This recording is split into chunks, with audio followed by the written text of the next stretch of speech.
The History of a Crime. The Testimony of an Eyewitness. By Victor Hugo. Translated by T.H. Joyce and Arthur Locker. Contents. Chapter. The First Day the Ambush. ICE Security Roman 2.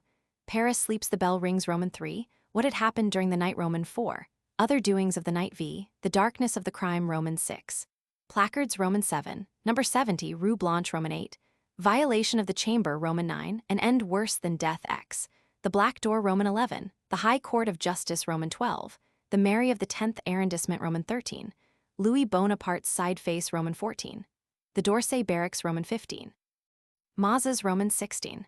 The Episode of the Boulevard Saint Martin Roman 17.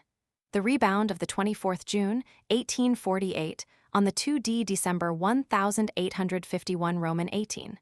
The Representatives Hunted Down Roman 19. 1 Foot in the Tomb Roman 20. The Burial of a Great Anniversary.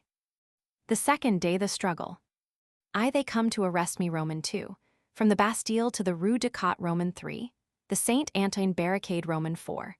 The Workmen's Societies ask us for the order to fight v. Baudin's Corpse Roman 6. The Decrees of the Representatives who remained free Roman 7. The Archbishop Roman 8. Mount Valerian Roman 9. The lightning begins to flash among the people X. What Fleury went to do at Mazas Roman 11. The end of the second day. The third day the massacre. Those who sleep and he who does not sleep Roman 2. The proceedings of the committee Roman 3. Inside the Élysée Roman 4. Bonaparte's familiar spirits v. A wavering ally Roman 6. Denis Dussaub's Roman 7. Items and interviews Roman 8. The situation Roman 9. The Porte Saint Martin X. My visit to the barricades Roman 11. The barricade of the Rue Meslay Roman 12. The barricade of the Mary of the 5th Arrondissement Roman 13. The barricade of the Rue Thévenot Roman 14. Ossian and Scipio Roman 15. The question presents itself Roman 16. The massacre Roman 17. The appointment made with the Workmen's Societies Roman 18. The verification of moral laws. The fourth day the victory. What happened during the night the Rue Tiqueton Roman 2.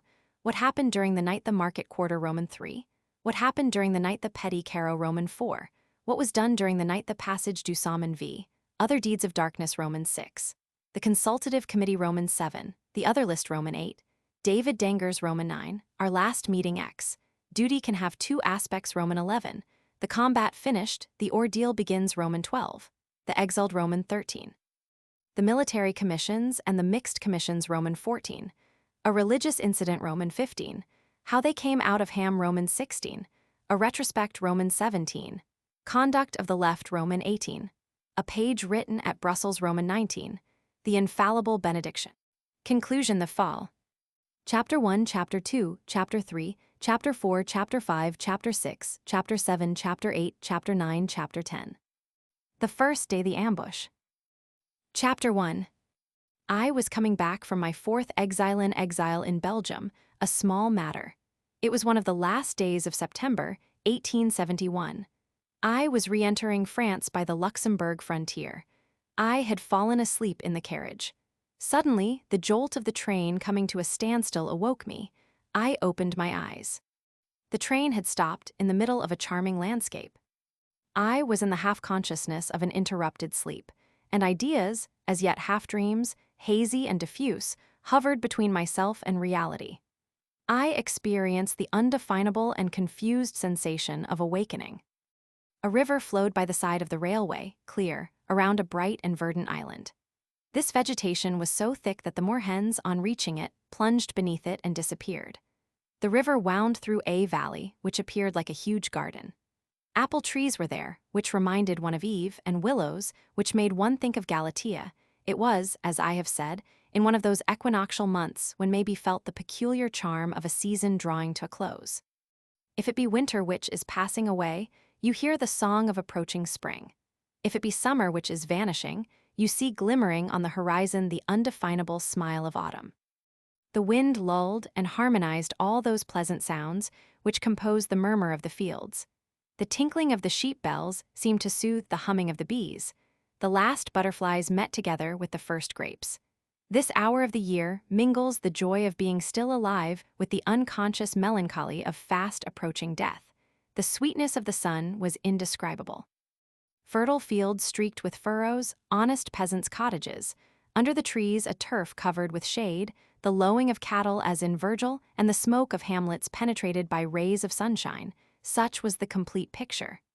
The clanging of anvils rang in the distance, the rhythm of work amidst the harmony of nature. I listened, I mused vaguely. The valley was beautiful and quiet. The blue heavens seemed as though resting upon a lovely circle of hills. In the distance were the voices of birds, and close to me the voices of children, like two songs of angels mingled together. The universal purity enshrouded me. All this grace and all this grandeur shed a golden dawn into my soul. Suddenly a fellow traveler asked, "What place is this?" Another answered, "Sedan." I shuddered. This paradise was a tomb. I looked around. The valley was circular and hollow, like the bottom of a crater. The winding river resembled a serpent. The high hills, ranged one behind the other, surrounded this mysterious spot like a triple line of inexorable walls. Once there is no means of exit. It reminded me of the amphitheaters. An indescribable, disquieting vegetation, which seemed to be an extension of the Black Forest, overran all the heights and lost itself in the horizon like a huge, impenetrable snare. The sun shone, the birds sang, carters passed by whistling. Sheep, lambs, and pigeons were scattered about, leaves quivered and rustled. The grass, a densely thick grass, was full of flowers. It was appalling. I seemed to see waving over this valley the flashing of the avenging angel's sword. This word, Sedan, had been like a veil abruptly torn aside. The landscape had become suddenly filled with tragedy. Those shapeless eyes, which the bark of trees delineates on the trunks, were gazing at something terrible and lost to view. In truth, that was the place. And at the moment when I was passing by 13 months, all but a few days had elapsed. That was the place where the monstrous enterprise of the 2D of December had burst asunder. A fearful shipwreck. The gloomy pathways of fate cannot be studied without profound anguish of the heart. Chapter 2. On the 31st of August, 1870, an army was reassembled, and was, as it were, massed together under the walls of Sedan in a place called the Givon Valley. This army was a French Army 29 brigades, 15 divisions, 4 Army Corps 90000 men. This army was in this place without anyone being able to divine the reason, without order, without an object, scattered about a species of heap of men thrown down there, as though with the view of being seized by some huge hand. This army either did not entertain, or appeared not to entertain, for the moment any immediate uneasiness. They knew, or at least they thought they knew, that the enemy was a long way off. On calculating these stages at 4 leagues daily, it was 3 days' march distant. Nevertheless, towards evening the leaders took some wise strategic precautions. They protected the army, which rested in the rear on Sedan and the Meuse, by 2 battle fronts, one composed of the 7th Corps and extending from Flowing to Givon, the other composed of the 12th Corps, extending from Givon to Basels, a triangle of which the Meuse formed the hypotenuse. The 12th Corps, formed of the 3 divisions of Lacretelle, Lartigue, and Wolfe, ranged on the right, with the artillery. Between the brigades formed a veritable barrier, having Basels and Givon at each end, and Daigny in its center.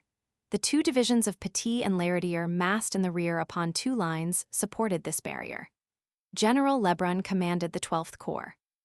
The 7th Corps, commanded by General Douai, only possessed 2 divisions. Dumont's division and Gilbert's division end formed the other battle front, covering the army of Givon to Flowing on the side of Illy. This battle front was comparatively weak, too open on the side of Givon, and only protected on the side of the Meuse by the 2 cavalry divisions of Marguerite and Bonnemains, and by Guillaumer's brigade, resting in squares upon Flowing. Within this triangle were encamped the 5th Corps, commanded by General Wimpfen, and the 1st Corps, commanded by General Ducrot. Mitchell's cavalry division covered the 1st Corps on the side of Daigny. The 5th supported itself upon Sedan. 4 divisions, each disposed upon 2 lines. The divisions of Laradier, Grandchamp, Gauze, and Conseil-Duminil formed a sort of horseshoe, turned towards Sedan, and uniting the 1st battle front with the 2nd. The cavalry division of Amel and the brigade of Fontainges served as a reserve for these 4 divisions. The whole of the artillery was upon the two battle fronts. Two portions of the army were in confusion, one to the right of Sedan beyond Balen, the other to the left of Sedan, on this side of Aigez. Beyond Balen were the divisions of Vassigny and the brigade of Rabaul. On this side of Aigez were the two cavalry divisions of Marguerite and Bonamains. These arrangements indicated a profound feeling of security. In the first place, the Emperor Napoleon Roman III would not have come there if he had not been perfectly tranquil. This Givon Valley is what Napoleon I called a wash-hand basin. There could not be a more complete enclosure. An army is so much at home there that it is too much so. It runs the risk of no longer being able to get out. This disquieted some brave and prudent leaders such as Wimpfen, but they were not listened to. If absolutely necessary, said the people of the imperial circle, they could always be sure of being able to reach Mézières and, at the worst, the Belgian frontier. Was it, however, needful to provide for such extreme eventualities? In certain cases, foresight is almost an offense. They were all of one mind, therefore, to be at their ease. If they had been uneasy, they would have cut the bridges of the Meuse, but they did not even think of it. To what purpose? The enemy was a long way off. The emperor, who evidently was well informed, affirmed it. The army bivouacked somewhat in confusion, as we have said, and slept peaceably throughout this night of August 31, having, whatever might happen, or believing that they had, the retreat upon Mézières open behind it. They disdained to take the most ordinary precautions. They made no cavalry reconnaissances. They did not even place outposts. A German military writer has stated this. 14 leagues at least separated them from the German army, 3 days' march. They did not exactly know where it was. They believed it scattered, possessing little unity, badly informed, led somewhat at random upon several points at once, incapable of a movement converging upon one single point, like Sedan. They believed that the Crown Prince of Saxony was marching on Chalons, and that the Crown Prince of Prussia was marching on Metz. They were ignorant of everything appertaining to this army, its leaders, its plan, its armament, its effective force. Was it still following the strategy of Gustavus Adolphus? Was it still following the tactics of Frederick Roman II? No one knew. They felt sure of being at Berlin in a few weeks. What nonsense! The Prussian army. They talked of this war as of a dream, and of this army as of a phantom. During this very night, while the French army was sleeping, this is what was taking place. M. Harwick. Chapter 3. At 1:45 in the morning, at his headquarters at Mouzon, Albert, Crown Prince of Saxony, set the army of the Meuse in motion. The royal guard were beat to arms, and 2 divisions marched, one upon Villers-Serne by Escamber and Fourwalk's boys, the other upon Francheval by Suchy and Foru-Saint-Tremai. The artillery of the guard followed. At the same moment, the 12th Saxon Corps was beaten to arms, and by the high road to the south of Douzy reached Lamécourt and marched upon Le Moncel. The 1st Bavarian Corps marched upon Basels, supported at Rouly-sur-Meuse by an artillery division of the 4th Corps. The other division of the 4th Corps crossed the Meuse at Mouzon and massed itself in reserve at Mary, upon the right bank. These 3 columns maintained close communication with each other. The order was given to the advanced guards to begin no offensive movement before 5 o'clock and silently to occupy Fourwalk's boys, Foru-Saint-Tremai, and Douai. They had left their knapsacks behind them. The baggage wagons did not stir. The Crown Prince of Saxony was on horseback on the heights of Amblemont. At the same time, at his headquarters at Chamery, Blumenthal was having a bridge built over the Meuse by the Württemberg division. The 11th Corps, astir before daylight, crossed the Meuse at Dom-le-Mesnil and at Donchery and reached Vrien-sur-Bois. The artillery followed and held the road from Vrien to Sedan.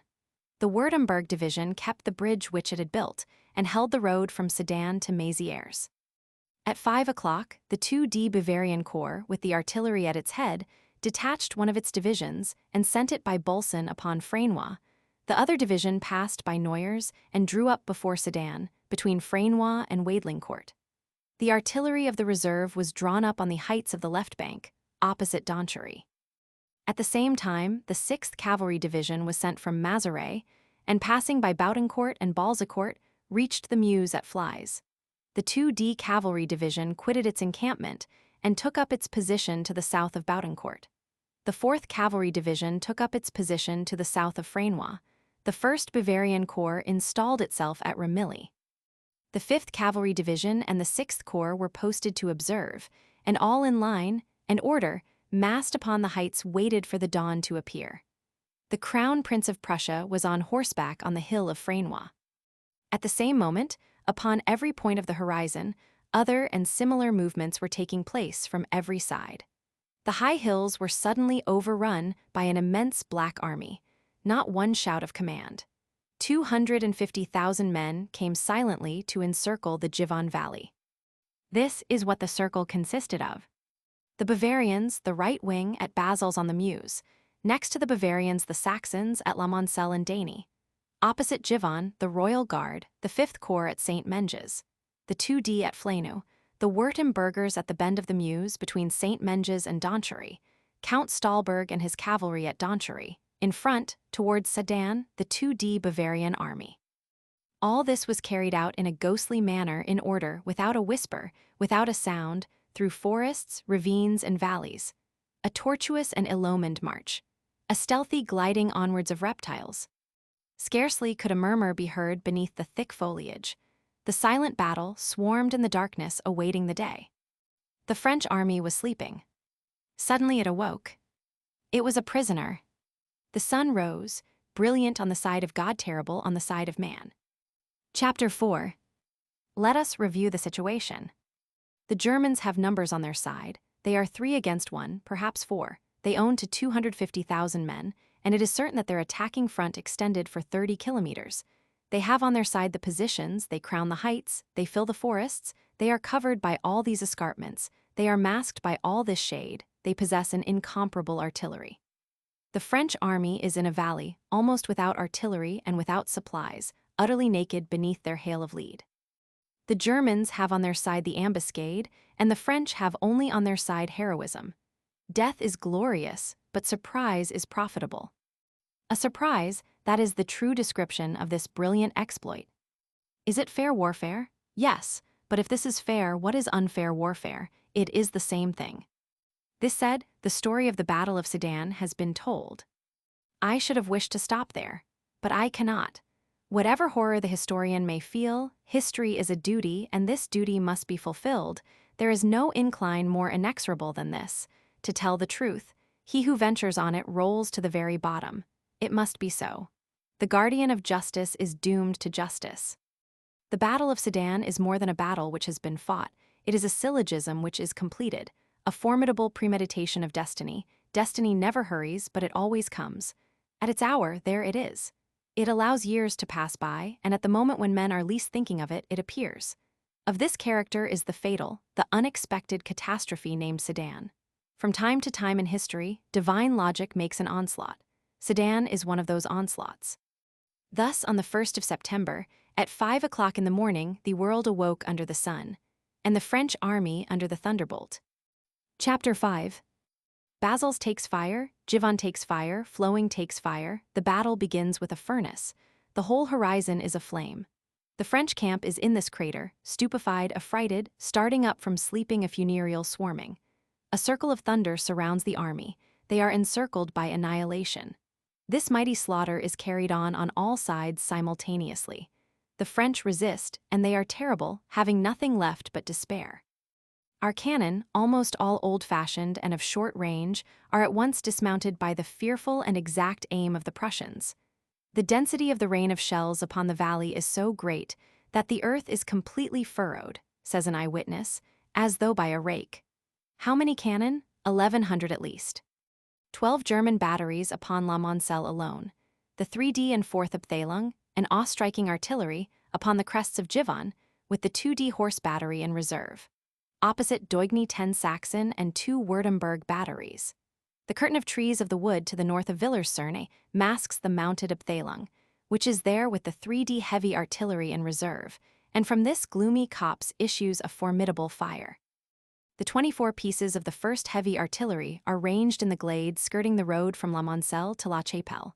The battery of the Royal Guard sets fire to the Guérin wood. The shells and the balls riddle Suchy, Francheval, Fort Saint-Tremy, and the valley between Hibes and Givon. And the 3rd and 4th rank of cannon extend without break of continuity as far as the cavalry of Illy, the extreme point of the horizon. The The German soldiers, seated or lying before the batteries, watch the artillery at work. The French soldiers fall and die. Amongst the bodies which cover the plain there is one, the body of an officer's, on which they will find, after the battle, a sealed note containing this order, signed Napoleon. Today, September 1st, rest for the whole army. The gallant 35th of the line almost completely disappears under the overwhelming shower of shells. The brave Marine infantry holds at bay for a moment the Saxons, joined by the Bavarians, but outflanked on every side, draws back. All the admirable cavalry of the Targerit division hurled against the German infantry, halts and sinks down midway, annihilated, says the Prussian report, by well-aimed and cool firing. This field of carnage has 3 outlets, all 3 barred: the Bouillon Road by the Prussian Guard, the Carignan Road by the Bavarians, the Mézières Road by the Württembergers. The French have not thought of barricading the railway viaduct. 3 German battalions have occupied it during the night. 2 isolated houses on the Ballon Road could be made the pivot of a long resistance, but the Germans are there. The wood from Montvaliers to Bazels, bushy and dense, might prevent the junction of the Saxons, masters of La Moncelle, and the Bavarians, masters of Bazels. But the French have been forestalled. They find the Bavarians cutting the underwood with their billhooks. The German army moves in one piece, in one absolute unity. The Crown Prince of Saxony is on the height of Mary, whence he surveys the whole action. The command oscillates in the French army. At the beginning of the battle, at 5:45, MacMahon is wounded by the bursting of a shell. At 7 o'clock Ducrot replaces him. At 10 o'clock Wimpfen replaces Ducrot. Every instant the wall of fire is drawing closer and the roll of the thunder is continuous, a dismal pulverization of 90,000 men. Never before has anything equal to this been seen. Never before has an army been overwhelmed beneath such a downpour of lead and iron. At 1 o'clock all is lost. The regiments fly helter-skelter into Sedan. But Sedan begins to burn. Dijonville burns, the ambulances burn. There is nothing now possible but to cut their way out. Wimpfen, brave and resolute, proposes this to the emperor. The 3D Zouaves, desperate, have set the example. Cut off from the rest of the army, they have forced a passage and have reached Belgium. A flight of lions. Suddenly, above the disaster, above the huge pile of dead and dying, above all this unfortunate heroism, appears disgrace. The white flag is hoisted. Turenne and Vauban were both present, one in his statue, the other in his citadel. The statue and the citadel witnessed the awe-striking capitulation. These 2 virgins, one of bronze, the other of granite, felt themselves prostituted. O noble face of our country! O eternal blushes! The Franco-German War of 1870-71. Report of the Prussian Staff, page 1087. Chapter 6. This disaster of Sedan was easy of avoidance by any other man, but impossible of avoidance for Louis Bonaparte. He avoided it so little that he sought it. Lex fati.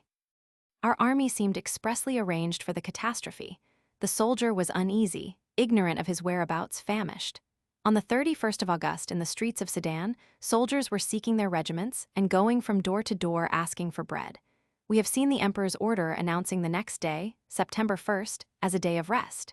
In truth, the army was worn out with fatigue, and yet it had only marched by short stages. The soldier was almost losing the habit of marching. One corps, the 1st, for example, only accomplished 2 leagues per day, on the 29th of August from Ston to Raucourt. During that time, the German army, inexorably commanded and driven at the stick's end like the army of the Xerxes, achieved marches of 14 leagues in 15 hours, which enabled it to arrive unexpectedly and to surround the French army while asleep. It was customary to allow oneself to be surprised. General Failly allowed himself to be surprised at Beaumont.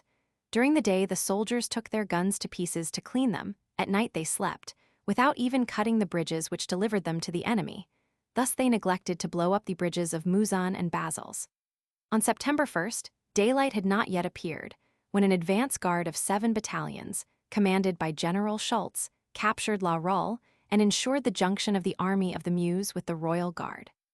Almost at the same minute, with German precision, the Württembergers seized the bridge of La Platinerie, and hidden by the Chevalier Wood, the Saxon battalions, spread out into company columns, occupied the whole of the road from La Moncelle to Villers-Cernay. Thus, as we have seen, the awakening of the French army was horrible.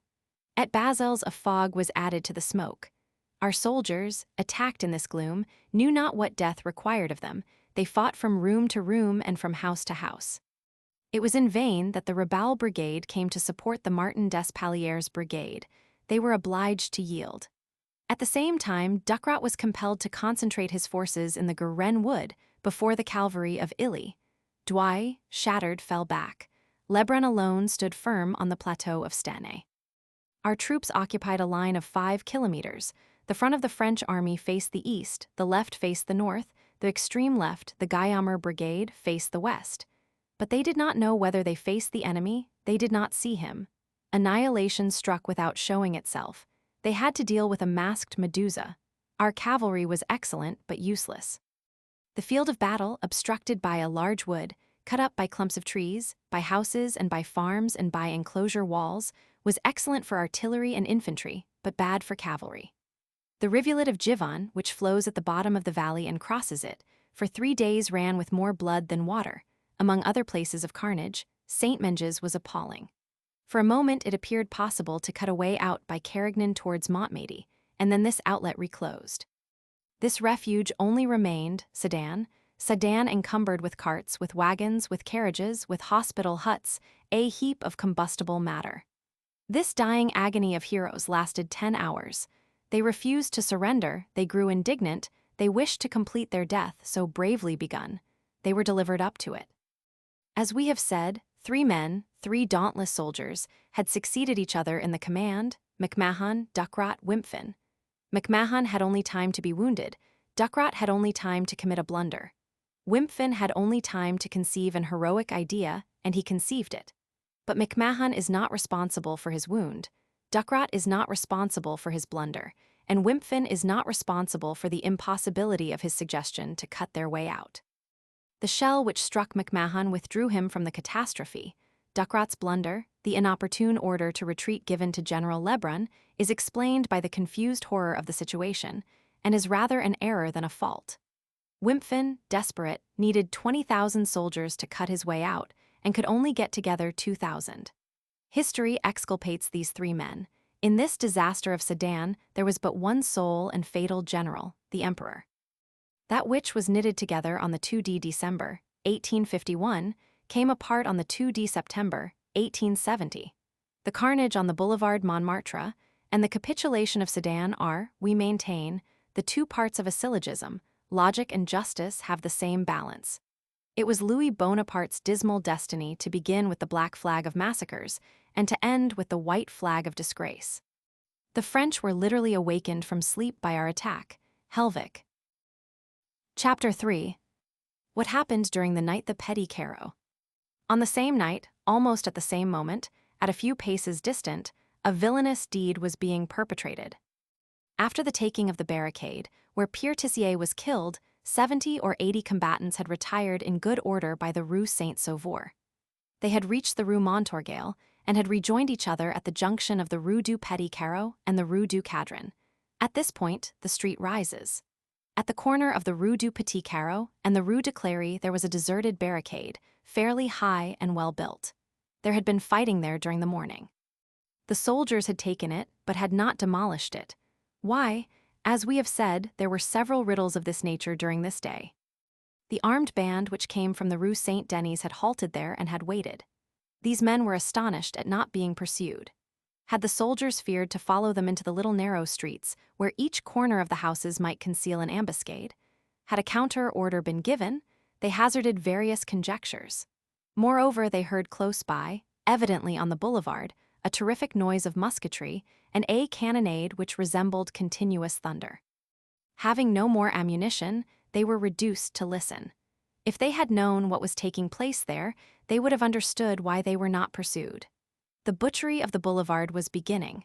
The generals employed in the massacre had suspended fighting for a while. The fugitives of the boulevard streamed in their direction, but when they perceived the barricade, they turned back. Some, however, joined them indignant and crying out for vengeance. One who lived in the neighborhood ran home and brought back a little tin barrel full of cartridges. These were sufficient for an hour's fighting. They began to construct a barricade at the corner of the Rue du Cadran. In this manner, the Rue du Petit Carreau, closed by two barricades, one towards the Rue de Cléry, the other at the corner of the Rue du Cadran, commanded the whole of the Rue Montorgueil. The space between these two barricades formed a perfect citadel. The second barricade was stronger than the first. These men nearly all wore coats. Some of them rolled the paving stones with gloves on. Few workmen were amongst them, but those who were there were intelligent and energetic. These workmen were what might be termed the pick of the crowd. Jean-Tissar had rejoined them. He at once became their leader. Charpentier accompanied him, too brave to abandon the enterprise, but too much a dreamer to become a commander. Two barricades, enclosing in the same manner some 40 yards of the Rue Montorgueil, had just been constructed at the top of the Rue Mauconseil. 3 other barricades, extremely feebly constructed, again intersected the Rue Montorgueil in the space which separates the Rue Mauconseil from Saint Eustache. Evening was closing in. The fusillade was ceasing upon the boulevard. A surprise was possible. They established a sentry post at the corner of the Rue du Cadran and sent a main guard in the direction of the Rue Montmartre. Their scouts came in to report some items of information. A regiment seemed to be preparing to bivouac in the Place des Victoires. Their position, to all appearance strong, was not so in reality. There were too few in number to defend at the same time the two barricades on the Rue de Cléry and the Rue Montorgueil, and the soldiers arriving in the rear, hidden by the second barricade, would have been upon them without being even noticed. This determined them to establish a post in the Rue de Cléry. They put themselves in communication with the barricades of the Rue du Cadran and with the two Mauconseil barricades. These two last barricades were only separated from them by a space of about 150 paces. They were about 6 feet high, fairly solid, but only guarded by 6 workmen who had built them. Towards 4:30, in the twilight begins early in December. Jean-Tissar took 4 men with him and went out to reconnoiter. He thought also of raising an advanced barricade in one of the little neighboring streets. On the way they found one which had been abandoned and which had been built with barrels. The barrels, however, were empty, only one contained any paving stones, and the barricade could not have been held for 2 minutes. As they left this barricade, they were assailed by a sharp discharge of musketry. A company of infantry, hardly visible in the dusk, was close upon them. They fell back hastily, but one of them, who was a shoemaker of the Faubourg du Temple, was hit and had remained on the pavement. They went back and brought him away. He had the thumb of the right hand smashed. "Thank God," said Jean-Tissar, "they have not killed him." "No," said the poor man, "it is my bread which they have killed." And he added, "I can no longer work. Who will maintain my children?" They went back carrying the wounded man. One of them, a medical student, bound up his wound. The sentries, whom it was necessary to post in every direction, and who were chosen from the most trustworthy men, thinned and exhausted the little central land. There were scarcely 30 in the barricade itself. There, as in the quarter of the temple, all the street lamps were extinguished, the gas pipes cut, the windows closed and unlighted, no moon, not even stars. The night was profoundly dark. They could hear distant fusillades. The soldiers were firing from around Saint Eustache, and every 3 minutes sent a ball in their direction, as much as to say, "We are here." Nevertheless, they did not expect an attack before the morning. Dialogues like the following took place amongst them. "I wish I had a truss of straw," said Charpentier. "I have a notion that we shall sleep here tonight." "Will you be able to get to sleep?" asked Jean-Tissar. Certainly I shall go to sleep." He did go to sleep, in fact, a few moments later. In this gloomy network of narrow streets, intersected with barricades, and blockaded by soldiers, 2 wine shops had remained open. They made more lint there, however, than they drank wine. The orders of the chiefs were only to drink reddened water.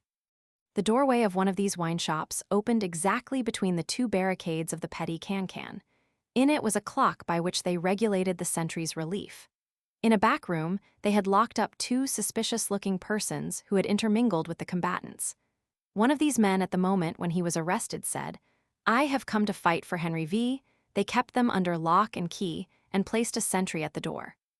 An ambulance had been established in an adjoining room. There, the wounded shoemaker was lying upon a mattress thrown upon the ground. They had established, in case of need, another ambulance in the Rue du Cadran. An opening had been effected at the corner of the barricade on this side, so that the wounded could be easily carried away. Towards 9:30 in the evening, a man came up to the barricade. Jean-Tissard recognized him. "Good day, Denis," said he. "Call me Gaston," said the man. "Why?" "Because." "Are you your brother?" "Yes, I am my brother, for today." "Very well, good day, Gaston." They heartily shook hands. It was Denis Dussaubes. He was pale, calm, and bleeding. He had already been fighting during the morning. At the barricade of the Faubourg Saint-Martin, a ball had grazed his breast, but had been turned off by some money in his pocket and had only broken the skin. He had had the rare good fortune of being scratched by a ball. It was like the first touch from the claws of death. He wore a cap, his hat having been left behind in the barricade where he had fought, and he had replaced his bullet-pierced overcoat, which was made of belisle cloth, by a pea jacket bought at a slop shop. How had he reached the barricade of the Petit Carreau? He could not say. He had walked straight before him. He had glided from street to street. Chance takes the predestined by the hand and leads them straight to their goal through the thick darkness. At the moment when he entered the barricade, they cried out to him, "Who goes there?" He answered, "The Republic." They saw Jean-Tissard shake him by the hand. They asked Jean-Tissard, "Who is he?" Jean-Tissard answered, "It is someone." And he added, "We were only 60 a short time since, we are 100 now." All pressed round the newcomer. Jean-Tissard offered him the command. "No," said he, "I do not understand the tactics of barricade fighting. I should be a bad chief, but I am a good soldier. Give me a gun." They seated themselves on the paving stones. They exchanged their experiences of what had been done. Denis described to them the fighting on the Faubourg Saint-Martin. Jean-Tissard told Denis of the fighting in the Rue Saint-Denis. During all this time, the generals were preparing a final assault, what the Marquis of Clermont-Tonnerre in 1822 called the coup de Collier, and what in 1789 the Prince of Lambes had called the coup de base. Throughout all Paris, there was now only this point which offered any resistance. This knot of barricade, this labyrinth of streets, embattled like a redoubt, was the last citadel of the people and of right. The generals invested it leisurely, step by step, and on all sides. They concentrated their forces. They, the combatants of this fateful hour, knew nothing of what was being done. Only from time to time they interrupted their recital of events and they listened. From the right and from the left, from the front, from the rear, from every side, at the same time, an unmistakable murmur, growing every moment louder and more distinct, hoarse, piercing, fear-inspiring, reached them through the darkness. It was the sound of the battalions marching and charging at the trumpet command in all the adjoining streets. They resumed their gallant conversation, and then in another moment they stopped again and listened to that species of ill-omened chant, chanted by death, which was approaching. Nevertheless, some still thought that they would not be attacked till the next morning. Night combats are rare in street warfare. They are more risky than all the other conflicts. Few generals venture upon them, but amongst the old hands of the barricade, from certain never-failing signs, they believed that an assault was imminent. In fact, at 10:30 at night, and not at 8 o'clock as General Magnin has said in the despicable document which he calls his report, a special movement was heard in the direction of the markets. This was the marching of the troops. Colonel de Lermel had determined to make the attack.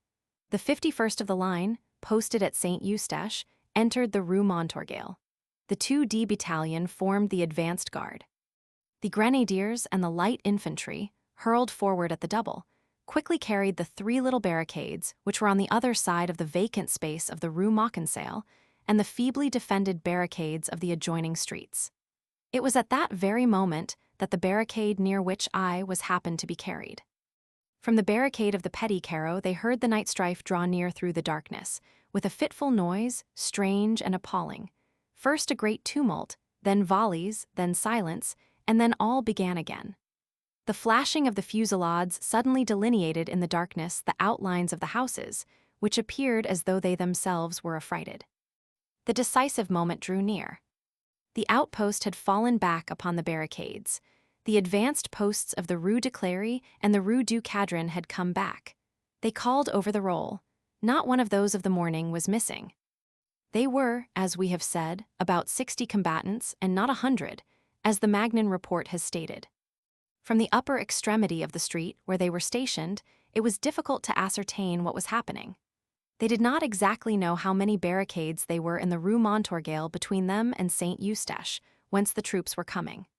They only knew that their nearest point of resistance was the double Mauconseil barricade, and that, when all was at an end there, it would be their turn.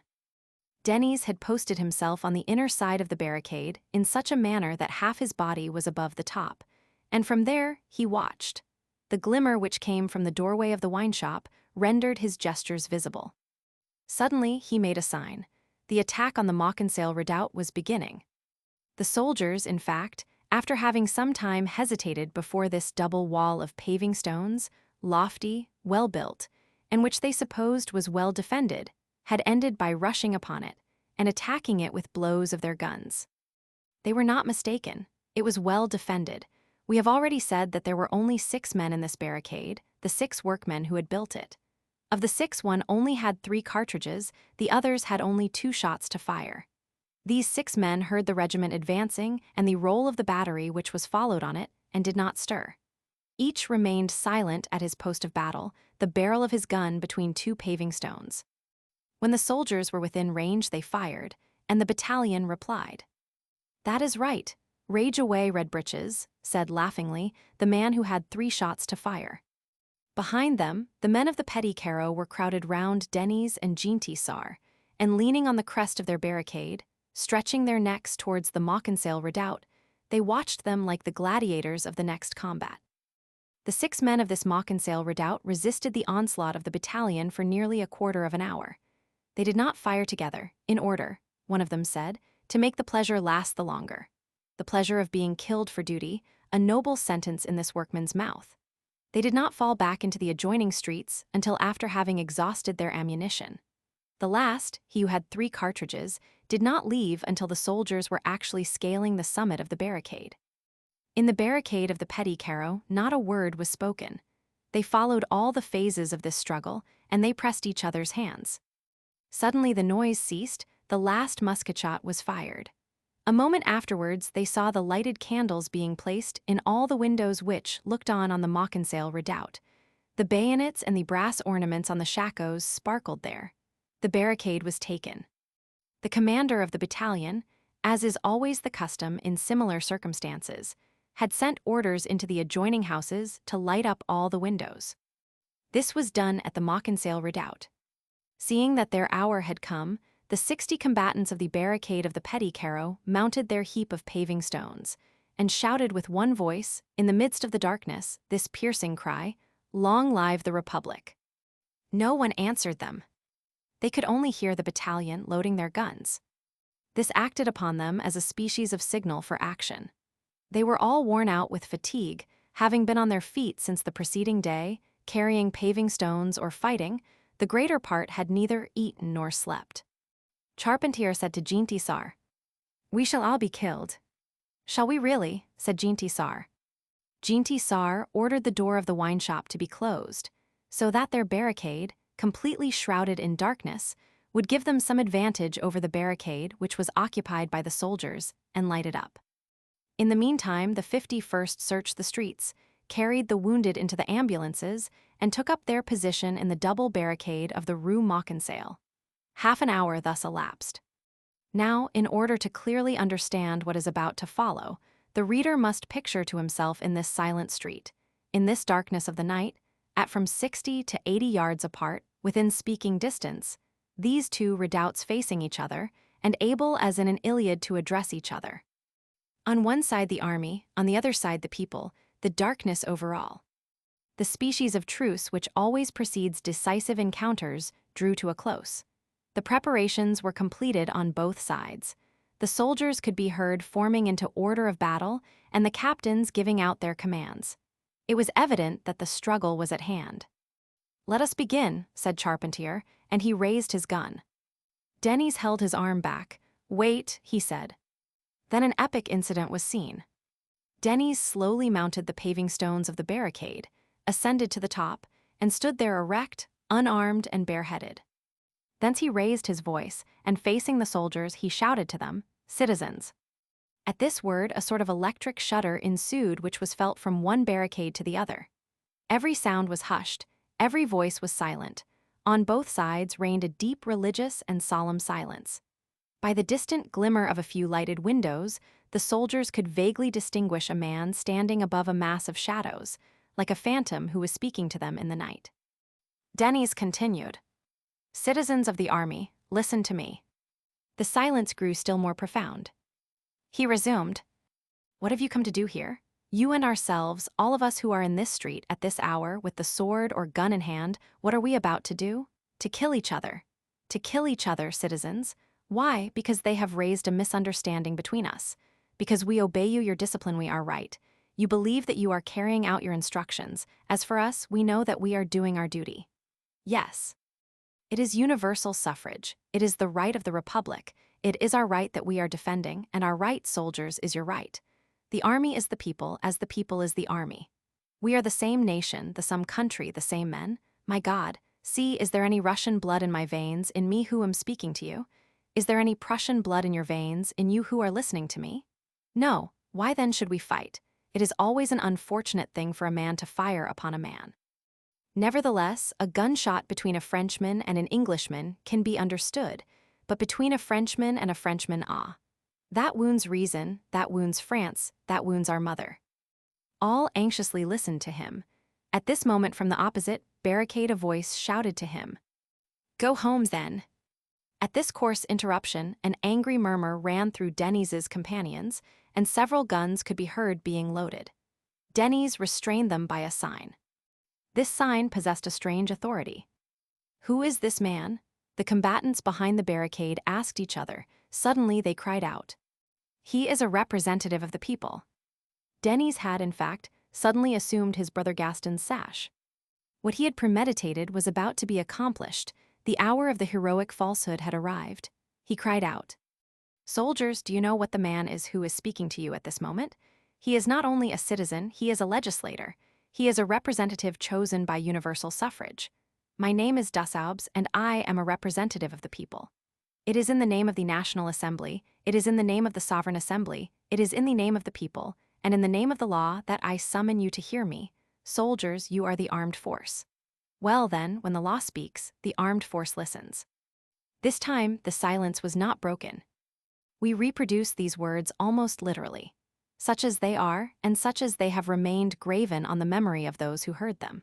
But what we cannot reproduce, and what should be added to these words in order to realize the effect, is the attitude, the accent, the thrill of emotion, the vibration of the words issuing from this noble breast, the intense impression produced by the terrible hour and place. Denys Dessaubes continued, "He spoke for some 20 minutes, an eyewitness has told me.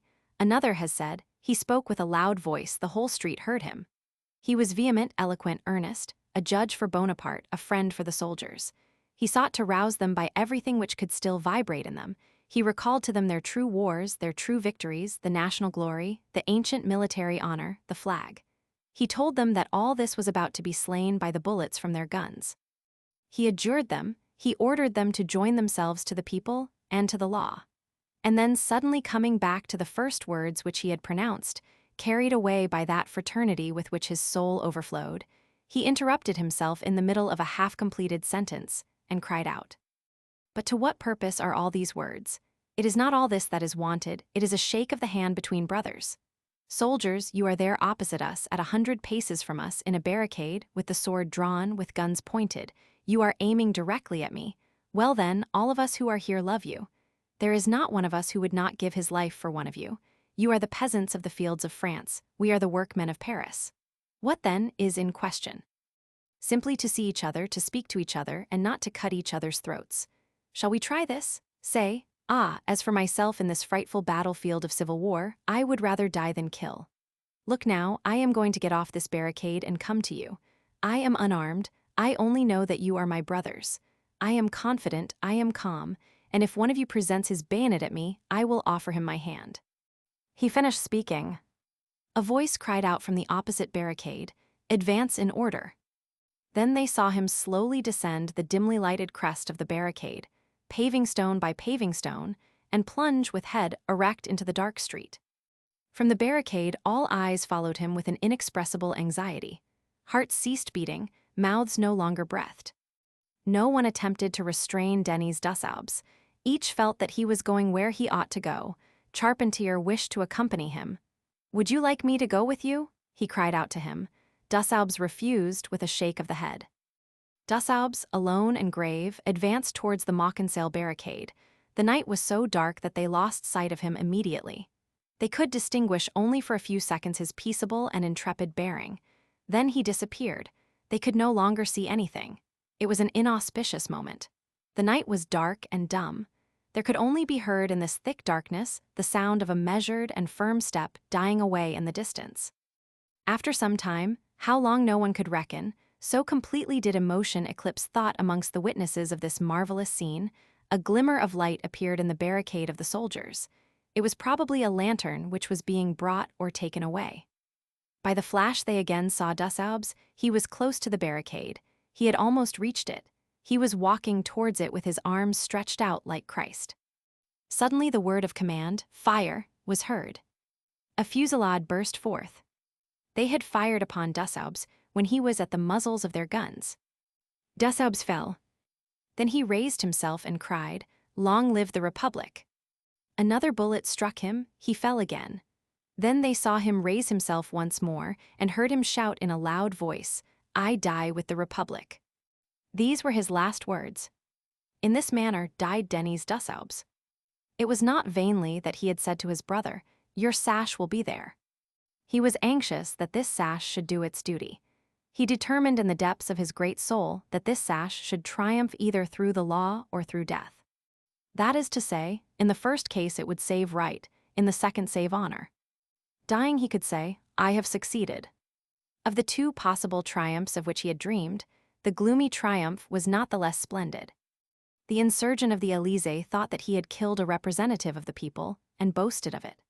The sole journal published by the coup d'etat under these different titles, Patrie, Univers, Moniteur, Parisien, etc., announced on the next day, Friday, the 5th, that the ex-representative Dussaubs, Gaston, had been killed at the barricade of the Rue Neuve Saint-Eustache, and that he bore a red flag in his hand. He who writes these lines knew Morny. Morny and Wa held in the quasi-reigning family the positions, one of royal bastard, the other of imperial bastard. Who was Morny? We will say, a noted wit and intriguer, but in no way austere, a friend of Romeo and a supporter of Gizot, possessing the manners of the world, and the habits of the roulette table, self-satisfied, clever, combining a certain liberality of ideas with a readiness to accept useful crimes, finding means to wear a gracious smile with bad teeth, leading a life of pleasure, dissipated but reserved, ugly, good-tempered, fierce, well-dressed, intrepid, willingly leaving a brother prisoner under bolts and bars, and ready to risk his head for a brother emperor, having the same mother as Louis Bonaparte, and like Louis Bonaparte, having some father or other, being able to call himself Beauharnais, being able to call himself Flahaut, and yet calling himself Morny, pursuing literature as far as light comedy, and politics as far as tragedy, a deadly free liver, possessing all the frivolity consistent with assassination, capable of being sketched by Marivaux and treated of by Tacitus, without conscience, irreproachably elegant, infamous, and amiable, at need a perfect duke. Such was this malefactor. It was not yet 6 o'clock in the morning. Troops began to mass themselves on the Place de la Concorde, where Leary Saint Arnaud on horseback held a review. The commissaries of police, Bertoglio and Primorin, ranged 2 companies in order under the vault of the great staircase of the Questure, but did not ascend that way. They were accompanied by agents of police, who knew the most secret recesses of the Palais Bourbon, and who conducted them through various passages. General Leflo was lodged in the pavilion inhabited in the time of the Duc de Bourbon by Monsieur Futures.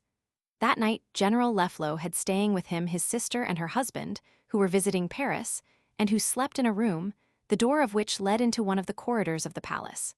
Commissary Bertoglio knocked at the door, opened it, and together with his agents abruptly burst into the room, where a woman was in bed. The general's brother-in-law sprang out of bed and cried out to the quaestor, who slept in an adjoining room, "Adolphe, The doors are being forced, the palace is full of soldiers. Get up. The general opened his eyes. He saw Commissary Bertoglio standing beside his bed. He sprang up. General, said the commissary, I have come to fulfill a duty. I understand, said General Leflo, you are a traitor. The commissary, stammering out the words, plot against the safety of the state, displayed a warrant. The general, without pronouncing a word, struck this infamous paper with the back of his hand. Then, dressing himself, he put on his full uniform of Constantine and of Medea, thinking in his imaginative, soldier-like loyalty that there were still generals of Africa for the soldiers whom he would find on his way. All the generals now remaining were brigands. His wife embraced him. His son, a child of 7 years, in his nightshirt, and in tears, said to the commissary of police, "Mercy, Monsieur Bonaparte." The general, while clasping his wife in his arms, whispered in her ear, "There is artillery in the courtyard. Try and fire a cannon." The commissary and his men led him away. He regarded these policemen with contempt and did not speak to them, but when he recognized Colonel Espines, his military and Breton heart swelled with indignation. "Colonel Espines," said he, "you are a villain, and I hope to live long enough to tear the buttons from your uniform." Colonel Espines hung his head and stammered, "I do not know you." A major waved his sword and cried, "We have had enough of lawyer generals." Some soldiers crossed their bayonets before the unarmed prisoner, 3 sergeants de ville pushed him into a fiacre, and a sub-lieutenant approaching the carriage, and looking in the face of the man who, if he were a citizen, was his representative, and if he were a soldier was his general, flung this abominable word at him, "Canaille."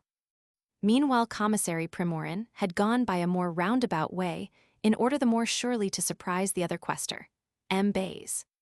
Out of M. Bayes' apartment a door led to the lobby communicating with the chamber of the assembly. Sieur Primorin knocked at the door. "Who is there?" asked a servant who was dressing. "The commissary of police," replied Primorin. The servant, thinking that he was the commissary of police of the assembly, opened the door. At this moment M. Bayes, who had heard the noise and had just awakened, put on a dressing gown and cried, "Do not open the door." He had scarcely spoken these words when a man in plain clothes and 3 sergeants de ville in uniform rushed into his chamber. The man, opening his coat, displayed his scarf of office, asking M. Bayes, "Do you recognize this?" "You are a worthless wretch," answered the quaestor. The police agents laid their hands on M. Bayes. "You will not take me away," he said. "You, a commissary of police, you, who are a magistrate, and know what you are doing, you outrage the National Assembly, you violate the law, you are a criminal." A hand-to-hand struggle ensued 4 against 1, Madame Bayes and her 2 little girls giving vent to screams, the servant being thrust back with blows by the sergeants de ville. "You are ruffians," cried out Monsieur Bayes. They carried him away by main force in their arms, still struggling, naked, his dressing gown being torn to shreds, his body being covered with blows, his wrist torn and bleeding. The stairs, the landing, the courtyard were full of soldiers with fixed bayonets and grounded arms. The quaestor spoke to them. "Your representatives are being arrested. You have not received your arms to break the laws." A sergeant was wearing a brand new cross. "Have you been given the cross for this?" The sergeant answered, "We only know one master." "I note your number," continued M. Bayes. "You are a dishonored regiment." The soldiers listened with a stolid air and seemed still asleep. Commissary Primorin said to them, "Do not answer, this has nothing to do with you." They led the quaestor across the courtyard to the guardhouse at the Porte Noire. This was the name which was given to a little door contrived under the vault opposite the treasury of the assembly, and which opened upon the Rue de Bourgogne, facing the Rue de Lille. Several sentries were placed at the door of the guardhouse, and at the top of the flight of steps which led thither, M. Bayes being left there in charge of 3 sergeants de ville. Several soldiers, without their weapons and in their shirt sleeves, came in and out. The quaestor appealed to them in the name of military honor. "Do not answer," said the sergeant de ville to the soldiers. M. Bayes' 2 little girls had followed him with terrified eyes, and when they lost sight of him, the youngest burst into tears. "Sister," said the elder, who was 7 years old, "let us say our prayers," and the 2 children, clasping their hands, knelt down. Commissary Primorin, with his swarm of agents, burst into the quaestor's study and laid hands on everything. The first papers which he perceived on the middle of the table, and which he seized, were the famous decrees which had been prepared in the event of the assembly having voted the proposal of the quaestors. All the drawers were opened and searched. This overhauling of M. Bay's papers, which the commissary of police termed a domiciliary visit, lasted more than an hour. M. Bay's clothes had been taken to him, and he had dressed.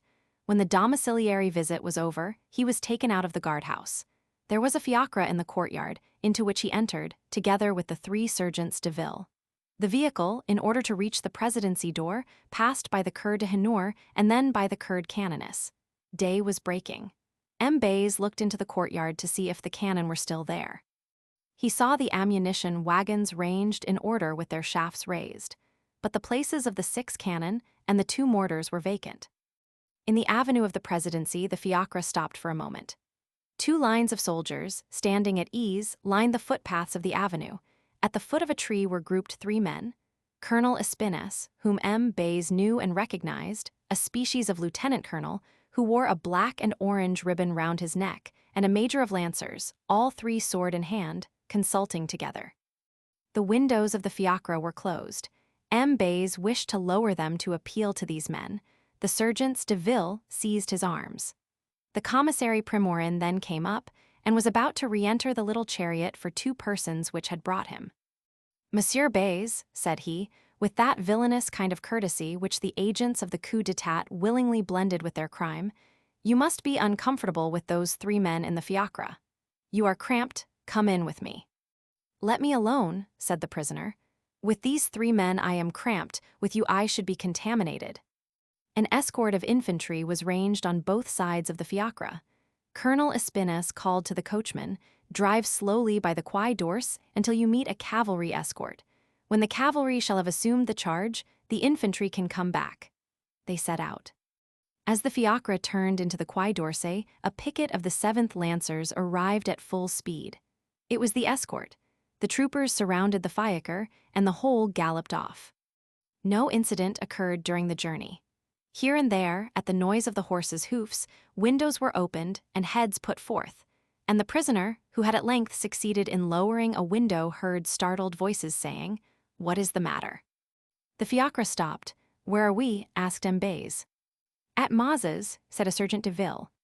The quaestor was taken to the office of the prison. Just as he entered, he saw Bon and Nadad being brought out. There was a table in the center, at which Commissary Primorin, who had followed the fiacre in his chariot, had just seated himself.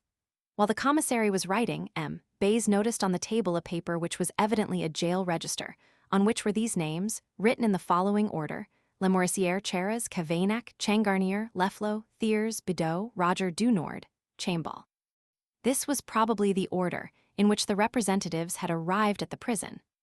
When Sieur Primorin had finished writing, M. Bays said, "Now you will be good enough to receive my protest and add it to your official report." "It is not an official report," objected the commissary. "It is simply an order for committal." "I intend to write my protest at once," replied M. Bays.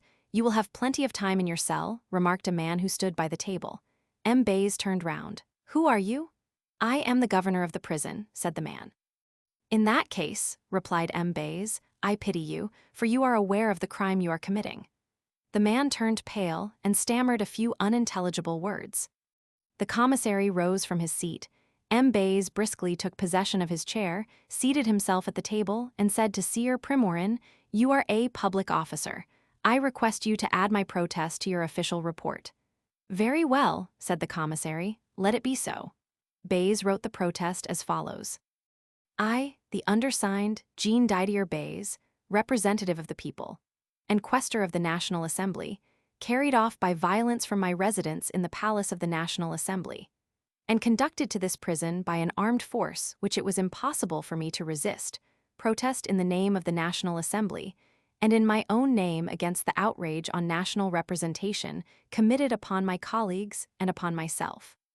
Given at Mazas on the 2 December 1851, at 8 o'clock in the morning. Bays."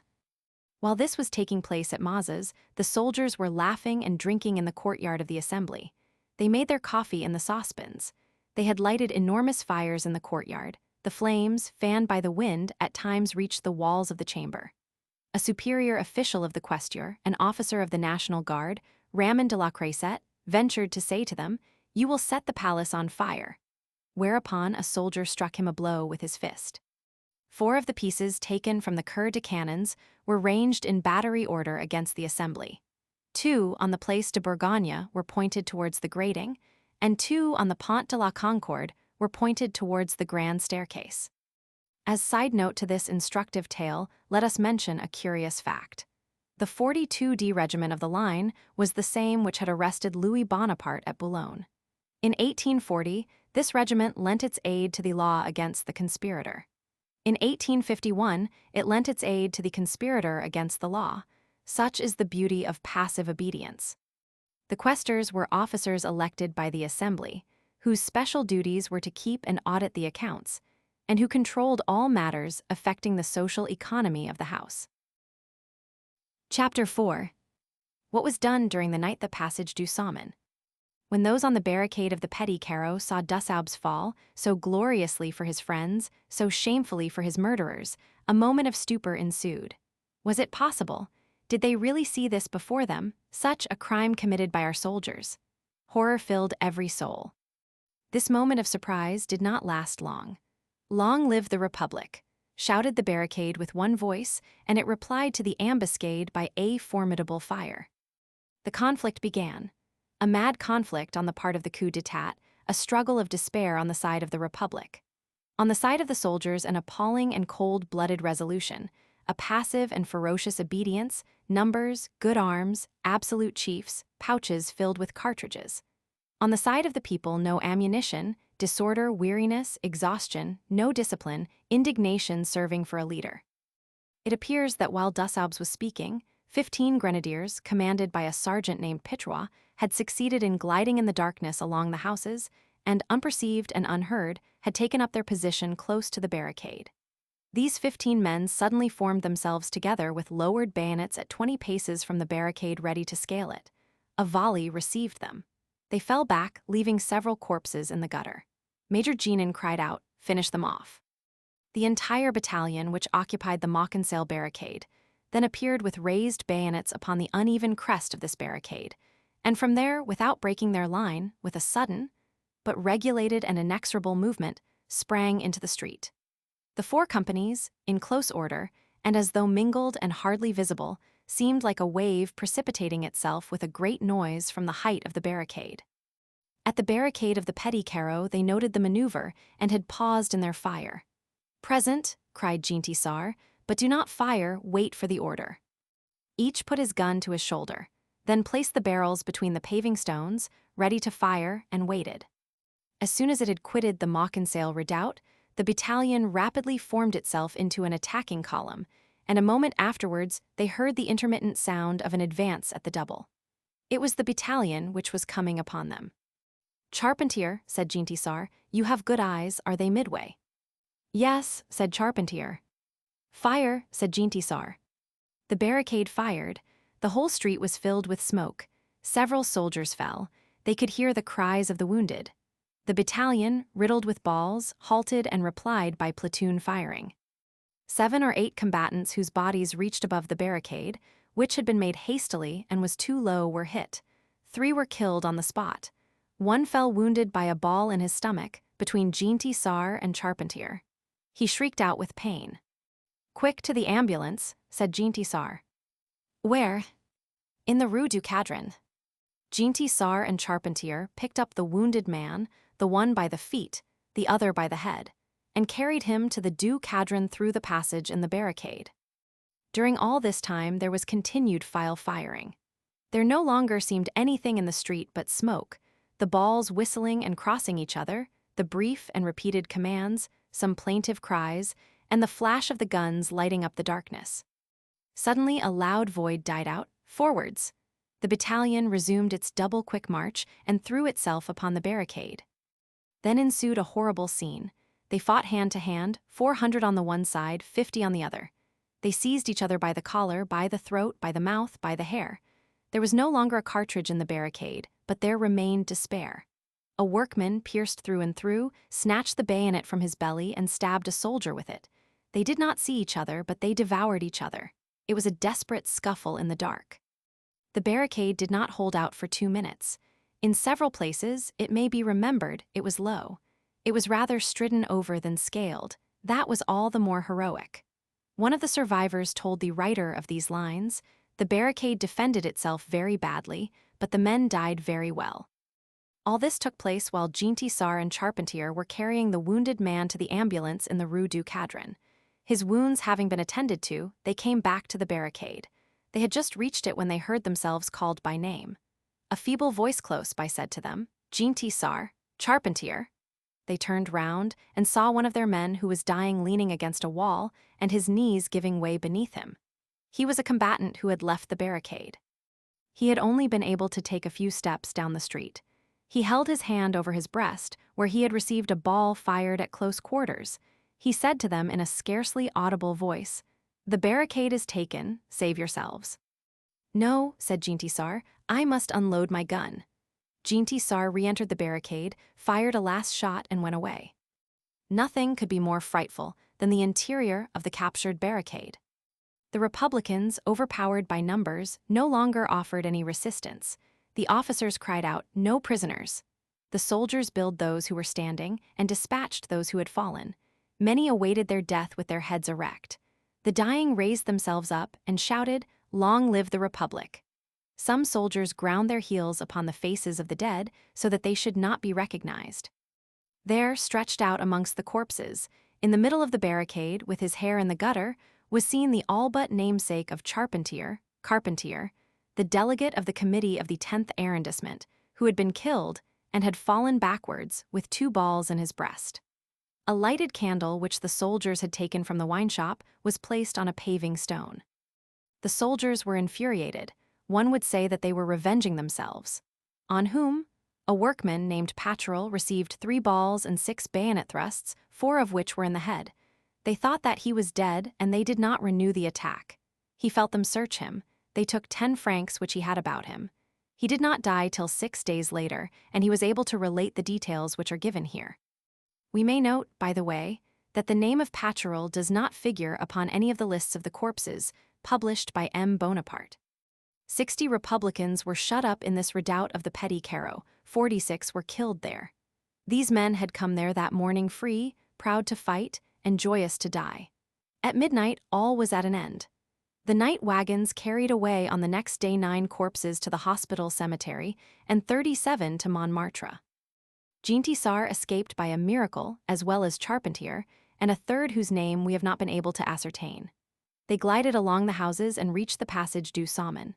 The grated doors which closed the passage during the night only reached to the center of the archway. They climbed it and got over the spikes, at the risk of tearing themselves. Jean Tissar was the first to climb it. Having reached the summit, one of the spikes pierced his trousers, hooked them, and Jean Tissar fell headforemost upon the pavement. He got up again, he was only stunned. The other 2 followed him, and gliding along the bars, all 3 found themselves in the passage. It was dimly lighted by a lamp which shone at one end. In the meanwhile, they heard the soldiers who were pursuing them coming up. In order to escape by the Rue Montmartre, they would have to climb the grated gateway at the other end of the passage. Their hands were grazed, their knees were bleeding. They were dying of weariness. They were in no condition to recommence a similar ascent. Jean Tissar knew where the keeper of the passage lived. He knocked at his window and begged him to open. The keeper refused. At this moment, the detachment which had been sent in pursuit of them reached the grated gateway which they had just climbed. The soldiers, hearing a noise in the passage, passed the barrels of their guns through the bars. Jean Tissar squeezed himself against the wall behind one of those projecting columns which decorate the passage, but the column was very thin and only half covered him. The soldiers fired, and smoke filled the passage. When it cleared away, Jean Tissar saw Charpentier stretched on the stones with his face to the ground. He had been shot through the heart. Their other companion lay a few paces from him, mortally wounded. The soldiers did not scale the grated gateway, but they posted a sentinel before it. Jean Tissar heard them going away by the Rue Montmartre. They would doubtless come back. No means of flight. He felt all the doors round his prison successively. One of them at length opened. This appeared to him like a miracle. Whoever could have forgotten to shut the door? Providence, doubtless. He hid himself behind it and remained there for more than an hour, standing motionless, scarcely breathing. He no longer heard any sound. He ventured out. The sentinel was no longer there. The detachment had rejoined the battalion. One of his old friends, a man to whom he had rendered services such as are not forgotten, lived in this very passage du Saumon. Jeanty Sar looked for the number, woke the porter, told him the name of his friend, was admitted, went up the stairs and knocked at the door. The door was opened, his friend appeared in his nightshirt, with a candle in his hand. He recognized Jeanty Sar and cried out, "You here, what a state you are in, where have you come from what riot, from what madness, and then you come to compromise us all here, to have us murdered, to have us shot. Now then, what do you want with me?" "I want you to give me a brush down," said Jeanty Sar. His friend took a brush and brushed him, and Jeanty Sar went away. While going down the stairs, Jeanty Sar cried out to his friend, "Thanks." Such is the kind of hospitality which we have since received in Belgium, in Switzerland, and even in England. The next day, when they took up the bodies, they found on Charpentier a notebook and a pencil, and upon Denis Dussaubes a letter. A letter to a woman. Even these stoic souls love. On the 1st of December, Denis Dussaubes began this letter. He did not finish it. Here it is. "My dear Marie, have you experienced that sweet pain of feeling regret for him who regrets you? For myself, since I left you, I have known no other affliction than that of thinking of you. Even in my affliction itself, there was something sweet and tender, and although I was troubled, I was nevertheless happy to feel in the depths of my heart how greatly I loved you by the regret which you cost me. Why are we separated? Why have I been forced to fly from you? For we were so happy. When I think of our little evenings so free from constraint, of our gay country chats with your sisters, I feel myself seized with a bitter regret. Did we not love each other clearly, my darling? We had no secret from each other because we had no need to have one, and our lips uttered the thoughts of our hearts without our thinking to keep anything back. God has snatched away from us all these blessings, and nothing will console me for having lost them. Do you not lament with me the evils of absence? How seldom we see those whom we love. Circumstances take us far from them, and our soul tormented and attracted out of ourselves lives in a perpetual anguish.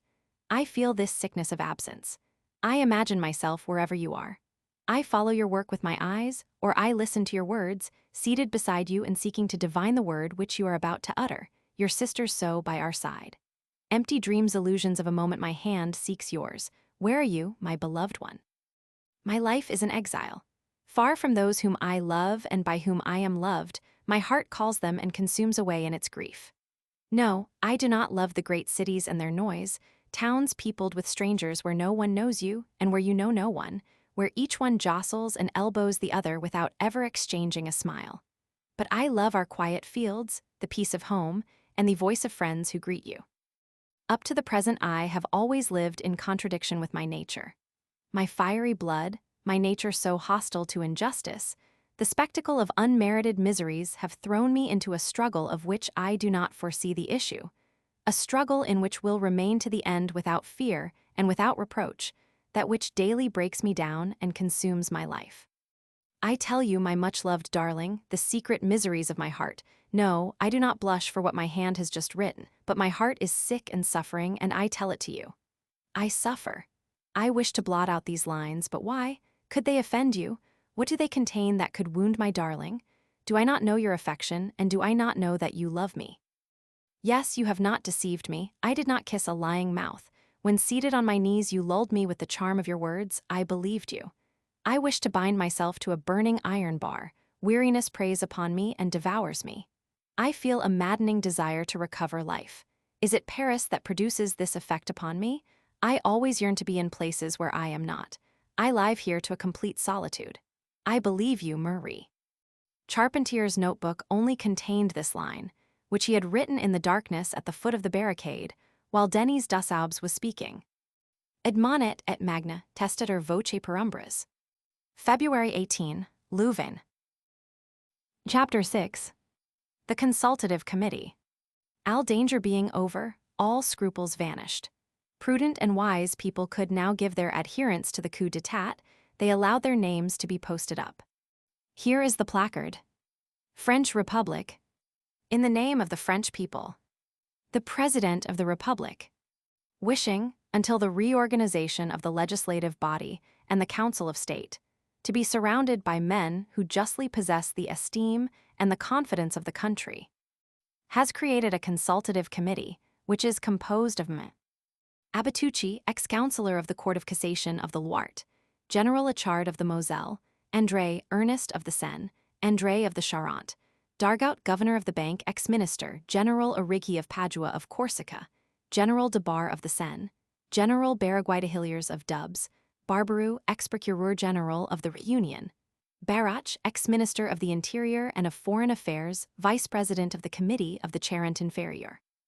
Barrett Ferdinand, ex-minister of the Seine, Barth, ex-minister, first president of the Cour de Comps, Batil of the Haute-Vienne, Bavou Evariste of the Seine-et-Marne, de Beaumont of the Somme, Bérard of the Lot-et-Garonne, Berger, prefect of the Seine of Puy-de-Dôme, Bertrand of the Yonne, Bidault of the Cher, Bigrel of the Côtes du Nord, Billault, barrister, Binot, ex-minister of the Maine-et-Loire, Boinvilliers, ex-president of the body of barristers of the Seine, Bongian, attorney general of the Court of Cassation of the Drôme, Bouletignier, Burbausen of Vaucluse, Brahier of the Manche, de Cambaceres, Hubert, de Cambaceres of the Aisne, Carlier, ex-prefect of police, de Casabianca, ex-minister of Corsica, General de Castellane, commander-in-chief at Lyon, de Caulaincourt of Calvados, Vice-admiral Seyssel of the Seine-Inferior, Chadinet of the Meuse, Charlemagne of the Indre, Chassaignagoyan of Puy-de-Dôme, General de Chasseloup-Plaubet of the Seine-Inferior, Prosper de Chasseloup-Plaubet, Charente-Inferior, Chaux d'Estange, barrister of Paris of the Marne, de Chazelles, mayor of Clermont-Ferrand of Puy-de-Dôme, Calles of the Gironde, de Crousilhes, ex-councillor of the Court of Cassation, ex-minister of the Basses Pyrénées, Curiel of the Orne, de Cuverville of the Côtes du Nord, Desbox of the Haute-Garonne, d'Ariste of the Basses Pyrénées, Daville, ex-minister, de Lacoste, ex-commissary general of the Rhône, de Lagis of the Charente Inferior, de Lavaux of the Indre, Delthil of the Lot, Dengie of the Gironde, Disjobert of the Seine Inferior, Desmaroux of the Allier, Drouin de Lys, ex-minister of the Seine-et-Marne, Théodore Ducos, minister of the Marine and of the Colonies of the Seine, Dumas of the Institut, ex-minister of the Nord, Charles Dupin of the Institut of the Seine-Inferior, General Durieux of the Lands, Maurice Duval, ex-prefect, Echassariox of the Charente Inferior, Marshal Excelmans, Grand Chancellor of the Legion of Honor, Ferdinand Favre of the Loire Inferior, General de Flahaut, ex-ambassador, Fortal, Minister of Public Instruction of the Basses Alpes, Achille Fauld, Minister of Finance of the Seine, de Formant of the Somme, Fauquier de Herouel of the Aisne, Fremy of the Yonne, Furtado of the Seine, Gasque of the Haute-Garonne, Gasland of the Manche, de Gasperin, ex-minister, Ernest de Girardin of the Charente, Augustin Giraud of Maine-et-Loire, Charles Giraud of the Institut, member of the Court of Public Instruction, ex-minister, Godel of the Aisne, Gaulhat de Saint-Germain of the Manche, General de Gramont of the Loire, de Gramont of the Haute-Saône, de Greslin of the Réunion, General de Grouchy of the Gironde, Calais Clapert of the Basse-Rhine, General de Hautepol, ex-minister of the Aude, Hebert of the Aisne, de Hecarin of the Haute-Rhine, de Herimbalt of the Pas-de-Calais, Herman Huetier of the Loire, General Husson of the Aube, Janvier of the Tarnet-Garonne, Lacaze of the Hautes-Pyrénées, Lacrosse, ex-minister of Finistère, Ladoucet of the Moselle, Frédéric de Lagrange of the Gers, de Lagrange of the Gironde, General de la Hitte, ex-minister de Langle, ex-attorney general Lanquetin, president of the Municipal Commission, de la Ribaisière of Alayet-Villain, General Laostine Lebeuf of the Seine-et-Marne, General Lebreton of the Eure-et-Loire, Leconte of the Yonne, Leconte of the Côtes du Nord, Lefebvre Duraflay, Minister of Commerce of the Jura, Laillet of the Haute-Saône, Lemerrois of the Manche, Lemercier of the Charente, Lequien of the Pas-de-Calais, Lestiboudois of the Nord, Levavasseur of the Seine-Inferior, Le Verrier of the Manche, Leze de Marneja of Loire-et-Cher, General Magnin, Commander-in-Chief of the Army of Paris, Magny, Minister of Public Works of the Dordogne, Edmond Mainy of the Dordogne, Marchant of the Nord, Matthew Bodett, barrister at the Court of Cassation, de Maupas, Prefect of Police, de Merode of the Nord, Mesnard, President of the Chamber of the Court of Cassation, Maynadier, ex-prefect of the Lozère, de Montelembert of the Doubs, de Morny of the Puy-de-Dôme, de Mortemart of the Seine-Inferior, de Mauchy of the Oise, de Moustiers of the Doubs, Lucien Murat of the Lot, General d'Ornano of the Indre-et-Loire, Pepin Leheleur of the Seine-et-Marne, Joseph Perrier, Governor of the Bank, de Persigny of the Nord, Pichon, Mayor of Arras of the Pas-de-Calais, Portalis, First President of the Court of Cassation, Pongerard, Mayor of Pennes of the Alayet-Villain, General de Préval de Rancé of Algeria, General Randon, ex-minister, Governor-General of Algeria, General Rignald de Saint-Jean d'Engaly, ex-minister of the Charente-Inferior, Renoir de Bussière of the Basse-Rhine, Renoir of the Lozère, General Reguet Rouher, Keeper of the Seals, Minister of Justice of the Puy-de-Dôme. De Royer, ex-minister, Attorney General at the Court of Appeal of Paris, General de Saint-Arnaud, Minister of War de Saint-Arnaud, Barrister at the Court of Appeal of Paris, de Salis of the Moselle, Sapie of the Isère, Schneider, ex-minister, de Sager-Daguesseau of the Hautes-Pyrénées, Seydoux of the Nord, Amédée Thayer Thielin of the Côtes du Nord, de Thorigny, ex-minister, Tupat de Bévot of the Haute-Marne, Thuringin, ex-prefect, Troplong, first president of the Court of Appeal, de Turgot, Minister for Foreign Affairs, Vaillant, Marshal of France, Vace, ex-minister of the Nord, de Vandeuil of the Haute-Marne, General Vasvimux of the Charente-Inferior, Vauchel, Mayor of Versailles, Viard of the Mueth, Villat of the Manche, Vuillefray, Vuitry, Under-Secretary of State at the Ministry of Finance de Wagram. The President of the Republic, Louis Napoleon Bonaparte, Minister of the Interior, de Morny. The name of Bourbausin is found on this list. It would be a pity if this name were lost. At the same time as this placard appeared the protest of M. Daru, as follows. I approve of the proceedings of the National Assembly at the Mairie of the 10th Arrondissement on the 2d of December, 1851, in which I was hindered from participating by force. Daru. Some of these members of the consultative committee came from Mazas or from Mount Valérien. They had been detained in a cell for 24 hours and then released. It may be seen that these legislators bore little malice to the man who had made them undergo this disagreeable taste of the law. Many of the personages comprised in this menagerie possessed no other renown but the outcry caused by their debts, clamoring around them. Such a one had been twice declared bankrupt, but this extenuating circumstance was added, not under his own name. Another who belonged to a literary or scientific circle was reputed to have sold his vote. A third who was handsome, elegant, fashionable, dandified, polished, gilded, embroidered, owed his prosperity to a connection which indicated a filthiness of soul. Such people as these gave their adherence with little hesitation to the deed which saved society. Some others, amongst those who composed this mosaic, possessed no political enthusiasm and merely consented to figure in this list in order to keep their situations and their salaries. They were under the empire what they had been before the empire, neuters, and during the 19 years of the reign, they continued to exercise their military, judicial, or administrative functions unobtrusively, surrounded with the right and proper respect due to inoffensive idiots. Others were genuine politicians, belonging to that learned school which begins with Guizot and does not finish with Périeux, grave physicians of social order, who reassure the frightened middle classes and who preserve dead things. Shall I lose my eye? Asked Messer Pancrace. Not at all, my friend, I hold it in my hand. In this quasi-council of state there were a goodly number of men of the police, a race of beings then held in esteem, Carlier, Pietri, Maupas, etc. Shortly after the 2d of December, under the title of mixed commissions, the police substituted itself for justice, drew up judgments, pronounced sentences, violated every law judicially without the regular magistracy interposing the slightest obstacle to this irregular magistracy. Justice allowed the police to do what it liked with the satisfied look of a team of horses which had just been relieved. Some of the men inscribed on the list of this commission refused: Léon Faucher Goulard, Mortemart, Frédéric Granier, Marchand, Maillard Paravet, Bugnot. The newspapers received orders not to publish these refusals. M. Bugnot inscribed on his card, Count Bugnot, who does not belong to the consultative committee. M. Joseph Perrier went from corner to corner of the streets, pencil in hand, scratching out his name from all the placards, saying, I shall take back my name wherever I find it. General Barraguy de Hilliers did not refuse.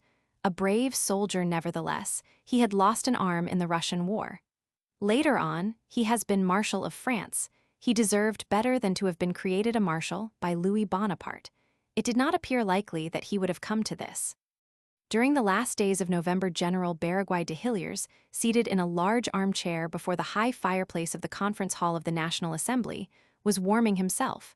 One of his colleagues, he who is writing these lines, sat down near him on the other side of the fireplace. They did not speak to each other, one belonging to the right, the other to the left, but M. Piscatori came in, who belonged a little to the right and a little to the left. He addressed himself to Barangay de Hilliers. "Well, General, do you know what they are saying?" "What?" "That one of these days, the President will shut the door in our faces." General Barangay de Hilliers answered, and I heard the answer. "If M. Bonaparte should close the door of the Assembly against us, France will fling it wide open again." Louis Bonaparte at one moment thought of entitling this committee the Executive Commission. "No," said Morny to him, "that would be to credit them with courage. They will willingly be supporters, they will not be prescribers." General Rolhier was dismissed for having blamed the passive obedience of the army. Let us here mention an incident. Some days after the 4th of December, Emmanuel Arago met M. Dupin, who was going up the Faubourg Saint-Honoré. "What," said Arago, "are you going to the Élysée?" M. Dupin answered, "I never go to disreputable houses." Yet he went there. M. Dupin, it may be remembered, was appointed Attorney General at the Court of Cassation. Chapter 7. There was no alternative between death and opprobrium. Either soul or sword must be surrendered. Louis Bonaparte surrendered his sword. He wrote to William, "Sire, my brother, not having been able to die in the midst of my troops, it only remains for me to place my sword in your Majesty's hands. I am your Majesty, your good brother, Napoleon." Sedan, 1st September 1870. William answered, "Sire, my brother, I accept your sword." And on the 2d of September at 6 o'clock in the morning, this plain, streaming with blood and covered with dead, saw pass by a gilded open carriage and four, the horses harnessed after Daumont fashion, and in this carriage a man, cigarette in mouth. It was the Emperor of the French going to surrender his sword to the King of Prussia. The king kept the emperor waiting. It was too early. He sent M. de Bismarck to Louis Bonaparte to say that he would not receive him yet a while. Louis Bonaparte entered into a hovel by the side of the road. A table and 2 chairs were there. Bismarck and he leant their arms on the table and conversed. A mournful conversation. At the hour which suited the king, towards noon, the emperor got back into his carriage and went to the castle of Bellevue, halfway to the castle of Vandress. There he waited until the king came. At 1 o'clock William arrived from Vandress and consented to receive Bonaparte. He received him badly. Attila has not a light hand. The king, a blunt, straightforward man, showed the emperor a pity involuntarily cruel. There are pities which overwhelm. The conqueror upbraided the conquered with the victory. Bluntness handles an open wound badly. "Whatever was your reason for declaring this war?" The conquered excused himself, accusing France. The distant hurrahs of the victorious German army cut short this dialogue. The king caused the emperor to be reconducted by a detachment of the royal guard. This excess of ignominy is called an escort of honor. After the sword, the army. On the 3d of September, Louis Bonaparte handed over to Germany 88,000 French soldiers. In addition, says the Prussian report, 1 eagle and 2 flags, 419 field guns and mitrailleuses, 139 heavy pieces, 1079 vehicles of all kinds, 60,000 muskets, 6,000 horses, still good for service. These German figures are not wholly to be depended upon. According to what seems useful at the moment, the Aulic chancellors swell or reduce the disaster. There were about 13,000 wounded amongst the prisoners. The numbers vary in the official documents. A Prussian report, reckoning up the French soldiers killed and wounded in the Battle of Sedan, publishes this total, 16,400 men. This number causes a shudder. For it is that very number, 16,400 men, which Saint Arnaud had set to work on the Boulevard Montmartre upon the 4th of December, 1851. Half a league to the northwest of Sedan, near Aigez, the bend of the Meuse almost forms an island. A canal crosses the isthmus so that the peninsula becomes an island. It was there that there were penned, under the stick of the Prussian corporals, 83,000 French soldiers. A few sentinels watched over this army. They placed but few, insolently. These conquered men remained there 10 days, the wounded almost without care, the able-bodied almost without nourishment. The German army sneered around them. The heavens took part against them. The weather was fearful. Neither huts nor tents. Not a fire, not a truss of straw. For 10 days and 10 nights these 83,000 prisoners bivouacked with their heads beneath the rain, their feet in the mud. Many died of fever, regretting the hail of bullets. At length ox wagons came and took them away. The king placed the emperor in some place or other. Wilhelm show. What a thing of rags and tatters, an emperor drawn like a fowl. Chapter 8. I was there, thoughtful. I looked on these fields, these ravines, these hills, shuddering. I would willingly have insulted this terrible place. But sacred horror held me back. The station master of Sedan came to my carriage and explained to me what I had before my eyes. I seemed to see, through his words, the pale lightnings of the battle. All these distant cottages, scattered about and charming in the sun, had been burnt. They were rebuilt. Nature, so quickly diverted, had repaired everything, had cleaned everything, had swept everything, had replaced everything. The ferocious convulsion of men had vanished, eternal order had resumed its sway. But as I have said, the sun was there in vain, all this valley was smoke and darkness. In the distance, upon an eminence to my left, I saw a huge castle. It was Vandress. There lodged the King of Prussia.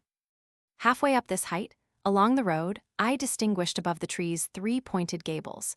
It was another castle, Bellevue. There Louis Bonaparte surrendered to William. There he had given and delivered up our army. It was there that, not being immediately admitted and requested to exercise a little patience, he had remained for nearly an hour silent and wan before the door, bringing his disgrace and waiting until it should please William to open the door to him. It was there that before receiving it the King of Prussia had made the sword of France dangle about in an antechamber. Lower down, nearer, in the valley, at the beginning of a road leading to Vandress, they pointed out to me a species of hovel. There they told me, while waiting for the King of Prussia, the Emperor Napoleon Roman III, had got down, livid. He had gone into a little courtyard, which they pointed out to me, and where a dog growled on the chain.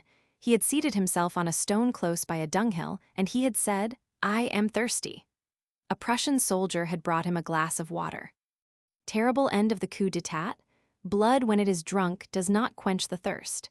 An hour was to come when the unhappy one should utter the cry of fever and of agony. Disgrace reserved for him this thirst, and Prussia this glass of water. Fearful dregs of destiny.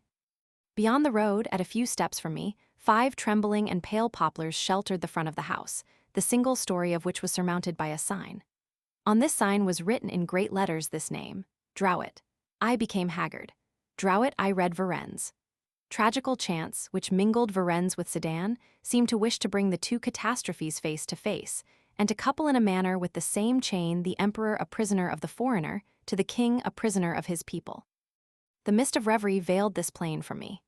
The Meuse appeared to me to wear a ruddy reflection, the neighboring isle, whose verdure I had admired, had for its subsoil a tomb. 1,500 horses, and as many men, were buried there. Thence the thick grass. Here and there, as far as could be seen, mounds, covered with ill-favored vegetation, dotted the valley. Each of these patches of vegetation marked the place of a buried regiment.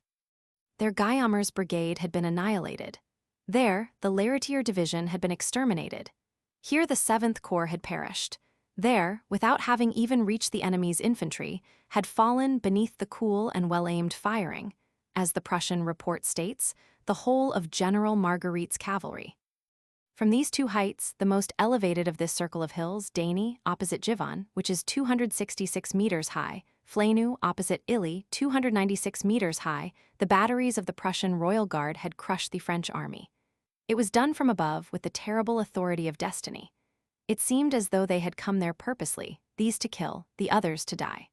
A valley for a mortar, the German army for a pestle, such is the Battle of Sedan.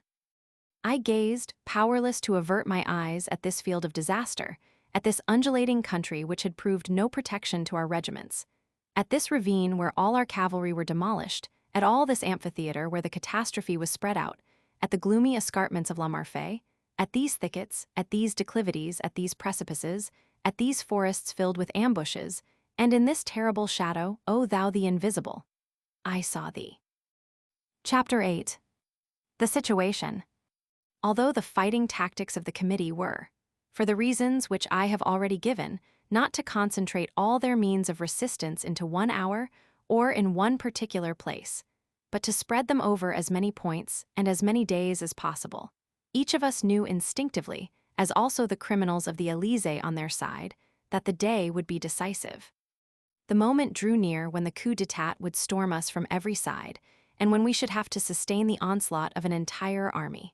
Would the people, that great revolutionary populace of the faubourgs of Paris, abandon their representatives? Would they abandon themselves? Or, awakened and enlightened, would they at length arise? A question more and more vital, and which we repeated to ourselves with anxiety. The National Guard had shown no sign of earnestness. The eloquent proclamation, written at Maurice by Jules Favre and Alexander Ray, and addressed in our name to the national legions, had not been printed. Hetzel's scheme had failed. Versigny and Lebraus had not been able to rejoin him, the place appointed for their meeting, the corner of the boulevard and the Rue de Richelieu, having been continually scoured by charges of cavalry. The courageous effort of Colonel Gracier to win over the 6th Legion, the more timid attempt of Lieutenant Colonel Houin upon the 5th, had failed. Nevertheless, indignation began to manifest itself in Paris. The preceding evening had been significant. Ingres came to us during the morning, bringing under his cloak a bundle of copies of the decree of deposition, which had been reprinted. In order to bring them to us, he had twice run the risk of being arrested and shot. We immediately caused these copies to be distributed and placarded. This placarding was resolutely carried out. At several points, our placards were posted by the side of the placards of the coup d'etat, which pronounced the penalty of death against anyone who should placard the decrees emanating from the representatives. Ingres told us that our proclamations and our decrees had been lithographed and distributed by hand in thousands. It was urgently necessary that we should continue our publications. A printer who had formerly been a publisher of several democratic journals, M. Boulay, had offered me his services on the preceding evening. In June 1848, I had protected his printing office, then being devastated by the National Guards. I wrote to him. I enclosed our judgments and our decrees in the letter, and the representative Montaigu undertook to take them to him. M. Boulay excused himself. His printing presses had been seized by the police at midnight.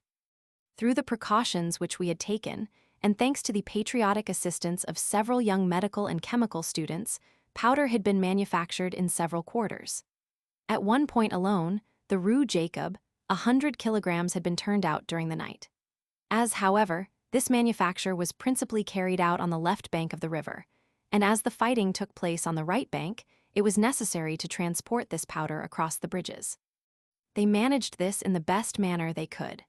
Towards 9 o'clock we were warned that the police, having been informed of this, had organized a system of inspection, and that all persons crossing the river were searched, particularly on the Pont Neuf.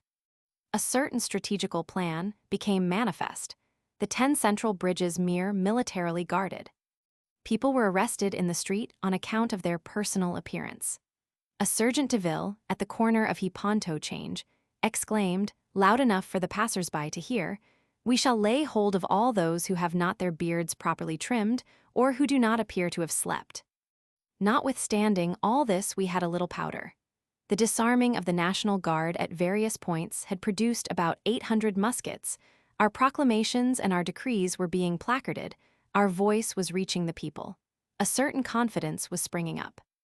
"The wave is rising, the wave is rising," exclaimed Edgar Quinet, who had come to shake my hand. We were informed that the schools were rising in insurrection during the day, and that they offered us a refuge in the midst of them.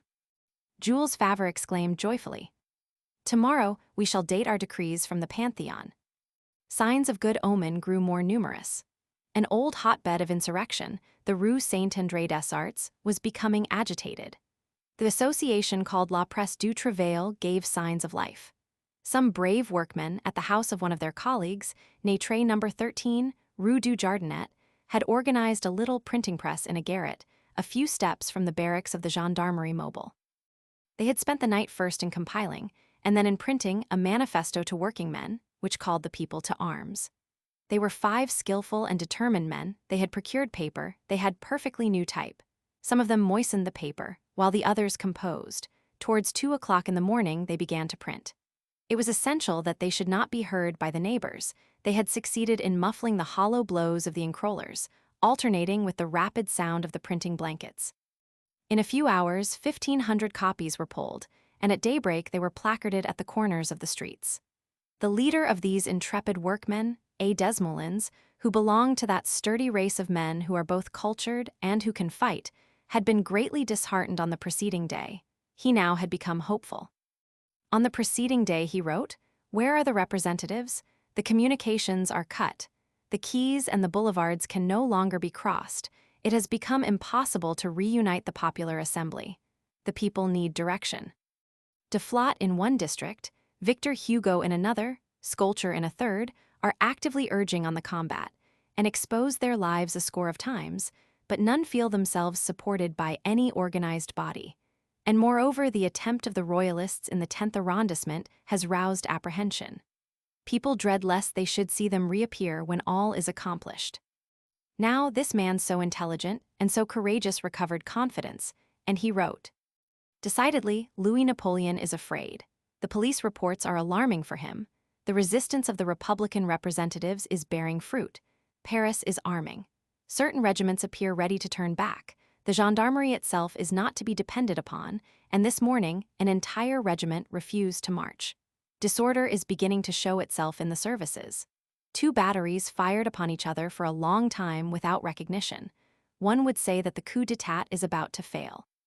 The symptoms, as may be seen, were growing more reassuring. Had Mappas become unequal to the task? Had they resorted to a more skillful man? An incident seemed to point to this. On the preceding evening, a tall man had been seen, between 5 and 7 o'clock, walking up and down before the café of the place St. Michel. He had been joined by 2 of the commissaries of the police who had effected the arrests of the 2d of December, and had talked to them for a long time. This man was Carlier. Was he about to supplant Mappas? The representative Labrouse, seated at a table of the café, had witnessed this conspirators' parley. Each of the 2 commissaries was followed by that species of police agent which is called the commissary's dog. At the same time, strange warnings reached the committee. The following letter was brought to our knowledge. 3d December. My dear Bocage, today at 6 o'clock, 25,000 francs has been offered to anyone who arrests or kills Hugo. You know where he is. He must not go out under any pretext whatever. Yours ever, Al Dumas. At the back was written, Bocage, 18, Rue Cassette. It was necessary that the minutest details should be considered. In the different places of combat, a diversity of passwords prevailed, which might cause danger, for the password on the day before we had given the name of Baudin. In imitation of this, the names of other representatives had been adopted as passwords on barricades. In the Rue Rambuteau, the password was Eugene Sue and Mitchell de Bourges. In the Rue Beaubourg, Victor Hugo. At the St. Denis Chapel, Esquiros and Deflot.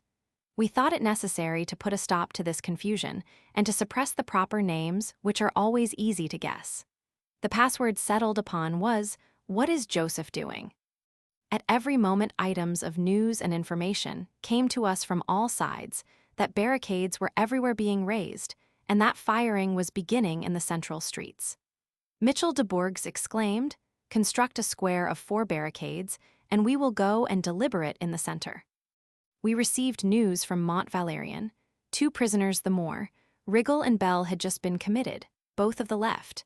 Dr. Rigol was the representative of Gaillac and Bell of Lavour. Rigol was ill, they had arrested him in bed. In prison he lay upon a pallet and could not dress himself. His colleague Bell acted as his valet de chambre. Towards 9 o'clock an ex-captain of the 8th Legion of the National Guard of 1848, named Jourdan, came to place himself at our service. He was a bold man, one of those who had carried out, on the morning of the 24th February, the rash surprise of the Hôtel de Ville. We charged him to repeat this surprise and to extend it to the prefecture of police. He knew how to set about the work. He told us that he had only a few men, but that during the day he would cause certain houses of strategical importance on the Quai des Sèvres, on the Quai Lepelletier, and in the Rue de la Cité, to be silently occupied, and that if it should chance that the leaders of the coup d'etat, owing to the combat in the center of Paris growing more serious, should be forced to withdraw the troops from the Hôtel de Ville and the prefecture, An attack would be immediately commenced on these 2 points. Captain Jordan, we may at once mention, did what he had promised us. Unfortunately, as we learnt that evening, he began perhaps a little too soon. As he had foreseen, a moment arrived when the square of the Hôtel de Ville was almost devoid of troops, General Herbelin having been forced to leave it with his cavalry to take the barricades of the center in the rear. The attack of the Republicans burst forth instantly. Musket shots were fired from the windows on the Quai Lepelletier, but the left of the column was still on the Pont d'Arcole. A line of riflemen had been placed by a major named Larichette before the Hôtel de Ville. The 44th retraced its steps, and the attempt failed. Bastide arrived, with chauffeur and Lasek. "Good news," said he to us, "all is going on well." His grave, honest, and dispassionate countenance shone with a sort of patriotic serenity. He came from the barricades and was about to return thither. He had received 2 balls in his cloak. I took him aside and said to him, "Are you going back?" "Yes, take me with you." "No," answered he, "you are necessary here. Today you are the general, I am the soldier." I insisted in vain. He persisted in refusing, repeating continually, "The committee is our center, it should not disperse itself. It is your duty to remain here. Besides," added he, "make your mind easy. You run here more risk than we do. If you're taken, you will be shot." "Well then," said I, "the moment may come when our duty will be to join in the combat." "Without doubt." I resumed, "You who are on the barricades will be better judges than we shall of that moment. Give me your word of honor that you will treat me as you would wish me to treat you, and that you will come and fetch us." "I give it you," he answered, and he pressed my 2 hands in his own. Later on, however, a few moments after Bastide had left, great as was my confidence in the loyal word of this courageous and generous man, I could no longer restrain myself, and I profited by an interval of 2 hours of which I could dispose, to go and see with my own eyes what was taking place, and in what manner the resistance was behaving. I took a carriage in the square of the Palais Royal. I explained to the driver who I was, and that I was about to visit and encourage the barricades, that I should go sometimes on foot, sometimes in the carriage, and that I trusted myself to him. I told him my name. The first comer is almost always an honest man. This true-hearted coachman answered me, "I know where the barricades are. I will drive you wherever it is necessary. I will wait for you wherever it is necessary. I will drive you there and bring you back, and if you have no money, do not pay me. I am proud of such an action." And we started. The original of this note is in the hands of the author of this book. It was handed to us by M. Avenel on the part of M. Bocage. "I shall go and obtain force." "Do so." He left the room, and in actual fact went to obtain orders from the Ministry of the Interior. The representatives waited in that kind of indescribable agitation, which might be called the strangling of right by violence. In a short time, one of them who had gone out came back hastily, and warned them that 2 companies of the gendarmerie mobile were coming with their guns in their hands. Marc Duffrace cried out, "Let the outrage be thorough. Let the coup d'etat find us on our seats. Let us go to the salle des séances," he added. "Since things have come to such a pass, let us afford the genuine and living spectacle of an 18th Brumaire." They all repaired to the Hall of Assembly. The passage was free. The salle Casimir-Perrier was not yet occupied by the soldiers. They numbered about 60. Several were girded with their scarves of office. They entered the hall meditatively. There, M. de Rességuier, undoubtedly with a good purpose, and in order to form a more compact group, urged that they should all install themselves on the right side. "No," said Marc Duffrace, "everyone to his bench." They scattered themselves about the hall, each in his usual place. M. Monet, who sat on one of the lower benches of the left center, held in his hand a copy of the Constitution. Several minutes elapsed. No one spoke. It was the silence of expectation which precedes decisive deeds and final crises, and during which everyone seems respectfully to listen to the last instructions of his conscience. Suddenly the soldiers of the gendarmerie mobile, headed by a captain with his sword drawn, appeared on the threshold. The Hall of Assembly was violated. The representatives rose from their seats simultaneously, shouting, "Vive la République!" The representative Monet alone remained standing, and in a loud and indignant voice, which resounded through the empty hall like a trumpet, ordered the soldiers to halt. The soldiers halted, looking at the representatives with a bewildered air. The soldiers as yet only blocked up the lobby of the left, and had not passed beyond the tribune. Then the representative Morny read the Articles 36, 37, and 68 of the Constitution. Articles 36 and 37 established the inviolability of the representatives. Article 68 deposed the president in the event of treason. That moment was a solemn one. The soldiers listened in silence. The articles having been read, Representative de Delsward, who sat on the first lower bench of the left, and who was nearest to the soldiers, turned towards them and said, "Soldiers, you see that the President of the Republic is a traitor and would make traitors of you. You violate the sacred precinct of rational representation. In the name of the Constitution, in the name of the law, we order you to withdraw." While Delsward was speaking, the major commanding the gendarmerie mobile had entered. "Gentlemen," said he, "I have orders to request you to retire, and, if you do not withdraw of your own accord, to expel you." "Orders to expel us?" exclaimed Delsward, and all the representatives added, "Whose orders? Let us see the orders. Who signed the orders?" The major drew forth a paper and unfolded it. Scarcely had he unfolded it than he attempted to replace it in his pocket, but General laid it threw himself upon him and seized his arm. Several representatives leant forward and read the order for the expulsion of the Assembly, signed, Fortal, Minister of the Marine. Marc Duffrace turned towards the gendarmes mobiles and cried out to them, "Soldiers, your very presence here is an act of treason. Leave the hall." The soldiers seemed undecided. Suddenly, a second column emerged from the door on the right, and at a signal from the commander, the captain shouted, "Forward, turn them all out." Then began an indescribable hand-to-hand fight between the gendarmes and the legislators. The soldiers, with their guns in their hands, invaded the benches of the Senate. Repellin, Chaney, Ranchin were forcibly torn from their seats. 2 gendarmes rushed upon Marc Duffrace, 2 upon Gambin. A long struggle took place on the first bench of the right, the same place where Odilon Barrett and Abatucci were in the habit of sitting. Paulin Durieux resisted violence by force. It needed 3 men to drag him from his bench. Morny was thrown down upon the benches of the commissaries. They seized Delsward by the throat and thrust him outside the hall. Richardet, a feeble man, was thrown down and brutally treated. Some were pricked with the points of the bayonets. Nearly all had their clothes torn. The commander shouted to the soldiers, "Rake them out." It was thus that 60 representatives of the people were taken by the collar by the coup d'etat and driven from their seats. The manner in which the deed was executed completed the treason. The physical performance was worthy of the moral performance. The 3 last to come out were Fayolle, Taillard-Ladurus, and Paulin Durieux. They were allowed to pass by the great door of the palace, and they found themselves in the Place Bourgogne. The Place Bourgogne was occupied by the 42D Regiment of the Line, under the orders of Colonel Garderins. Between the palace and the statue of the Republic, which occupied the center of the square, a piece of artillery was pointed at the assembly opposite the great door. By the side of the cannon, some chasseurs de Vincennes were loading their guns and biting their cartridges.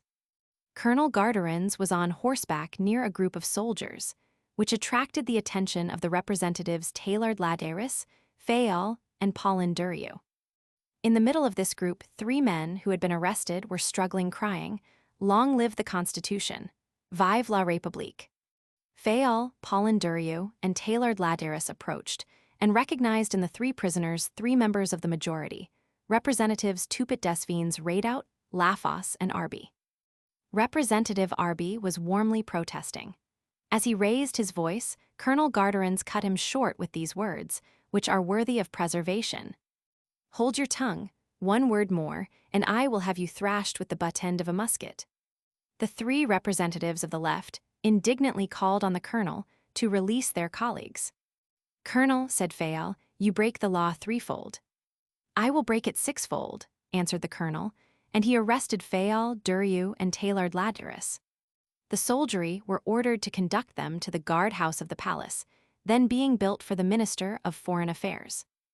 On the way, the 6 prisoners, marching between a double file of bayonets, met 3 of their colleagues' representatives Eugene Sue, Chaney, and Benoist, du Rhône.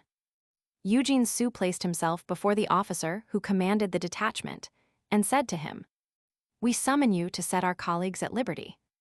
"I cannot do so," answered the officer.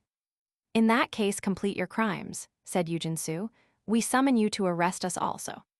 The officer arrested them. They were taken to the guardhouse of the Ministry for Foreign Affairs and, later on, to the barracks of the Quai d'Orsay. It was not till night that 2 companies of the line came to transfer them to this ultimate resting place. While placing them between his soldiers, the commanding officer bowed down to the ground, politely remarking, "Gentlemen, my men's guns are loaded." The clearance of the hall was carried out, as we have said, in a disorderly fashion, the soldiers pushing the representatives before them through all the outlets. Some, and amongst the number those of whom we have just spoken, went out by the Rue de Bourgogne. Others were dragged through the Salle des Pas-Perdus towards the grated door opposite the Pont de la Concorde. The Salle des Pas-Perdus has an antechamber, a sort of crossway room, upon which opened the staircase of the high tribune and several doors, amongst others the great glass door of the gallery, which leads to the apartments of the President of the Assembly. As soon as they had reached this crossway room, which adjoins the little rotunda, where the side door of exit to the palace is situated, the soldiers set the representatives free. There, in a few moments, a group was formed, in which the representatives Canet and Favreau began to speak. One universal cry was raised, "Let us search for Dupin, let us drag him here if it is necessary." They opened the glass door and rushed into the gallery. This time M. Dupin was at home. M. Dupin, having learnt that the gendarmes had cleared out the hall, had come out of his hiding place. The assembly being thrown prostrate, Dupin stood erect. The law being made prisoner, this man felt himself set free. The group of representatives, led by Canet and Favreau, found him in his study. There a dialogue ensued. The representatives summoned the president to put himself at their head, and to re-enter the hall, he, the man of the assembly, with them, the men of the nation. M. Dupin refused point-blank, maintained his ground, was very firm, and clung bravely to his nonentity. "What do you want me to do?" said he, mingling with his alarmed protests many law maxims and Latin quotations, an instinct of chattering jays, who pour forth all their vocabulary when they are frightened. "What do you want me to do? Who am I? What can I do? I am nothing. No one is any longer anything. You by Nile, might is there. Where there is might, the people lose their rights. Novus nascitur ordo. Shape your course accordingly. I am obliged to submit. Dura lex sed lex." A law of necessity we admit, but not a law of right. But what is to be done? I ask to be let alone. I can do nothing. I do what I can. I am not wanting in goodwill. If I had a corporal and 4 men, I would have them killed. "This man only recognizes force," said the representatives. "Very well, let us employ force." They used violence towards him. They girded him with a scarf like a cord round his neck, and, as they had said, they dragged him towards the hall, begging for his liberty, moaning, kicking, I would say wrestling, if the word were not too exalted. Some minutes after the clearance, this Salle des Pas-Perdus, which had just witnessed representatives pass by in the clutch of gendarmes, saw M. Dupin in the clutch of the representatives.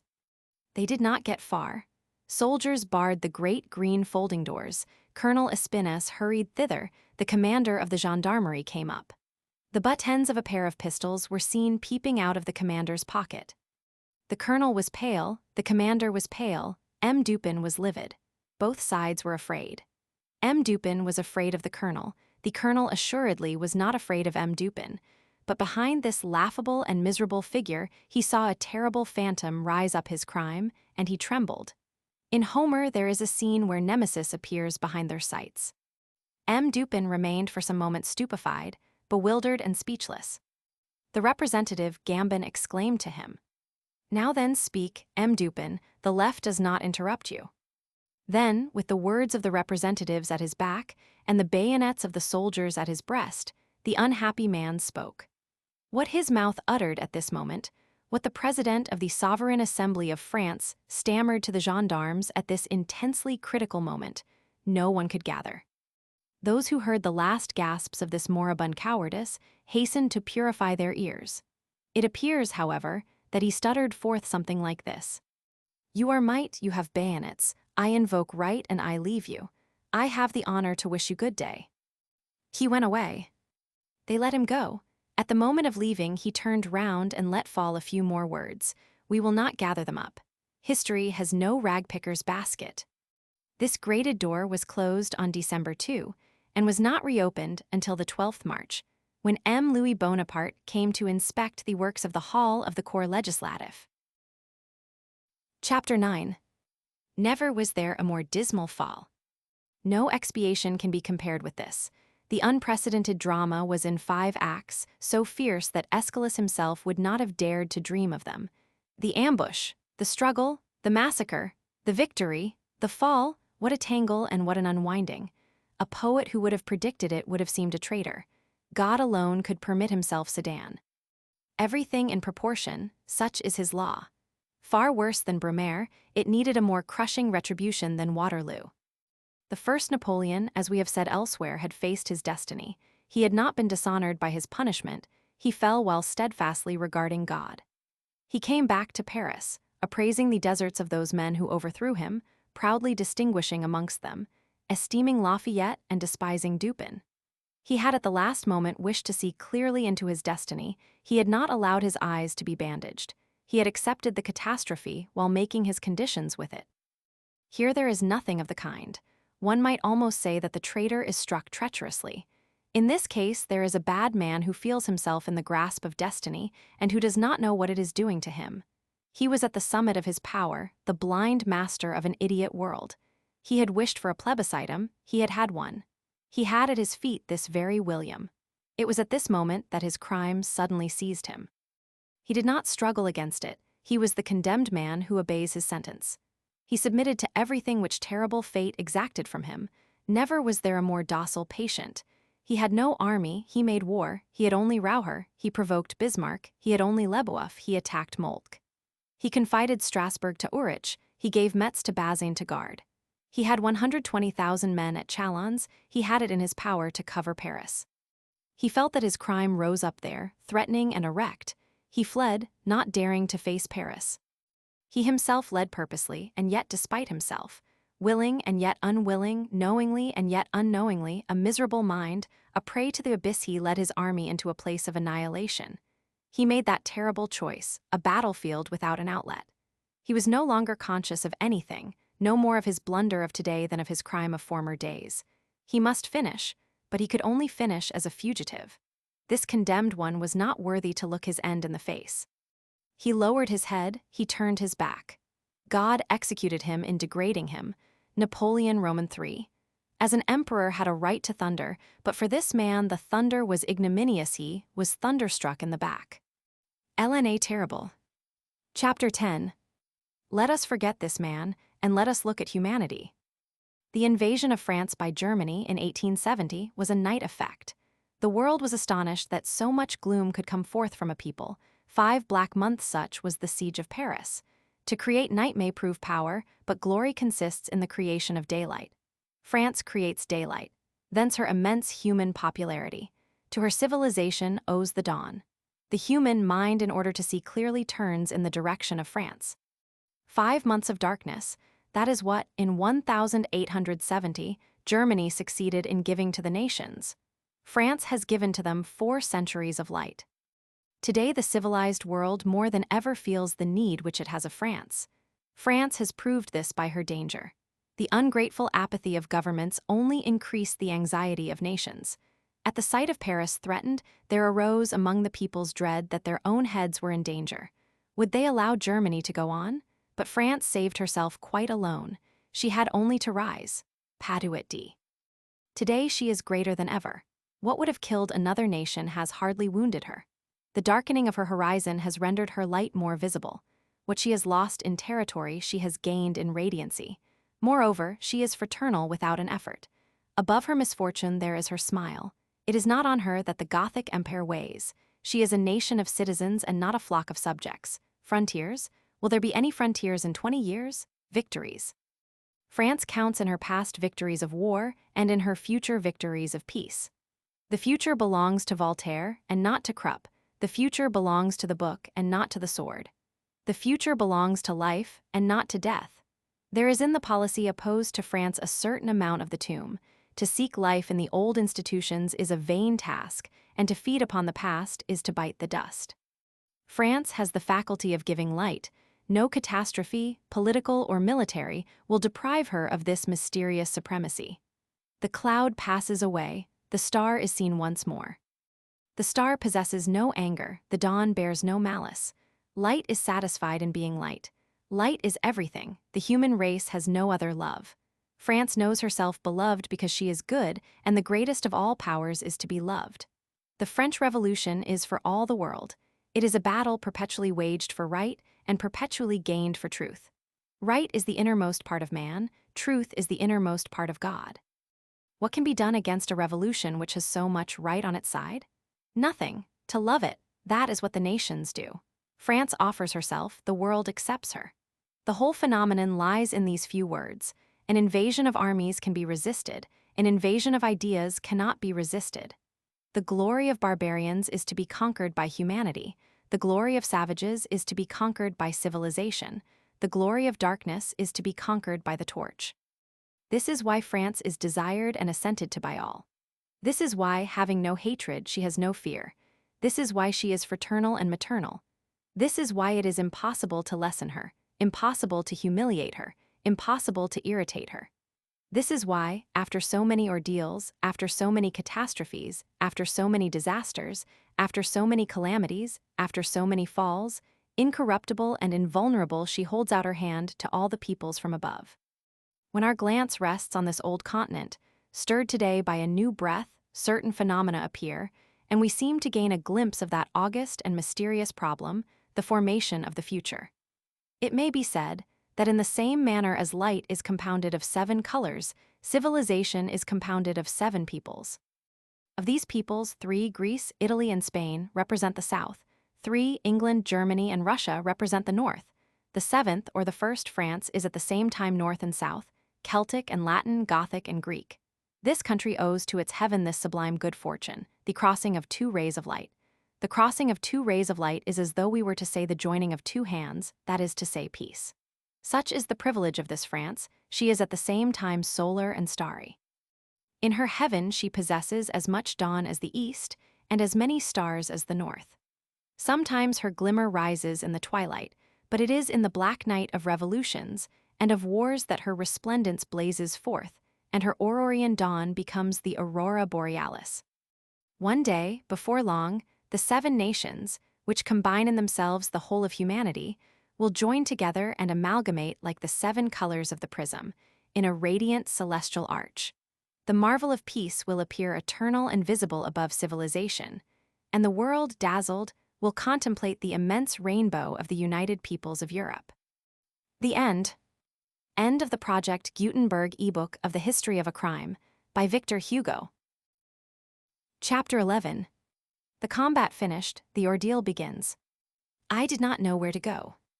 On the afternoon of the 7th I determined to go back once more to 19, Rue Richelieu. Under the gateway someone seized my arm. It was Madame D. She was waiting for me. "Do not go in," she said to me. "Am I discovered?" "Yes." "And taken?" "No." She added, "Come." We crossed the courtyard, and we went out by a back door into the Rue Fontaine Molière. We reached the square of the Palais Royal. The fiacres were standing there as usual. We got into the first we came to. "Where are we to go?" asked the driver.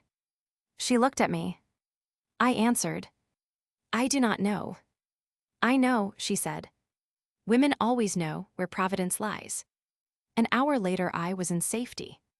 From the 4th, every day which passed by consolidated the coup d'etat. Our defeat was complete, and we felt ourselves abandoned. Paris was like a forest in which Louis Bonaparte was making a battue of the representatives. The wild beast was hunting down the sportsmen. We heard the indistinct baying of mappas behind us. We were compelled to disperse. The pursuit was energetic. We entered into the second phase of duty, the catastrophe accepted and submitted to. The vanquished became the proscribed. Each one of us had his own concluding adventures. Mine was what it should have been, exile, death having missed me. I am not going to relate it here. This book is not my biography, and I ought not to divert to myself any of the attention which it may excite. Besides, what concerns me personally is told in a narrative which is one of the testaments of exile. Notwithstanding the relentless pursuit which was directed against us, I did not think it my duty to leave Paris as long as a glimmer of hope remained, and as long as an awakening of the people seemed possible. Mallarmé sent me word in my refuge that a movement would take place at Belleville on Tuesday the 9th. I waited until the 12th. Nothing stirred. The people were indeed dead.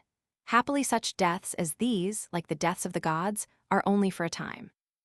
I had a last interview with Jules Favre and Michel de Bourges at Madame Didier's in the Rue de la Ville-l'Évêque. It was at night. Bastide came there. This brave man said to me, "You are about to leave Paris. For myself, I remain here. Take me as your lieutenant. Direct me from the depths of your exile. Make use of me as an arm which you have in France." "I will make use of you as of a heart," I said to him. On the 14th, amidst the adventures which my son Charles relates in his book, I succeeded in reaching Brussels. The vanquished are like cinders, destiny blows upon them and disperses them. There was a gloomy vanishing of all the combatants for right and for law, a tragical disappearance.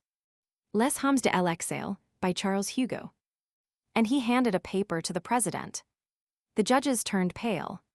The president unfolded the paper. M. Cauchy put his head over M. Hardouin's shoulder. The president read, but, "You are ordered to dissolve the High Court, and in case of refusal to arrest M. Bérenger, Rocher, de Boissieu, Patil, and Hello." And turning towards the judges, the president added, "Sign Maupes." Then, addressing himself to the commissary, he resumed, "There is some mistake. These are not our names. Bérenger, Rocher, and de Boissieu have served their time and are no longer judges of the High Court. As for M. Hello, he is dead." The High Court, in reality, was temporary and renewable. The coup d'etat overthrew the Constitution, but did not understand it. The warrant signed Maupes was applicable to the preceding High Court. The coup d'etat had been misled by an old list. Such is the heedlessness of assassins. "Mr. Commissary of Police," continued the president, "you see that these names are not ours." "That does not matter to me," replied the commissary. "Whether this warrant does or does not apply to you, disperse, or I shall arrest all of you." And he added, "At once." The judges were silenced. One of them picked up from the table a loose sheet of paper, which was the judgment they had drawn up, and put the paper in his pocket. Then they went away. The commissary pointed to the door where the bayonets were, and said, "That way." They went out by the lobby between two ranks of soldiers. The detachment of Republican guards escorted them as far as the St. Louis Gallery. There they set them free, their heads bowed down. It was about 3 o'clock. While these events were taking place in the library, close by, in the former great chamber of the Parliament, the Court of Cassation was sitting in judgment as usual, without noticing what was happening so near at hand. It would appear, then, that the police exhaled no odor. Let us at once have done with this High Court. In the evening at 7:30, the 7 judges met together at the house of one of their number, he who had taken away the decree. They framed an official report, drew up a protest, and recognizing the necessity of filling in the line left blank in their decree, on the proposition of M. Quesnalt, appointed as Procureur General M. Renoir, their colleague at the Court of Cassation. M. Renoir, who was immediately informed, consented. They met together for the last time on the next day, the 3D, at 11 o'clock in the morning, an hour before the time mentioned in the judgment which we have read above again in the library of the Court of Cassation. M. Renoir was present. An official minute was given to him, recording his appointment, as well as certain details with which he asked to be supplied. The judgment which had been drawn up was taken by M. Quesnalt to the recorder's office, and immediately entered upon the register of the secret deliberations of the Court of Cassation, the High Court not having a special register, and having decided, from its creation, to use the register of the Court of Cassation. After the decree, they also transcribed the 2 documents described as follows on the register. I, an official report recording the interference of the police during the discussion upon the preceding decree. Roman 2. A minute of the appointment of M. Renoir to the office of Procureur General.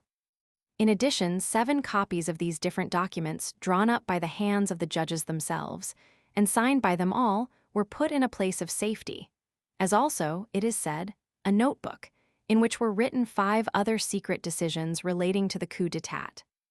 Does this page of the Register of the Court of Cassation exist at the present time? Is it true, as has been stated, that the prefect Mappas sent for the register and tore out the leaf containing the decree? We have not been able to clear up this point. The register now is shown to no one, and those employed at the recorder's office are dumb. Such are the facts, let us summarize them.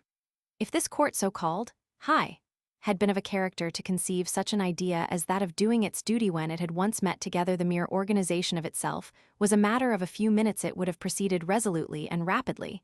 It would have appointed as Procureur General some energetic man belonging to the Court of Cassation, either from the body of magistrates, such as Freslon, or from the bar, like Martin of Strasbourg.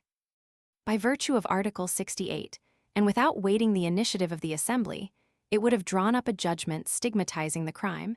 It would have launched an order of arrest against the president and his accomplices, and have ordered the removal of the person of Louis Bonaparte to jail. As for the Procureur General, he would have issued a warrant of arrest. All this could have been done by 11:30, and at that time no attempt had been made to dissolve the High Court. These preliminary proceedings concluded, the High Court, by going out through a nailed-up door leading into the Salle des Pas Perdus, could have descended into the street, and there have proclaimed its judgment to the people. At this time, it would have met with no hindrance.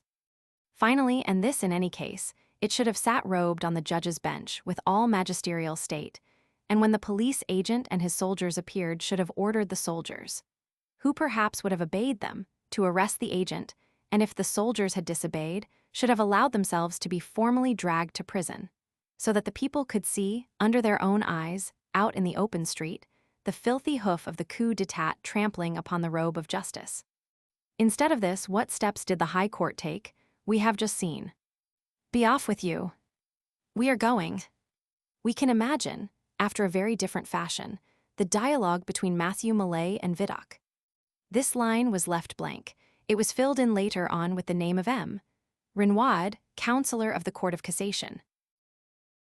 Chapter 12. The exiled. The crime having succeeded, all hastened to join it. To persist was possible, to resist was not possible. The situation became more and more desperate. One would have said that an enormous wall was rising upon the horizon, ready to close in. The outlet, exile. The great souls, the glories of the people, emigrated. Thus there was seen this dismal sight: France driven out from France. But what the present appears to lose, the future gains. The hand which scatters is also the hand which sows. The representatives of the left, surrounded, tracked, pursued, hunted down, wandered for several days from refuge to refuge. Those who escaped found great difficulty in leaving Paris and France. Maitre de Montchin had very black and thick eyebrows. He shaved off half of them, cut his hair, and let his beard grow. Ivan, Pelletier, Gindrier, and Douter shaved off their mustaches and beards. Versigny reached Brussels on the 14th with a passport in the name of Morin. Sculpture dressed himself up as a priest. This costume became him admirably and suited his austere countenance and grave voice. A worthy priest helped him to disguise himself and lent him his cassock and his band, made him shave off his whiskers a few days previously, so that he should not be betrayed by the white trace of his freshly cut beard, gave him his own passport, and only left him at the railway station. Deflot disguised himself as a servant, and in this manner succeeded in crossing the frontier at Mouscron. From there, he reached Ghent, and thence Brussels. On the night of December 26th, I had returned to the little room without a fire, which I occupied number 9 on the second story of the Hôtel de la Porte-Verte. It was midnight. I had just gone to bed and was falling asleep when a knock sounded at my door. I awoke. I always left the key outside. "Come in," I said. A chambermaid entered with a light and brought 2 men whom I did not know. One was a lawyer of Ghent M. The other was Deflot. He took my 2 hands and pressed them tenderly. "What," I said to him, "is it you?" At the assembly, Deflot, with his prominent and thoughtful brow, his deep-set eyes, his close-shorn head, and his long beard, slightly turned back, looked like a creation of Sebastian del Piombo wandering out of his picture of the raising of Lazarus. And I had before my eyes a short young man, thin and pallid, with spectacles. But what he had not been able to change, and what I recognized immediately, was the great heart, the lofty mind, the energetic character, the dauntless courage. And if I did not recognize him by his features, I recognized him by the grasp of his hand. Edgar Quinet was brought away on the 10th by a noble-hearted Wallachian woman, Princess Cantacuzene, who undertook to conduct him to the frontier and who kept her word. It was a troublesome task. Quinet had a foreign passport in the name of Grubesco. He was to personate a Wallachian, and it was arranged that he should not know how to speak French, he who writes it as a master. The journey was perilous. They ask for passports along all the line, beginning at the terminus. At Amiens they were particularly suspicious, but at Lille the danger was great.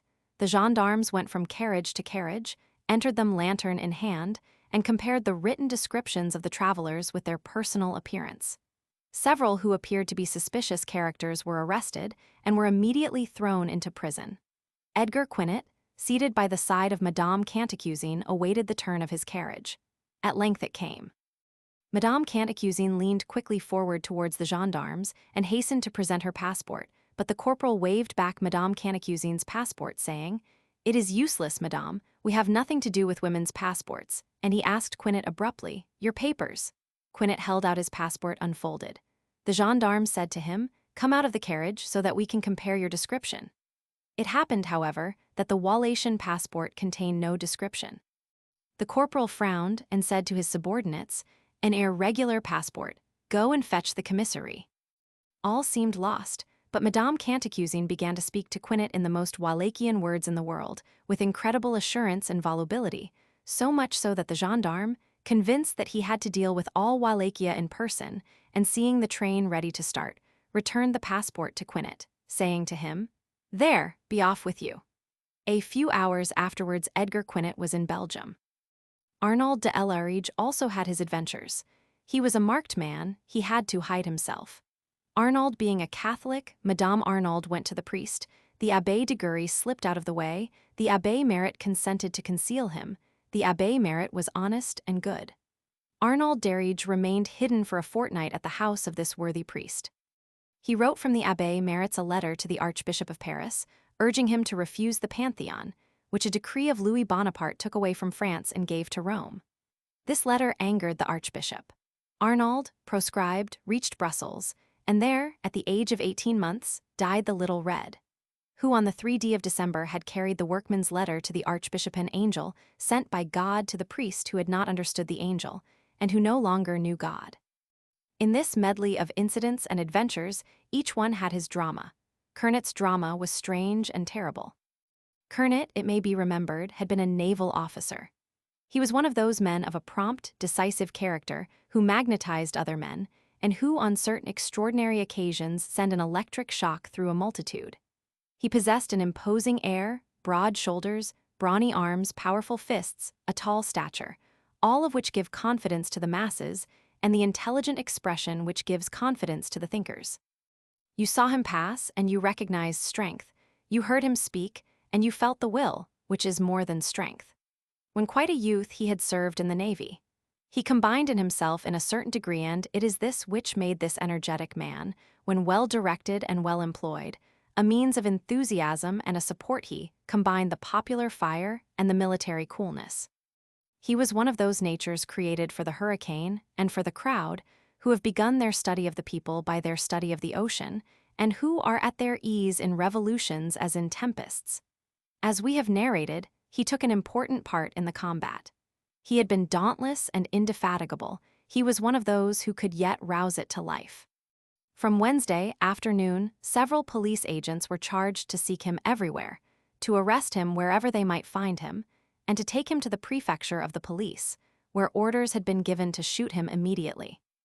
Kernet, however, with his habitual daring, came and went freely in order to carry on the lawful resistance, even in the quarters occupied by the troops, shaving off his mustaches as his sole precaution. On the Thursday afternoon, he was on the boulevards at a few paces from a regiment of cavalry drawn up in order.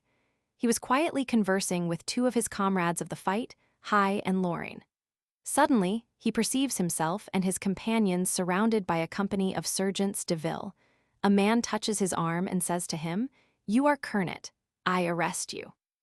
"Bah," answers Kernet, "my name is Lapine." The man resumes, "You are Kernet, do not you recognize me? Well then, I recognize you, I have been, like you, a member of the Socialist Electoral Committee." Kernet looks him in the face and finds this countenance in his memory. The man was right. He had, in fact, formed part of the gathering in the Rue Saint-Spire. The police spy resumed, laughing, "I nominated Eugen Sue with you." It was useless to deny it, and the moment was not favorable for resistance. There were on the spot, as we have said, 20 sergeants de ville and a regiment of dragoons. "I will follow you," said Kernet. A fiacre was called up. "While I am about it," said the police spy, "come in all 3 of you." He made High and Loring get in with Kernet, placed them on the front seat, and seated himself on the back seat by Kernet, and then shouted to the driver, "To the prefecture." The sergeants de ville surrounded the fiacre.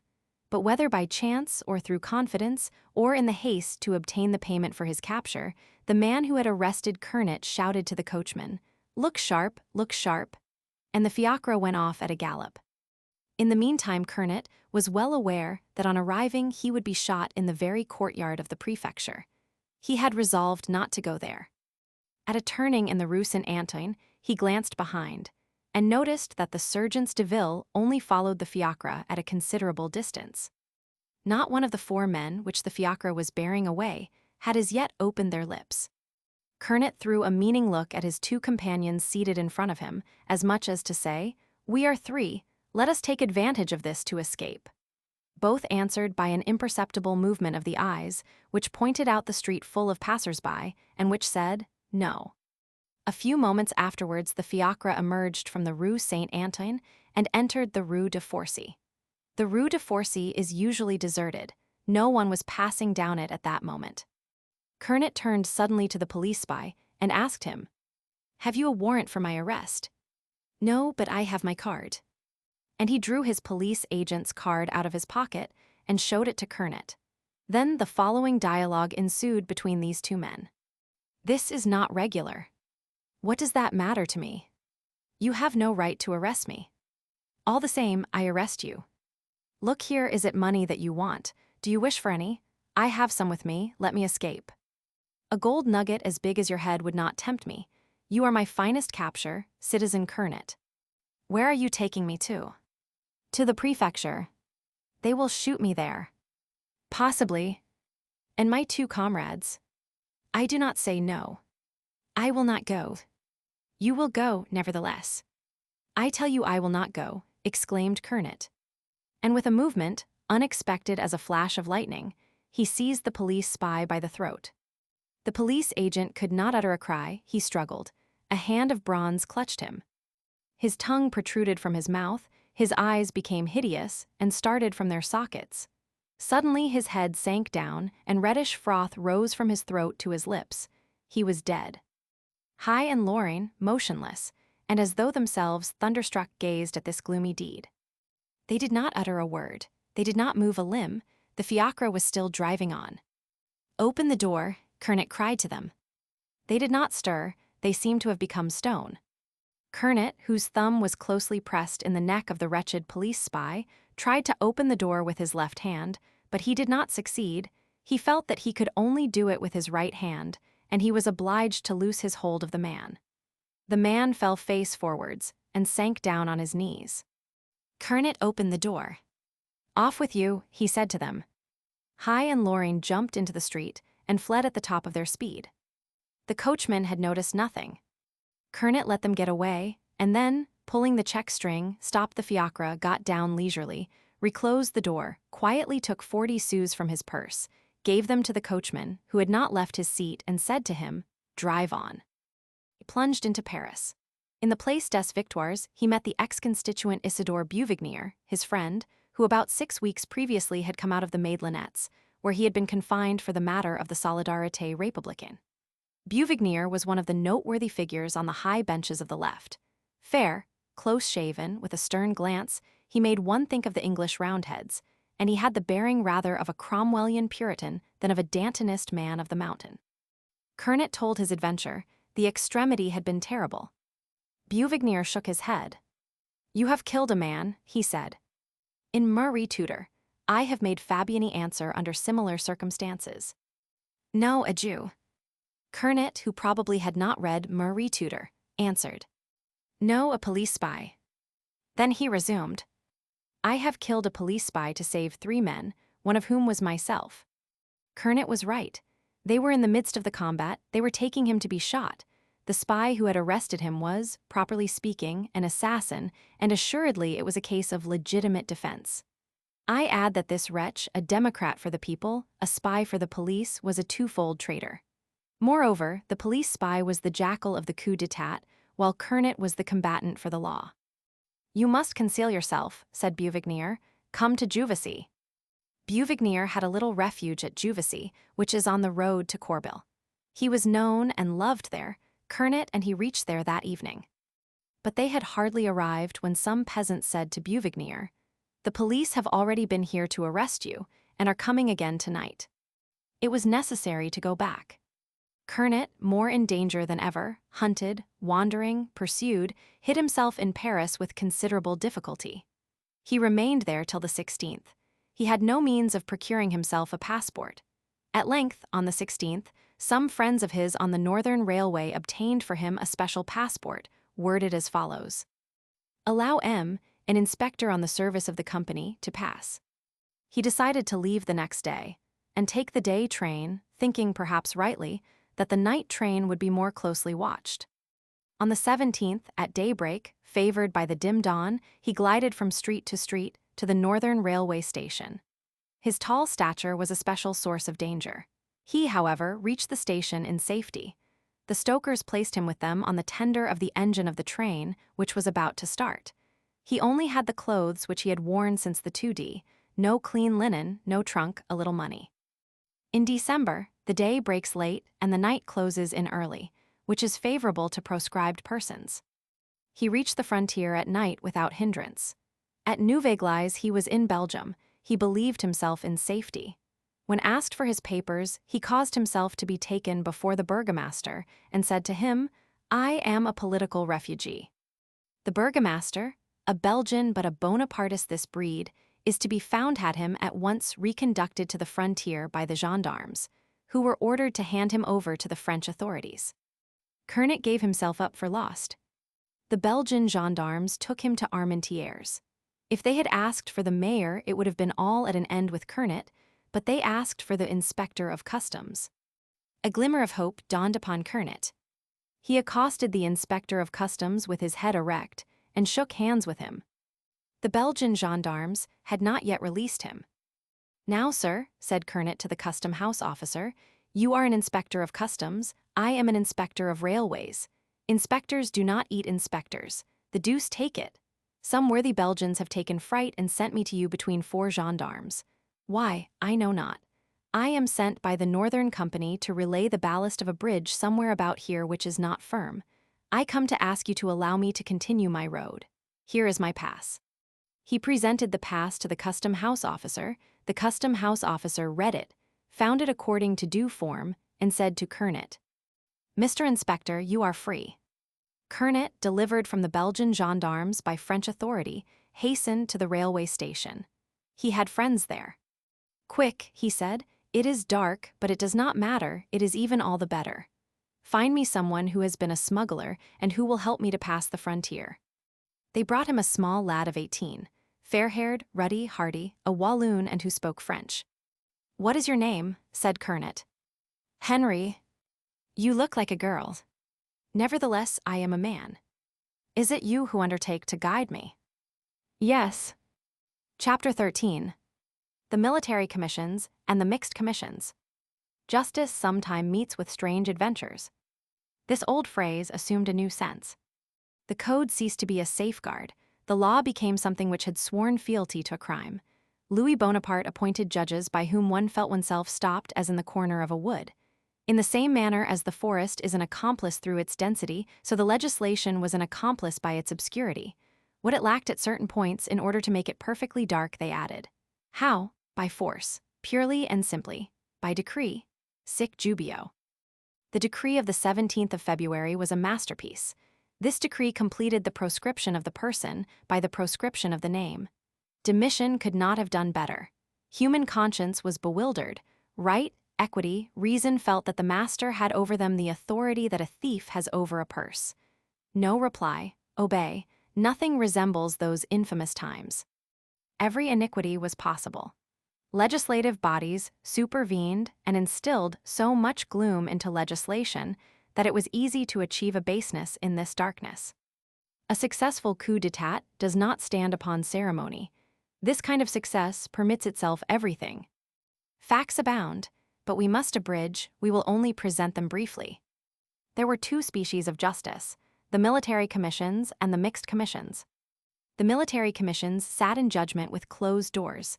A colonel presided. In Paris alone, there were 3 military commissions. Each received 1,000 bills of indictment. The judge of instruction sent these accusations to the procureur of the Republic, Lascaux, who transmitted them to the colonel president. The commissions summoned the accused to appear. The accused himself was his own bill of indictment. They searched him, that is to say, they thumbed him. The accusing document was short, 2 or 3 lines, such as this, for example. Name, Christian name, profession, a sharp fellow, goes to the cafe, reads the papers, speaks, dangerous. The accusation was laconic. The judgment was still less prolix. It was a simple sign. The bill of indictment having been examined, the judges having been consulted, the colonel took a pen and put at the end of the accusing line one of 3 signs. Plus O signified consignment to Lambessa. Plus signified transportation to Cayenne, the dry guillotine, death. O signified acquittal. While this justice was at work, the man on whose case they were working was sometimes still at liberty. He was going and coming at his ease. Suddenly they arrested him, and without knowing what they wanted with him, he left for Lambessa or for Cayenne. His family was often ignorant of what had become of him. People asked of a wife, of a sister, of a daughter, of a mother, "Where is your husband? Where is your brother? Where is your father? Where is your son?" The wife, the sister, the daughter, the mother answered, "I do not know." In the Allier, 11 members of one family alone, the Préverod family of Donjon, were struck down, one by the penalty of death, the others by banishment and transportation. A wine seller of the Batignolles, named Brissadeau, was transported to Cayenne for this line in his deed of accusation. His shop is frequented by socialists. Here is a dialogue, word for word, and taken from life, between a colonel and his convicted prisoner. "You are condemned." "Indeed, why?" "In truth, I do not exactly know myself. Examine your conscience. Think what you have done." Chapter 15. How they came out of Ham. On the night of the 7th and 8th of January, Cheras was sleeping. The noise of his bolts being drawn awoke him. "So then," said he, "they are going to put us in close confinement," and he went to sleep again. An hour afterwards the door was opened. The commandant of the fort entered in full uniform, accompanied by a police agent carrying a torch. It was about 4 o'clock in the morning. "Colonel," said the commandant, "dress yourself at once." "What for?" "You are about to leave." "Some more rascality, I suppose." The commandant was silent. Cheras dressed himself. As he finished dressing, a short young man, dressed in black, came in. This young man spoke to Cheras. "Colonel, you are about to leave the fortress. You are about to quit France. I am instructed to have you conducted to the frontier." Cheras exclaimed, "If I am to quit France, I will not leave the fortress. This is yet another outrage. They have no more the right to exile me than they had the right to imprison me. I have on my side the law, right, my old services, my commission. I protest. Who are you, sir?" "I am the private secretary of the Minister of the Interior." "Ah, it is you who are named Leopold Lehan." The young man cast down his eyes. Cheras continued, "You come on the part of someone whom they call Minister of the Interior. M. de Morny, I believe. I know M. de Morny. A bald young man, he has played the game where people lose their hair, and now he is playing the game where people risk their heads." The conversation was painful. The young man was deeply interested in the toe of his boot. After a pause, however, he ventured to speak. M. Cheras, I am instructed to say that if you want money. Cheras interrupted him impetuously. Hold your tongue, sir, not another word. I have served my country 25 years as an officer, under fire, at the peril of my life, always for honor, never for gain. Keep your money for your own set. But sir, silence, money which passes through your hands would soil mine. Another pause ensued, which the private secretary again broke. Colonel, you will be accompanied by 2 police agents who have special instructions, and I should inform you that you are ordered to travel with a false passport and under the name of Vincent. Good heavens, said Cheras, this is really too much. Who is it imagines that they will make me travel by order with a false passport and under a false name? And looking steadily at M. Leopold Lehan, no, sir, that my name is Cheras and not Vincent, and that I belong to a family whose members have always borne the name of their father. They set out. They journeyed by carriage as far as Crail, which is on the railway. At Crail station, the first person whom Cheras saw was General Changarnier. Ah, it is you, General. The 2 proscripts embraced each other, such is exile. What the deuce are they doing with you? Asked the General. What they are probably doing with you. These vagabonds are making me travel under the name of Vincent. And me, said Changarnier, under the name of Leblanc.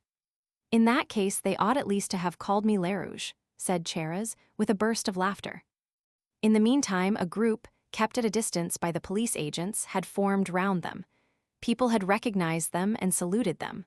A little child, whose mother could not hold him back, ran quickly to Cheras and took his hand. They got into the train apparently as free as other travelers. Only they isolated them in empty compartments, and each was accompanied by 2 men, who sat one at the side and the other facing him, and who never took their eyes off him. The keepers of General Changarnier were of ordinary strength and stature. Those of Cheras were almost giants. Cheras is exceedingly tall, they topped him by an entire head. These men who were galley sergeants had been carabineers, these spies had been heroes. Cheras questioned them. They had served when quite young, from 1813, thus they had shared the bivouac of Napoleon, now they ate the same bread as Vidocq.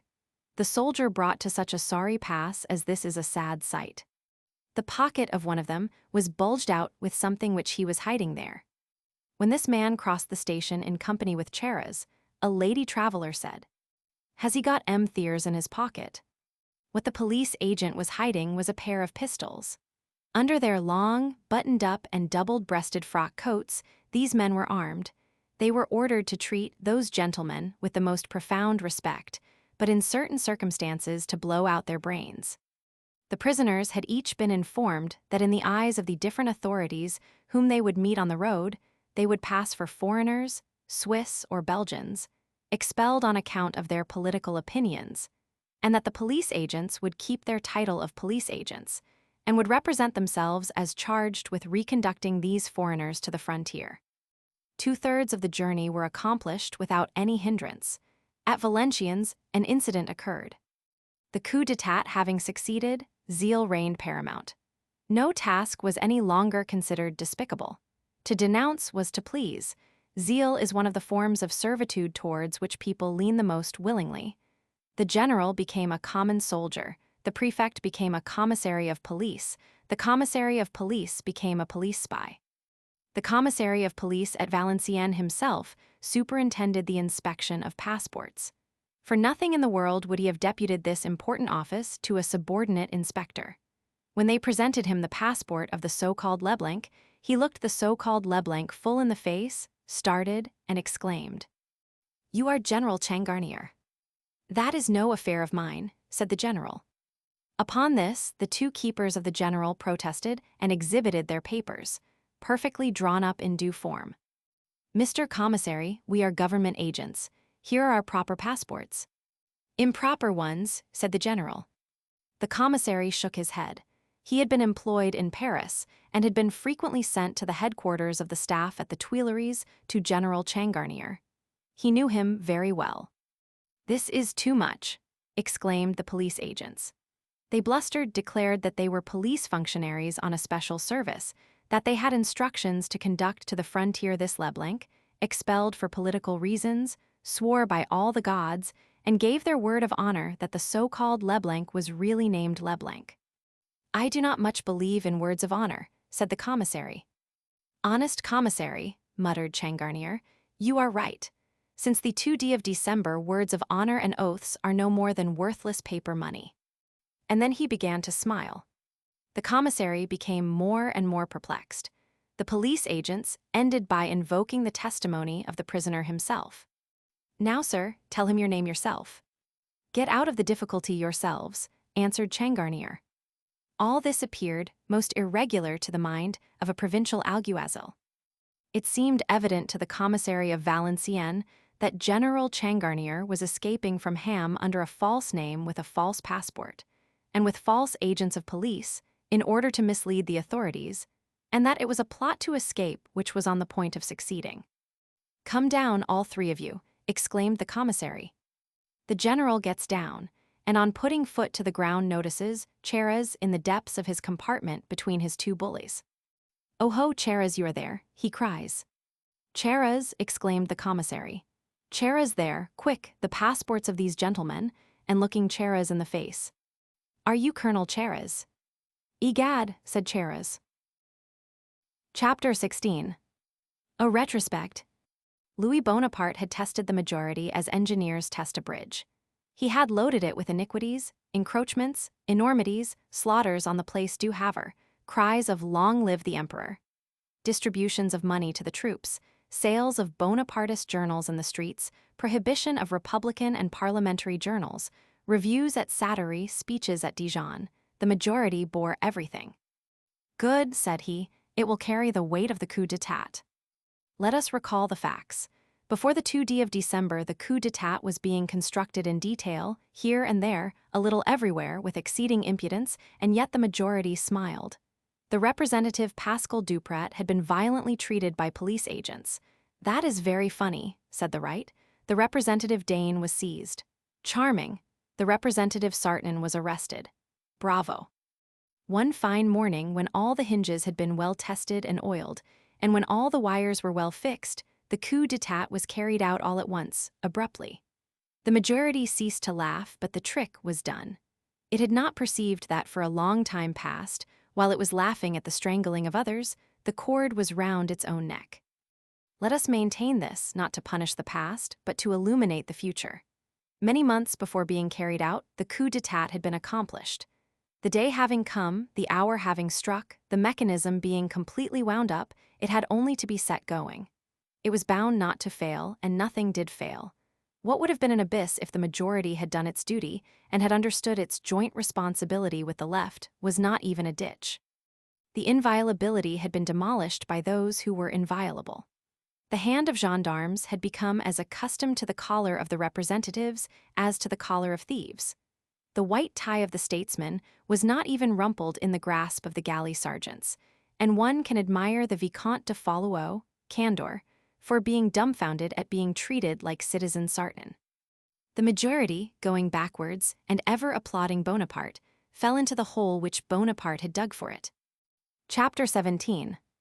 Conduct of the left. The conduct of the Republican left in this grave crisis of the 2D of December was memorable. The flag of the law was on the ground, in the mire of universal treason, under the feet of Louis Bonaparte. The left raised this flag, washed away the mire with its blood, unfurled it, waved it before the eyes of the people, and from the 2D to the 5th of December held Bonaparte at bay. A few men, a mere handful, 120 representatives of the people escaped by chance from arrest, plunged in darkness and in silence, without even possessing that cry of the free press which sounds the tocsin to human intellects, and which encourages the combatants, without generals under their orders, without soldiers, without ammunition, went down into the streets, resolutely barred the way against the coup d'etat, and gave battle to this monstrous crime, which had taken all its precautions, which was mail-clad in every part, armed to the teeth, crowding round it forests of bayonets, and making a pack of mortars and cannons give tongue in its favor. They had that presence of mind, which is the most practical kind of courage. They had, while lacking everything else, the formidable improvisation of duty, which never loses heart. They had no printing offices, they obtained them. They had no guns, they found them. They had no balls, they cast them. They had no powder, they manufactured it. They had nothing but paving stones, and from thence they evolved combatants. It is true that these paving stones were the paving stones of Paris, stones which changed themselves into men. Such is the power of right that, during 4 days, these 120 men, who had nothing in their favor but the goodness of their cause, counterbalanced an army of 100,000 soldiers. At one moment the scale turned on their side. Thanks to them, thanks to their resistance, seconded by the indignation of honest hearts, there came an hour when the victory of the law seemed possible, and even certain.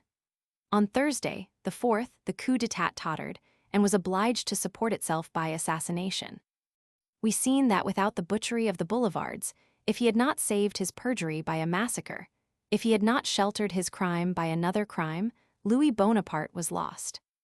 During the long hours of this struggle, a struggle without a truce, a struggle against the army during the day and against the police during the night, an unequal struggle, where all the strength and all the rage was on one side, and, as we have just said, nothing but right on the other, not one of these 120 representatives. Not a single one failed at the call of duty, not one shunned the danger, not one drew back, not one wearied. All these heads placed themselves resolutely under the axe, and for 4 days waited for it to fall. Today, captivity, transportation, expatriation, exile, the axe has fallen on nearly all these heads. I am one of those who have had no other merit in this struggle than to rally into one unique, thought the courage of all. But let me here heartily render justice to those men amongst whom I pride myself with having for 3 years served the holy cause of human progress.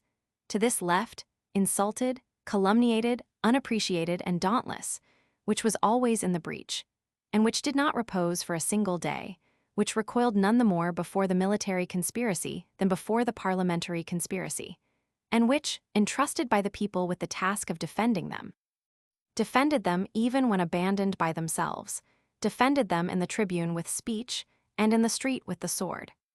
When the committee of resistance in the sitting, at which the decree of deposition and of outlawry was drawn up and voted, making use of the discretionary power which the left had confided to it, decided that all the signatures of the Republican representatives remaining at liberty should be placed at the foot of the decree, it was a bold stroke. The committee did not conceal from itself that it was a list of prescription offered to the victorious coup d'etat ready drawn up, and perhaps in its inner conscience it feared that some would disavow it and protest against it. As a matter of fact, the next day we received 2 letters, 2 complaints. They were from 2 representatives who had been omitted from the list and who claimed the honor of being reinstated there. I reinstate these 2 representatives here in their right of being prescripts. Here are their names: Anglade and Pradier.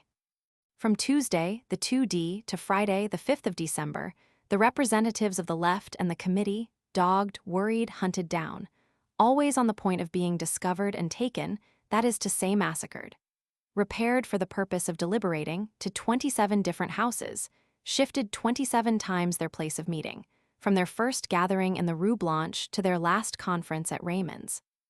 They refused the shelters which were offered them on the left bank of the river, wishing always to remain in the center of the combat. During these changes, they more than once traversed the right bank of Paris from one end to the other, most of the time on foot, and making long circuits in order not to be followed. Everything threatened them with danger: their number, their well-known faces, even their precautions. In the populous streets there was danger, the police were permanently posted there. In the lonely streets there was danger, because the goings and comings were more noticed there. They did not sleep, they did not eat, they took what they could find, a glass of water from time to time, a morsel of bread here and there. Madame Landrin gave us a basin of soup, Madame Gravy the remainder of a cold pie. We dined one evening on a little chocolate which a chemist had distributed in a barricade. At Juness's in the Rue de Grammont during the night of the 3rd, Mitchell de Bourges took a chair and said, "This is my bed." Were they tired? They did not feel it. The old men, like Ranjat, the sick, like Boisset, all went forward. The public peril, like a fever, sustained them. Our venerable colleague Lamanize did not come, but he remained 3 days without going to bed, buttoned up in his old frock coat, his thick boots on his feet, ready to march. He wrote to the author these 3 lines, which it is impossible not to quote. "You are heroes without me. This pains me greatly. I await your orders. Try, then, to find me something to do, be it but to die." In these meetings, each man preserved his usual demeanor. At times, one might have thought it an ordinary sitting in one of the bureaux of the assembly. There was the calm of every day, mingled with the firmness of decisive crises. Edgar Quinet retained all his lofty judgment, Niall Parfait all his mental vivacity, even all his vigorous and intelligent penetration, Labrouse all his animation. In a corner Pierre Lefranc, pamphleteer and balladwriter, but a pamphleteer like Courier, and a balladwriter like Beringer smiled at the grave and stern words of Dupont de Bussac. All that brilliant group of young orators of the left, Baniel with his powerful ardor, Versigny and Victor Schoeffer with their youthful daring. Sain with his cool-headedness which reveals strength, Farquhar with his gentle voice and his energetic inspiration, lavishing his efforts in resisting the coup d'etat, sometimes taking part in the deliberations, at others amongst the people, proving that to be an orator one must possess all the qualifications of a combatant. Deflat, indefatigable, was ever ready to traverse all Paris. Xavier Durieux was courageous, Dulac dauntless, Charamal foolhardy. Citizens and paladins. Courage.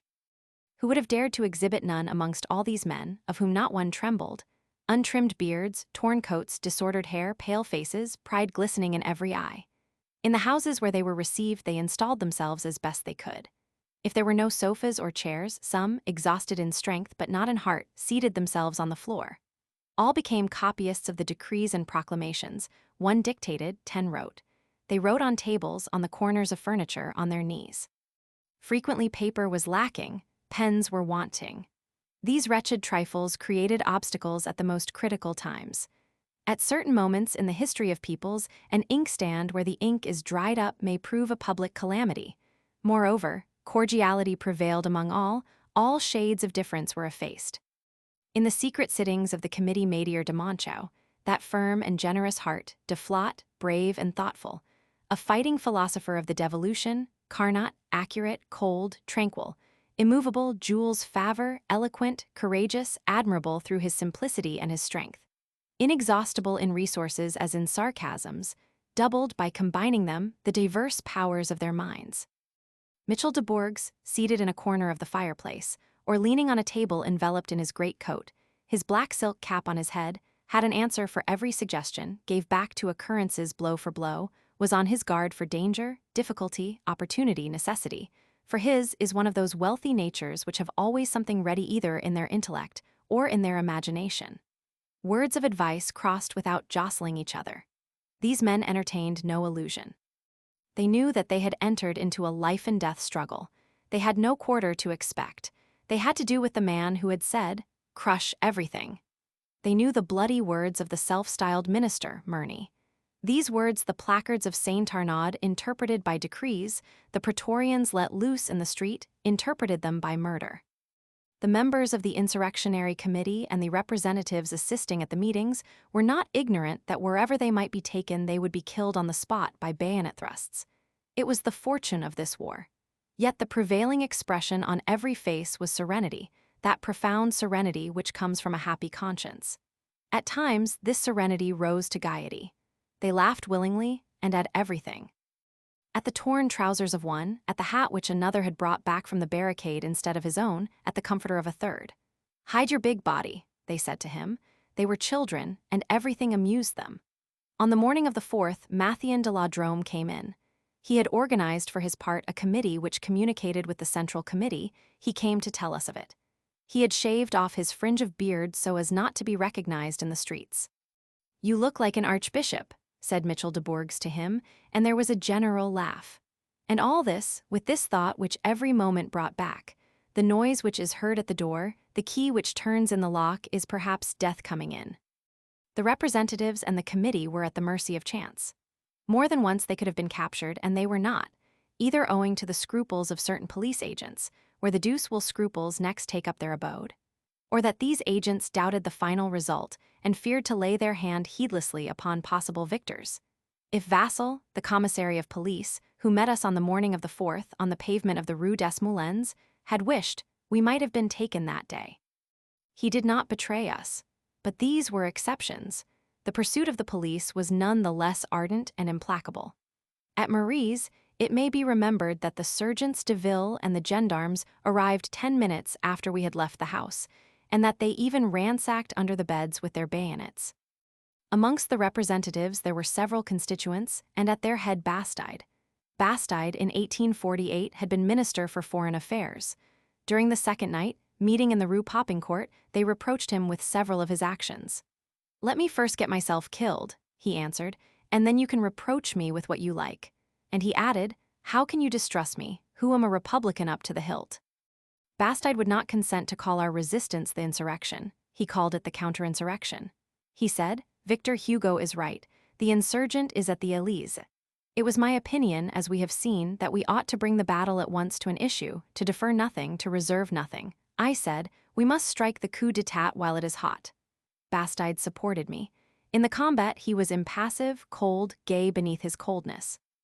At the Saint Antoine barricade, at the moment when the guns of the coup d'etat were leveled at the representatives of the people, he said smilingly to Maitre de Montchau, "Ask Sculpture what he thinks of the abolition of the penalty of death." Sculpture, like myself at this supreme moment, would have answered that it ought to be abolished. In another barricade Bastide, compelled to absent himself for a moment, placed his pipe on a paving stone. They found Bastide's pipe, and they thought him dead.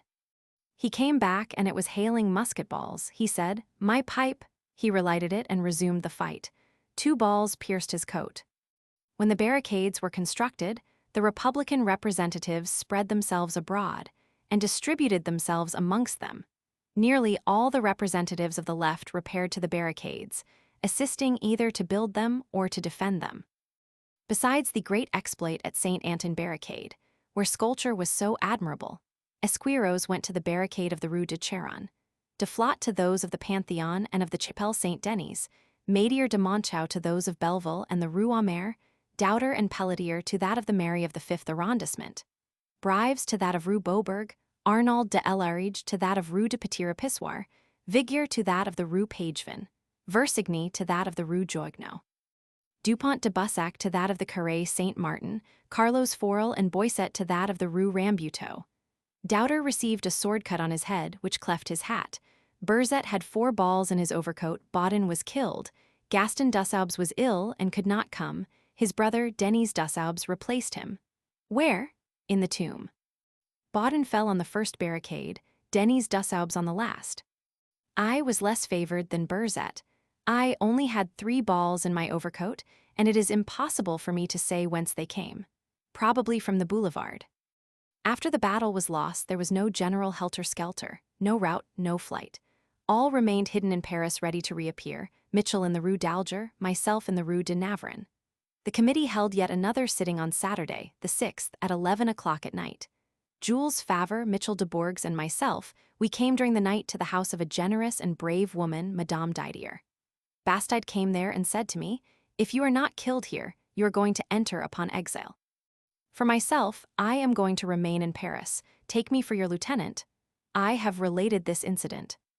They hoped for the 9th, Tuesday, a resumption of arms, which did not take place. Mallarmé had announced it to Dupont de Bussac, but the blow of the 4th had prostrated Paris. The populace no longer stirred. The representatives did not resolve to think of their safety, and to quit France through 1,000 additional dangers until several days afterwards, when the last spark of resistance was extinguished in the heart of the people, and the last glimmer of hope in heaven. Several Republican representatives were workmen. They have again become workmen in exile. Naudot has resumed his trowel and is a mason in London. Fora Duron, a cutler, and Bansept, a shoemaker, felt that their trade had become their duty and practice it in England. Fora makes knives, Bansept makes boots.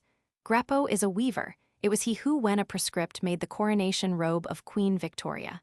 Gloomy smile of destiny. Niall Parfait is a proofreader at Brussels. Agricole Perdigaire, called Avignonais la Verdu, has girded on his leathern apron, and is a cabinet maker at Antwerp. Yesterday these men sat in the Sovereign Assembly.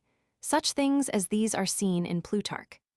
The eloquent and courageous prescript, Émile Deschanel, has created at Brussels, with a rare talent of speech, a new form of public instruction, the conferences.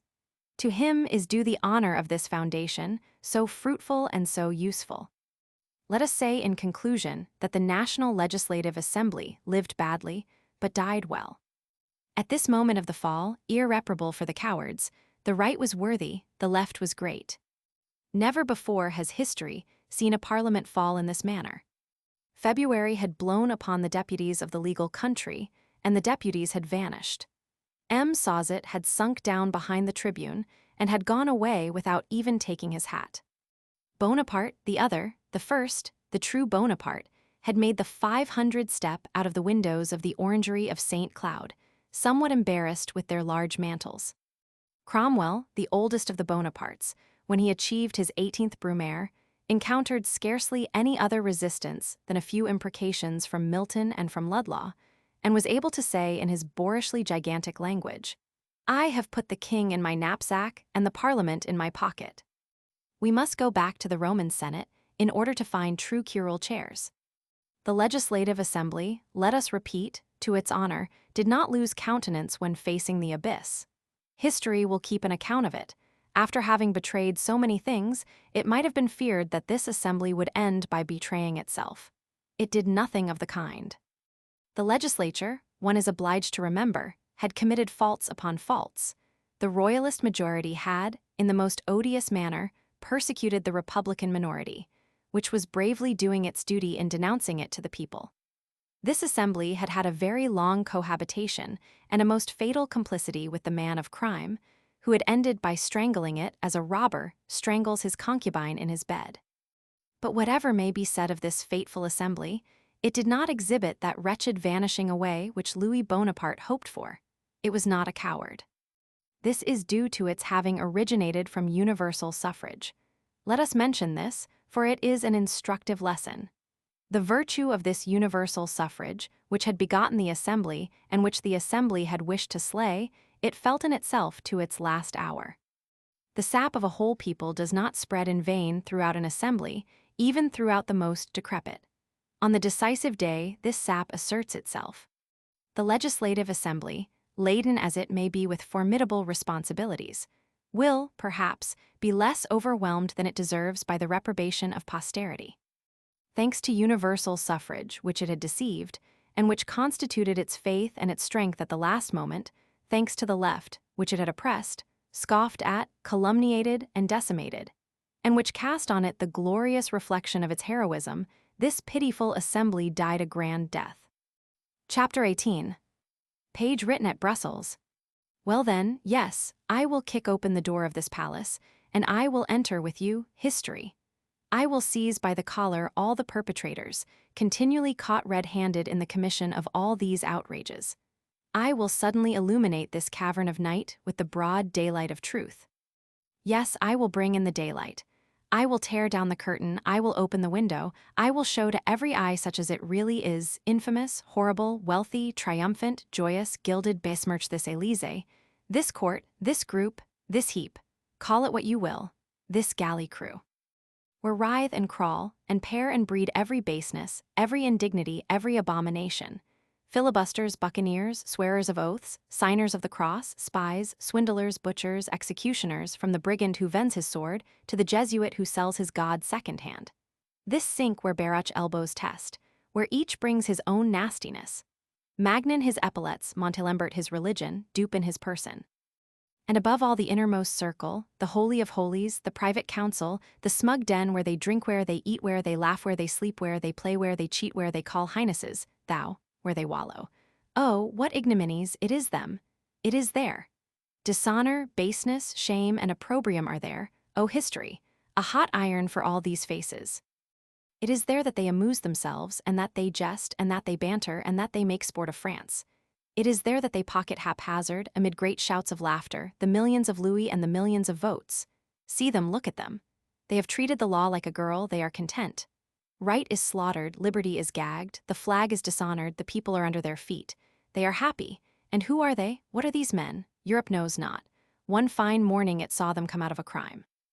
Nothing more, a parcel of rascals who vainly tried to become celebrated and who have remained anonymous. Look, they are all there, see them, I tell you, look at them, I tell you, recognize them if you can. Of what sex are they? To what species do they belong? Who is this one? Is he a writer? No, he is a dog, he gobbles human flesh. And that one, is he a dog? No, he is a courtier, he has blood on his paw. New men, that is what they term them. New, in truth, unlooked for, strange, unprecedented, monstrous. Perjury, iniquity, robbery, assassination, erected into ministerial departments, swindling applied to universal suffrage, government under false pretenses, duty called crime, crime called duty, cynicism laughing in the midst of atrocity, it is of all this that their newness is compounded. Now all is well, they have succeeded, they have a fair wind, they enjoy themselves to the full. They have cheated France, they are dividing the spoil. France is a bag, and they put their hand in it. Rummage, for heaven's sake. Take while you are there, help yourselves, draw out plunder, steal. One wants money, another wants situations, another wants a decorative collar round his neck, another a plume in his hat, another embroidery on his sleeve, another women, another power. Another news for the bourse, another a railway, another wine. I should think indeed that they are well satisfied.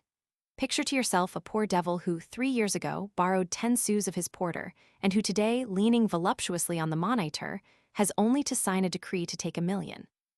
To make themselves perfectly happy, to be able to devour the finances of the state, to live at the expense of the treasury like a son of the family, this is what is called their policy. Their ambition has a true name, it is gluttony. They ambitious? Nonsense, they are gluttons. To govern is to gamble, this does not prevent betrayal. On the contrary, they spy upon each other, they betray each other. The little traitors betray the great traitors. Pietry looks askance at Mappas and Mappas at Carlier. They all lie in the same reeking sewer. They have achieved the coup d'etat in common. That is all. Moreover, they feel sure of nothing, neither of glances, nor of smiles, nor of hidden thoughts, nor of men, nor of women, nor of the lackey, nor of the prince, nor of words of honor, nor of birth certificates. Each feels himself fraudulent and knows himself suspected. Each has his secret aims. Each alone knows why he has done this. Not one utters a word about his crime, and no one bears the name of his father. Ah! May God grant me life, and may Jesus pardon me. I will raise a gibbet 100 yards high. I will take hammer and nails.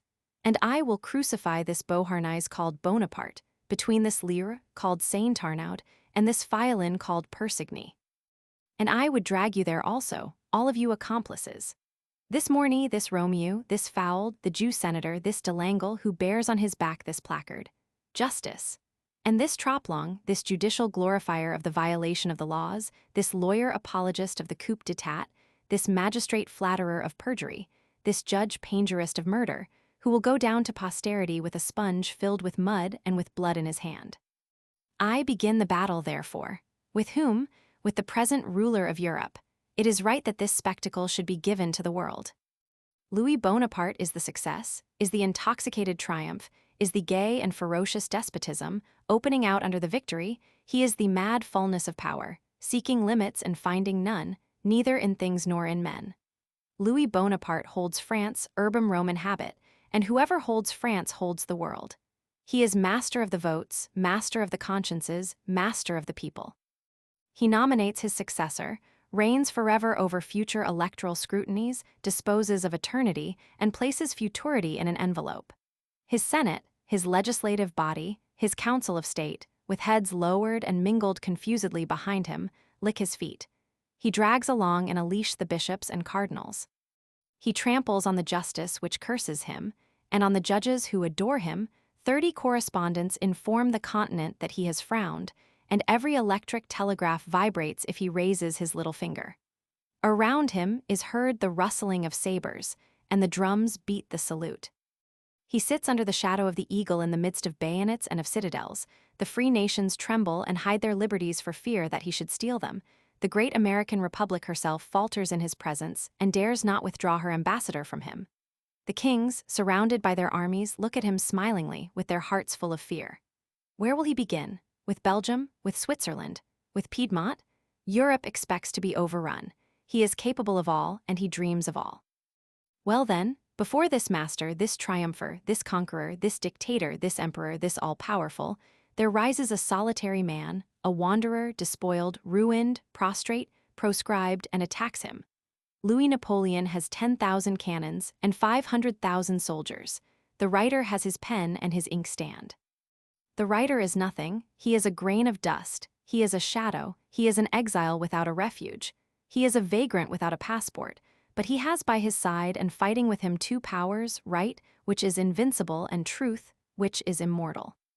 Assuredly, for this struggle to the death, for this formidable duel, Providence could have chosen a more illustrious champion, a grander athlete. But what matter men there, where it is the idea with combats? Such as it is good, let us repeat, that this spectacle should be given to the world. What is this in truth? It is intellect, an atom which resists strength a colossus. I have only one stone in my sling, but that stone is a good one. That stone is justice. I attack Louis Bonaparte at this hour when he is erect, at this hour when he is master.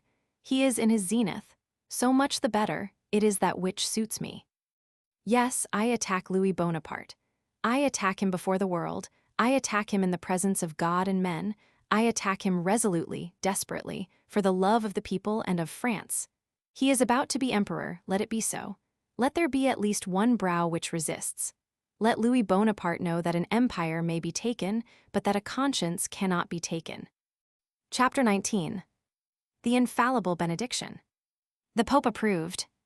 When the mails brought to Rome intelligence of the event of the 2d of December, the Pope went to a review held by General Gamo, and begged him to congratulate Prince Louis Napoleon for him. There was a precedent for this. On the 12th December, 1572, Saint Gord, ambassador of Charles IX, King of France, to Philip II, King of Spain, wrote from Madrid to his master, Charles IX. The news of the events of the day of St. Bartholomew have reached the Catholic king.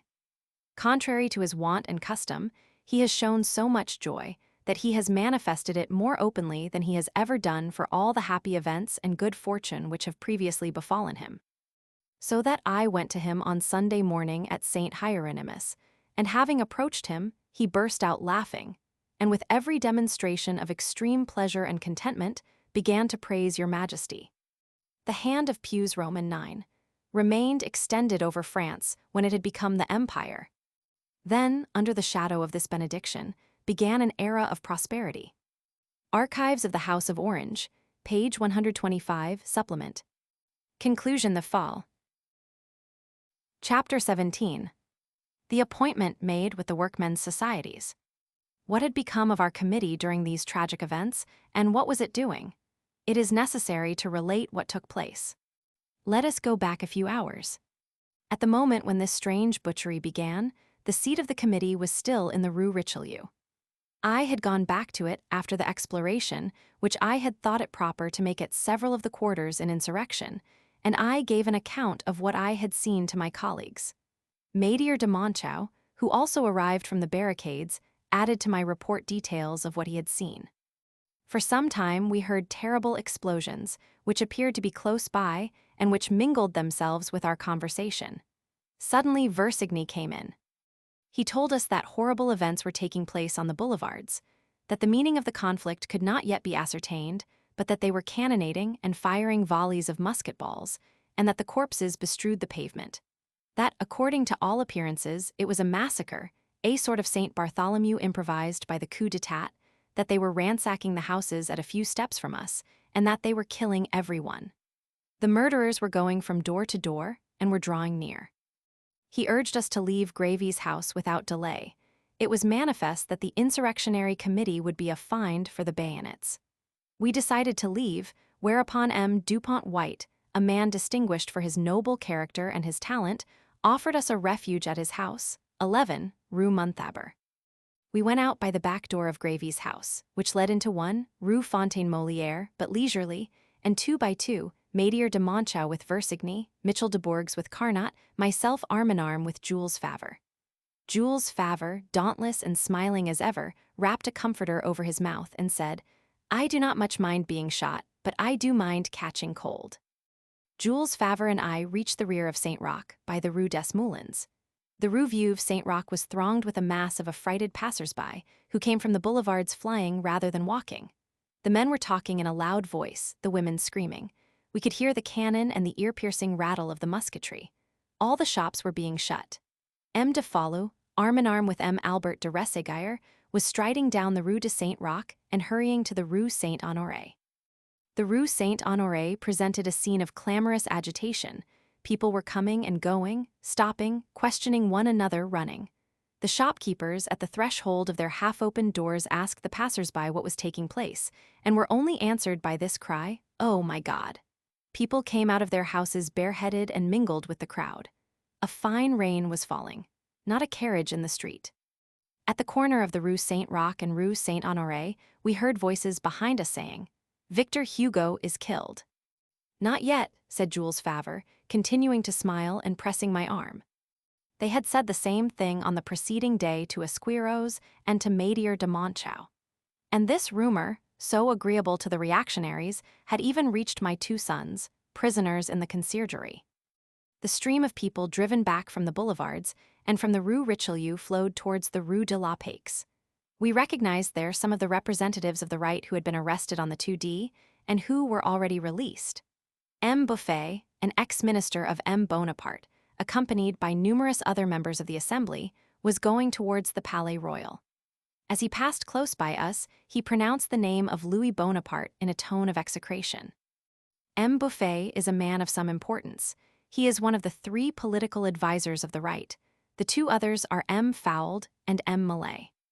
In the Rue Montabre, 2 steps from the Rue Saint-Honoré, there was silence and peace. Not one passerby, not a door open, not a head out of window. In the apartment into which we were conducted, on the 3rd story, the calm was not less perfect. The windows looked upon an inner courtyard.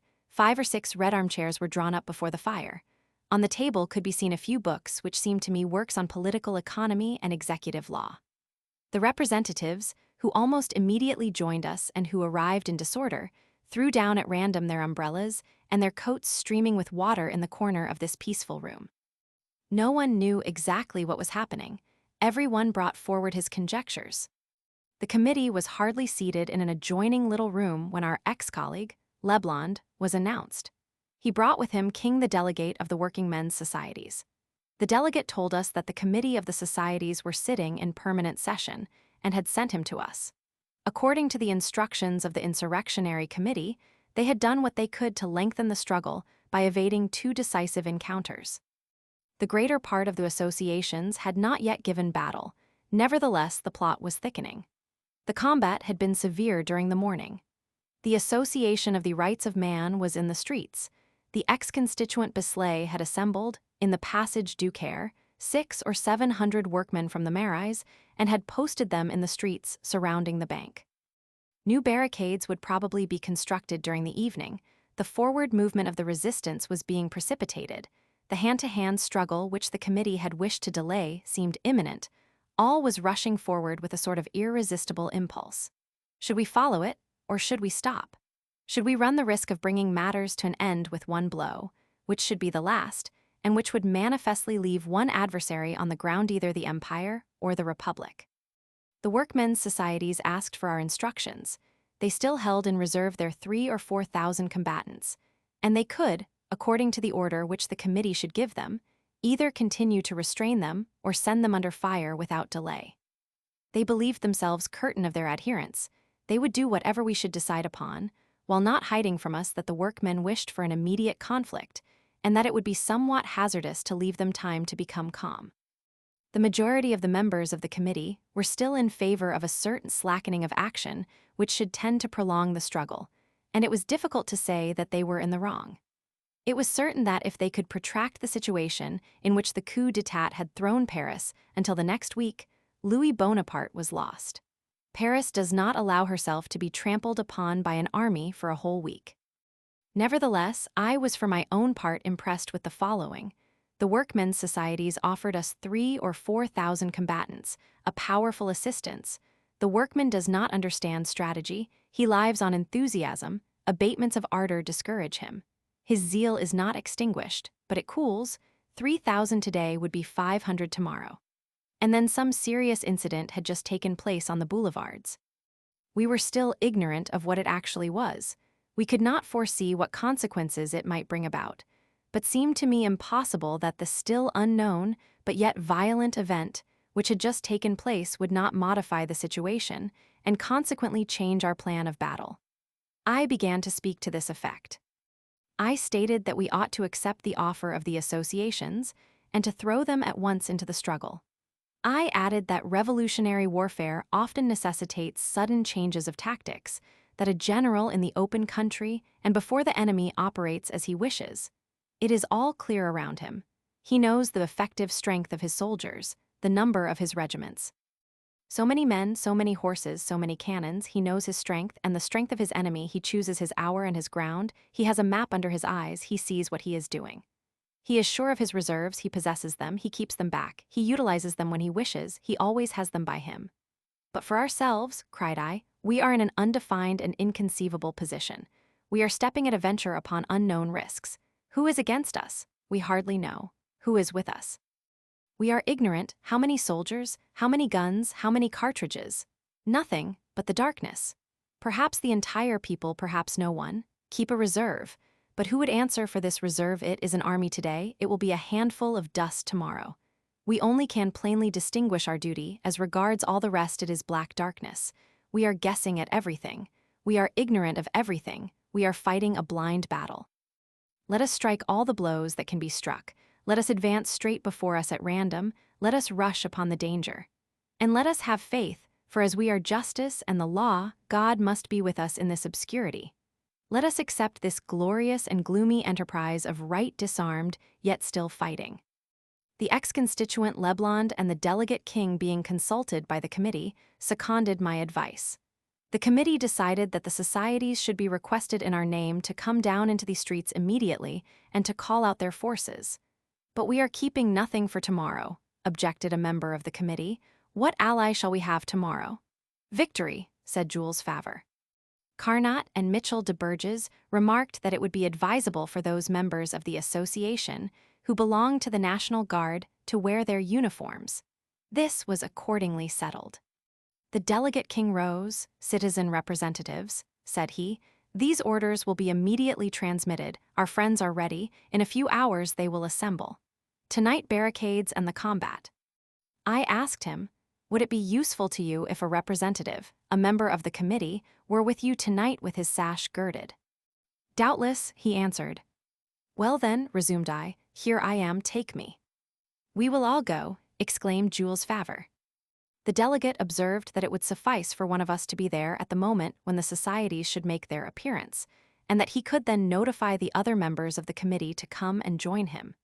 It was settled that as soon as the places of meeting and the rallying points should be agreed upon, he would send someone to let me know, and to take me wherever the societies might be. Before an hour's time you shall hear from me, said he on leaving us. As the delegates were going away, Matthew de la Drome arrived. On coming in, he halted on the threshold of the door. He was pale. He cried out to us, you are no longer in Paris. You are no longer under the Republic. You are in Naples and under King Bomba. He had come from the boulevards. Later on I again saw Matthew de la Drome. I said to him, worse than Bomba, Satan. Chapter 18. The verification of moral laws. The carnage of the Boulevard Montmartre constitutes the originality of the coup d'etat. Without this butchery, the 2d of December would only be an 18th Brumaire. Owing to the massacre, Louis Bonaparte escapes the charge of plagiarism. Up to that time he had only been an imitator. The little hat at Boulogne, the grey overcoat, the tame eagle appeared grotesque. What did this parody mean? People asked. He made them laugh. Suddenly he made them tremble. He who becomes detestable ceases to be ridiculous. Louis Bonaparte was more than detestable, he was execrable. He envied the hugeness of great crimes, he wished to equal the worst. This striving after the horrible has given him a special place to himself in the menagerie of tyrants. Petty rascality trying to emulate deep villainy, a little Nero swelling himself to a huge Lacenaire, such is this phenomenon. Art for art, assassination for assassination. Louis Bonaparte has created a special genus. It was in this manner that Louis Bonaparte made his entry into the unexpected. This revealed him. Certain brains are abysses. Manifestly for a long time past, Bonaparte had harbored the design of assassinating in order to reign. Premeditation haunts criminals, and it is in this manner that treason begins. The crime is a long time present in them, but shapeless and shadowy, they are scarcely conscious of it. Souls only blacken gradually. Such abominable deeds are not invented in a moment. They do not attain perfection at once and at a single bound. They increase and ripen, shapeless and indecisive, and the center of the ideas in which they exist keeps them living, ready for the appointed day, and vaguely terrible. This design, the massacre for a throne, we feel sure, existed for a long time in Louis Bonaparte's mind. It was classed among the possible events of this soul. It darted hither and thither like a larva in an aquarium, mingled with shadows, with doubts, with desires, with expedients, with dreams of one knows not what Caesarean socialism, like a hydra dimly visible in a transparency of chaos. Hardly was he aware that he was fostering this hideous idea. When he needed it, he found it, armed and ready to serve him. His unfathomable brain had darkly nourished it. Abysses are the nurseries of monsters. Up to this formidable day of the 4th December, Louis Bonaparte did not perhaps quite know himself. Those who studied this curious imperial animal did not believe him capable of such pure and simple ferocity. They saw in him an indescribable mongrel, applying the talents of a swindler to the dreams of an empire, who, even when crowned, would be a thief, who would say of a parricide, "What roguery!" Incapable of gaining a footing on any height, even of infamy, always remaining halfway uphill, a little above petty rascals, a little below great malefactors.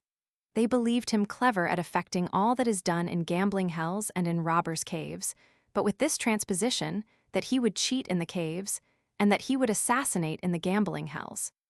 The massacre of the boulevards suddenly unveiled this spirit. They saw it such as it really was. The ridiculous nicknames Big Beak, Baddinged, vanished. They saw the bandit, they saw the true contrafado hidden under the false Bonaparte. There was a shudder.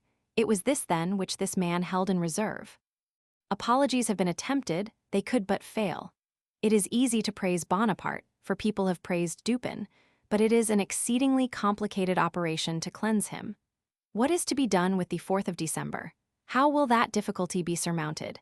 It is far more troublesome to justify than to glorify. The sponge works with greater difficulty than the censer. The panegyrists of the coup d'etat have lost their labor.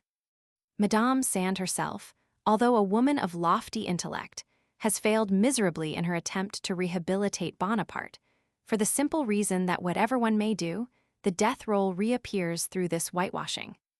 No extenuation whatever is possible. Unfortunate Bonaparte, the blood is drawn, it must be drunk.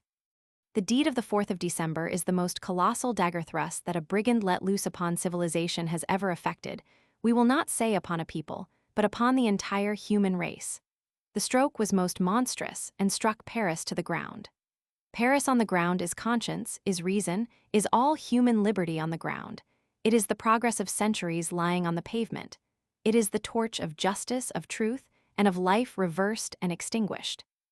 This is what Louis Bonaparte effected the day when he effected this. The success of the wretch was complete. The 2d of December was lost, the 4th of December saved the 2d of December.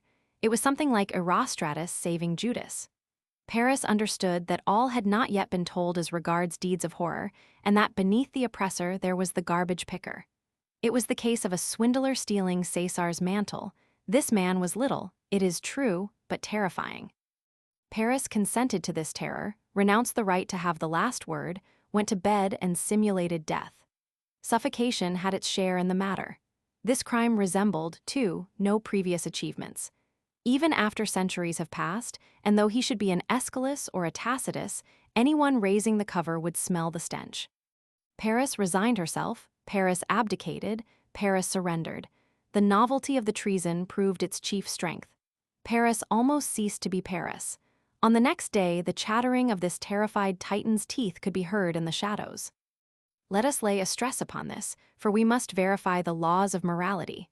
Louis Bonaparte remained, even after the 4th of December, Napoleon the Little. This enormity still left him a dwarf. The size of the crime does not change the stature of the criminal, and the pettiness of the assassin withstands the immensity of the assassination. Be that as it may, the pygmy had the better of the colossus. This avowal, humiliating as it is, cannot be evaded. Such are the blushes to which history, that greatly dishonored one, is condemned. The 4th day the victory. Chapter 18. The representatives hunted down. At the corner of the Rue de Faubourg Saint-Antoine before the shop of the grocer Pepin, on the same spot where the immense barricade of June, 1848, was erected as high as the second story, the decrees of the morning had been placarded. Some men were inspecting them, although it was pitch dark and they could not read them, and an old woman said, The 25 francs are crushed, so much the better. A few steps further I heard my name pronounced. I turned round. It was Jules Favre, Burzet, Lafon, Madier de Monchau, and Mitchell de Bourges who were passing by. I took leave of the brave and devoted woman who had insisted upon accompanying me. A fiacre was passing. I put her in it and then rejoined the 5 representatives. They had come from the Rue de Charonne. They had found the premises of the Society of Cabinet Makers closed. There was no one there, said Madier de Monchau. These worthy people are beginning to get together a little capital. They do not wish to compromise it. They are afraid of us. They say, coups d'état are nothing to us. We shall leave them alone. That does not surprise me, answered I. A society is shopkeeper. Where are we going? Asked Jules Favre. Lafon lived 2 steps from there, at number 2, Quai Gemapes. He offered us the use of his rooms. We accepted and took the necessary measures to inform the members of the left that we had gone there. A few minutes afterwards, we were installed in Lafon's rooms on the 4th floor of an old and lofty house. This house had seen the taking of the Bastille. This house was entered by a side door opening from the Quai Gemapes upon a narrow courtyard, a few steps lower than the quai itself. Burzet remained at this door to warn us in case of any accident and to point out the house to those representatives who might come up. In a few moments, a large number of us had assembled, and we again met all those of the morning, with a few added. Lafon gave up his drawing room to us, the windows of which overlooked the backyard. We organized a sort of bureau, and we took our places, Jules Favre, Carnot, Mitchell, and myself, at a large table, lighted by 2 candles and placed before the fire. The representatives and the other people present sat around on chairs and sofas. A group stood before the door.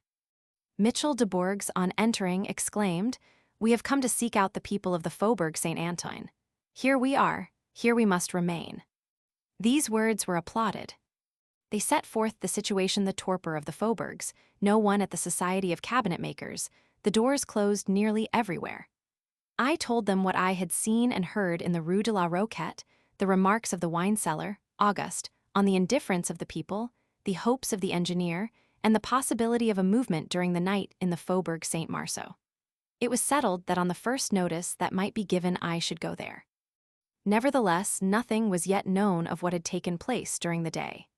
It was announced that M. Haven, Lieutenant Colonel of the 5th Legion of the National Guard, had ordered the officers of his legion to attend a meeting. Some democratic writers came in, amongst whom were Alexander Ray and Xavier Durieux, with Kessler, Villiers, and amiable Lemaitre of the Revolution. One of these writers was Millière. Millière had a large bleeding wound above his eyebrow. That same morning on leaving us, as he was carrying away one of the copies of the proclamation which I had dictated, a man had thrown himself upon him to snatch it from him. The police had evidently already been informed of the proclamation and lay in wait for it. Millière had a hand-to-hand struggle with the police agent and had overthrown him, not without bearing away this gash. However, the proclamation was not yet printed. It was nearly 9 o'clock in the evening, and nothing had come. Xavier Durieux asserted that before another hour elapsed, they should have the promised 40,000 copies. It was hoped to cover the walls of Paris with them during the night. Each of those present was to serve as a bill poster. There were amongst us an inevitable circumstance in the stormy confusion of the first moments, a good many men whom we did not know. One of these men brought in 10 or 12 copies of the appeal to arms. He asked me to sign them with my own hand, in order, he said, that he might be able to show my signature to the people or to the police, whispered Baudin to me, smiling. We were not in a position to take such precautions as these. I gave this man all the signatures that he wanted. Madier de Monchau began to speak. It was of consequence to organize the action of the left, to impress the unity of impulse upon the movement which was being prepared, to create a center for it, to give a pivot to the insurrection, to the left a direction, and to the people a support. He proposed the immediate formation of a committee representing the entire left in all its shades and charged with organizing and directing the insurrection. All the representatives cheered this eloquent and courageous man. 7 members were proposed. They named at once Carnot, Deflat, Jules Favre, Madier de Monchau, Mitchell de Bourges, and myself, and thus was unanimously formed this committee of insurrection, which at my request was called a committee of resistance, for it was Louis Bonaparte who was tire insurgent. For ourselves, though we're the Republic, it was desired that one workman representative should be admitted into the committee. Fora Duron was nominated, but Fora, we learned later on, had been arrested that morning. The committee then was, in fact, composed of 6 members. The committee organized itself during the sitting. A committee of permanency was formed from amongst it, and invested with the authority of decreeing urgency in the name of all the left, of concentrating all news, information, directions, instructions, resources, orders. This committee of permanency was composed of 4 members, who were Carnot, Mitchell de Bourges, Jules Favre, and myself. De Flot and Madier de Monchau were specially delegated, de Flot for the left bank of the river and the district of the schools, Madier for the boulevards and the outskirts. These preliminary operations being terminated, Lafon took aside Mitchell de Bourges and myself, and told us that the ex-constituent Proudhon had inquired for one of us too, that he had remained downstairs nearly a quarter of an hour, and that he had gone away, saying that he would wait for us in the Place de la Bastille. Proudhon, who was at that time undergoing a term of 3 years' imprisonment at St. Pélagie for an offense against Louis Bonaparte, was granted leave of absence from time to time. Chance willed it that one of these Liberty Days had fallen on the 2d of December. This is an incident which one cannot help noting. On the 2d of December, Proudhon was a prisoner by virtue of a lawful sentence, and at the same moment at which they illegally imprisoned the inviolable representatives, Proudhon, whom they could have legitimately detained, was allowed to go out. Proudhon had profited by his liberty to come and find us. I knew Proudhon from having seen him at the conciergerie, where my 2 sons were shut up, and my 2 illustrious friends, Auguste Vacquerie and Paul Muris, and those gallant writers, Louis Jourdan, Erdin, and Suchet. I could not help thinking that on that day they would assuredly not have given leave of absence to these men. Meanwhile Xavier Durieux whispered to me, "I have just left Proudhon. He wishes to see you. He is waiting for you down below, close by, at the entrance to the place. You will find him leaning on the parapet of the canal." "I am going," said I. I went downstairs. I found, in truth, at the spot mentioned, Proudhon, thoughtful, leaning with his 2 elbows on the parapet. He wore that broad-brimmed hat in which I had often seen him striding alone up and down the courtyard of the conciergerie. I went up to him. "You wish to speak to me?" "Yes," and he shook me by the hand. The corner where we were standing was lonely. On the left there was the Place de la Bastille, dark and gloomy. One could see nothing there, but one could feel a crowd. Regiments were there in battle array. They did not bivouac, they were ready to march. The muffled sound of breathing could be heard. The square was full of that glistening shower of pale sparks which bayonets give forth at night time. Above this abyss of shadows rose up black and stark the column of July. Proudhon resumed.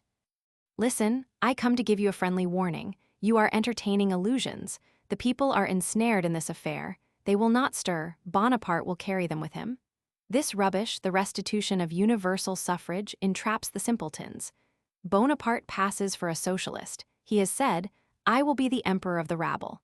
It is a piece of insolence, but insolence has a chance of success when it has this at its service." And Proudhon pointed with his finger to the sinister gleam of the bayonets. He continued, "Bonaparte has an object in view. The Republic has made the people. He wishes to restore the populace. He will succeed and you will fail. He has on his side force, cannons, the mistake of the people, and the folly of the assembly. The few of the left to which you belong will not succeed in overthrowing the coup d'etat. You are honest, and he has this advantage over you that he is a rogue. You have scruples, and he has this advantage over you that he has none. Believe me, resist no longer. The situation is without resources. We must wait, but at this moment fighting would be madness. What do you hope for?" "Nothing," said I. "And what are you going to do?" "Everything." By the tone of my voice, he understood that further persistence was useless. "Goodbye," he said. We parted, he disappeared in the darkness. I have never seen him since. I went up again to Lafon's rooms. In the meantime, the copies of the appeal to arms did not come to hand. The representatives, becoming uneasy, went up and down stairs. Some of them went out on the Quai Gemapes to wait there and gain information about them. In the room there was a sound of confused talking. The members of the committee, Madier de Monchau, Jules Favre, and Carnot, withdrew and sent word to me by Cherimal that they were going to know. 10. Rue des Moulins, to the house of the ex-constituent Landrin, in the division of the 5th Legion, to deliberate more at their ease, and they begged me to join them. But I thought I should do better to remain. I had placed myself at the disposal of the probable movement of the Faubourg Saint-Marceau. I awaited the notice of it through August. It was most important that I should not go too far away.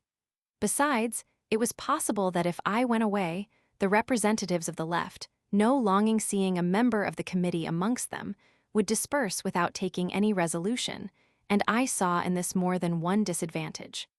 Time passed, no proclamations. We learned the next day that the packages had been seized by the police. Kernet, an ex-Republican naval officer who was present, began to speak.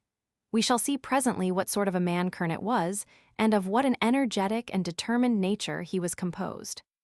He represented to us that as we had been there nearly 2 hours, the police would certainly end by being informed of our whereabouts, that the members of the left had an imperative duty to keep themselves at all costs at the head of the people, that the necessity itself of their situation imposed upon them the precaution of frequently changing their place of retreat, and he ended by offering us, for our deliberation, his house and his workshops, number 82, Rue Popincourt, at the bottom of a blind alley, and also in the neighborhood of the Faubourg Saint-Antoine.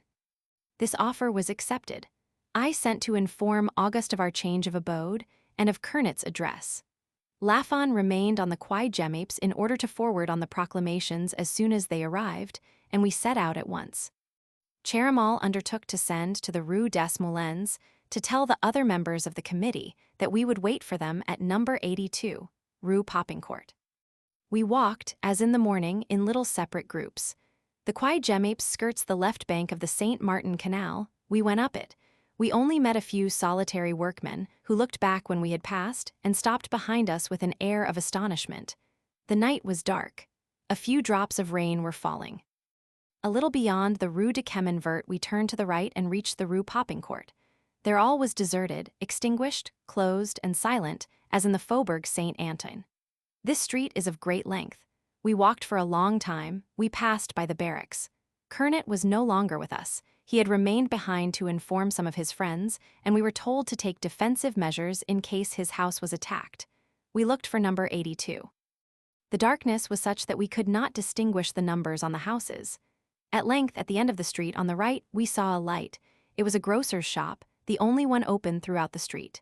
One of us entered and asked the grocer, who was sitting behind his counter, to show us M. Kernet's house. "Opposite," said the grocer, pointing to an old and low carriage entrance which could be seen on the other side of the street, almost facing his shop. We knocked at this door. It was opened. Baudin entered first, tapped at the window of the porter's lodge, and asked Monsieur Kernet. An old woman's voice answered, "Here." The portress was in bed, all in the house sleeping. We went in. Having entered, and the gate being shut behind us, we found ourselves in a little square courtyard which formed the center of a sort of a 2-storied ruin.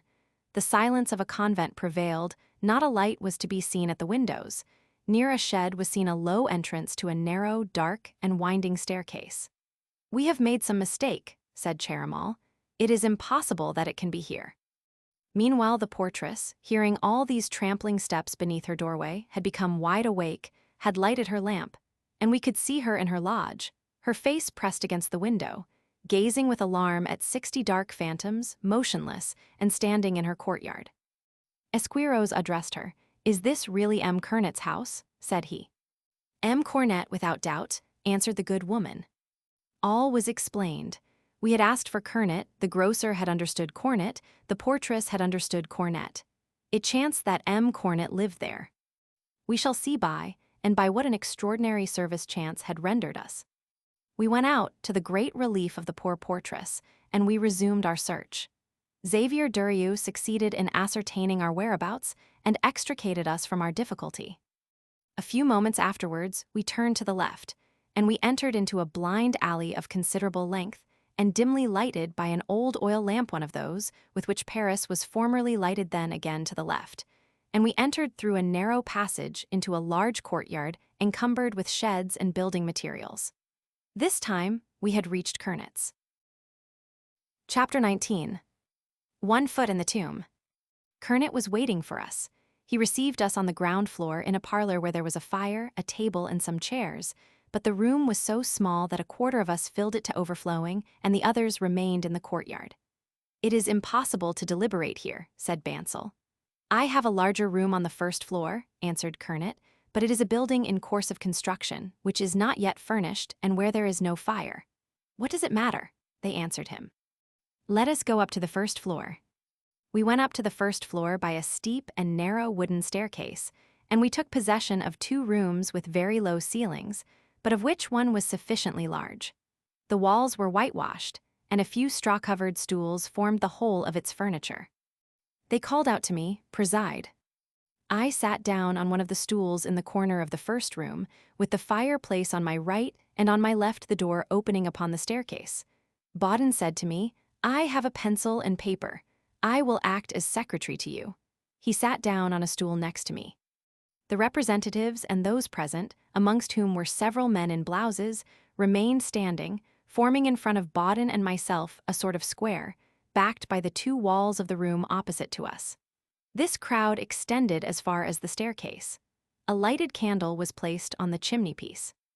A common spirit animated this meeting. The faces were pale, but in every eye could be seen the same firm resolution. In all these shadows glistened the same flame. Several simultaneously asked permission to speak. I requested them to give their names to Bauden, who wrote them down, and then passed me the list. The first speaker was a workman. He began by apologizing for mingling with the representatives, he a stranger to the assembly. The representatives interrupted him. "No, no," they said. "The people and representatives are all one. Speak." He declared that if he spoke, it was in order to clear from all suspicion the honor of his brethren, the workmen of Paris, that he had heard some representatives express doubt about them. He asserted that this was unjust, that the workmen realized the whole crime of Bonaparte and the whole duty of the people, that they would not be deaf to the appeal of the Republican representatives, and that this would be clearly shown. He said all this simply, with a sort of proud shyness and of honest bluntness. He kept his word. I found him the next day fighting on the Rambuteau barricade. Matthew de la Drome came in as the workmen concluded. "I bring news," he exclaimed. A profound silence ensued. As I have already said, we vaguely knew since the morning that the right were to have assembled, and that a certain number of our friends had probably taken part in the meeting, and that was all.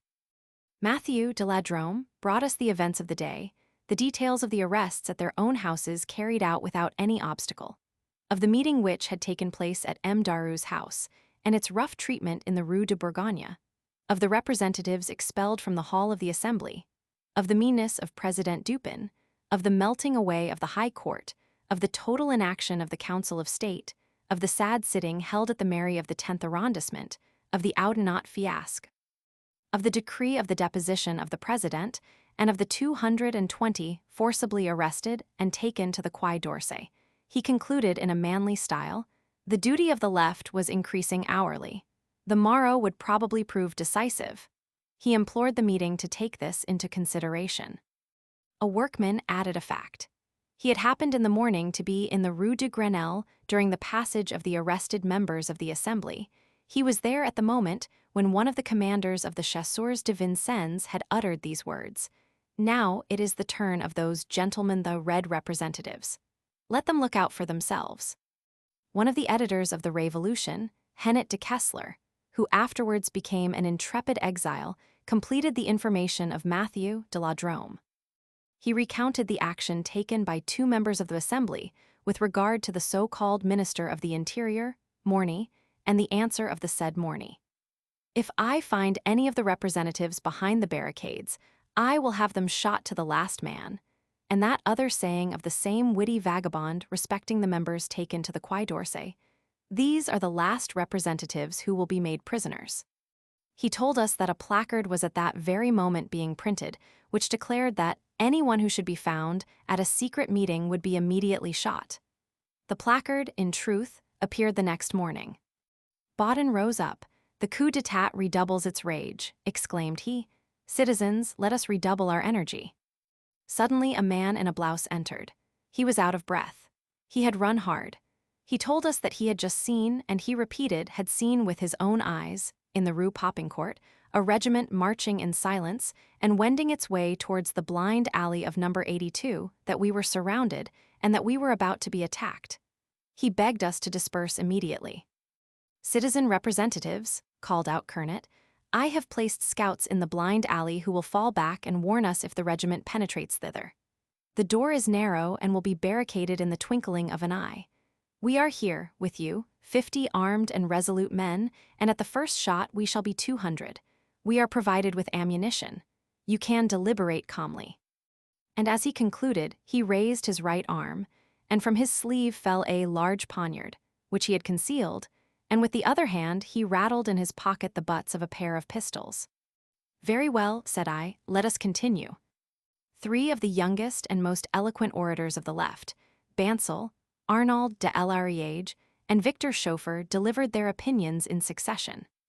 All 3 were imbued with this notion, that our appeal to arms not having yet been placarded, the different incidents of the Boulevard du Temple and of the Café Bonvalet having brought about no results, none of our decrees, owing to the repressive measures of Bonaparte, having yet succeeded in appearing, while the events at the mairie of the 10th arrondissement began to be spread abroad through Paris, it seemed as though the right had commenced active resistance before the left.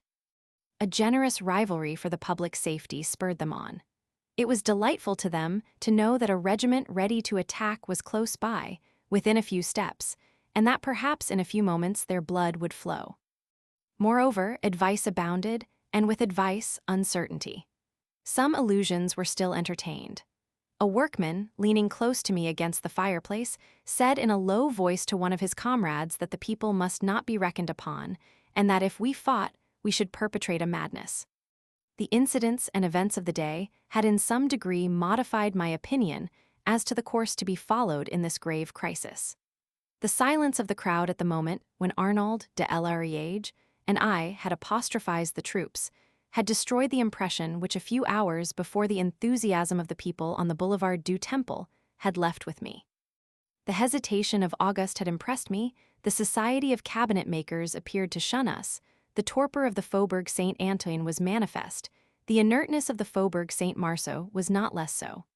I ought to have received notice from the engineer before 11 o'clock, and 11 o'clock was past. Our hopes died away one after another. Nevertheless, all the more reason, in my opinion, to astonish and awaken Paris by an extraordinary spectacle, by a daring act of life and collective power on the part of the representatives of the left, by the daring of an immense devotion. It will be seen later on what a combination of accidental circumstances prevented this idea from being realized as I then purposed. The representatives have done their whole duty. Providence perhaps has not done all on its side. Be it as it may, supposing that we were not at once carried off by some nocturnal and immediate combat, and that at the hour at which I was speaking we had still a tomorrow, I felt the necessity of fixing every eye upon the course which should be adopted on the day which was about to follow. I spoke. I began by completely unveiling the situation. I painted the picture in 4 words: the Constitution thrown into the gutter, the Assembly driven to prison with the butt end of a musket, the Council of State dispersed, the High Court expelled by a galley sergeant, a manifest beginning of victory for Louis Bonaparte, Paris ensnared in the army as though in a net.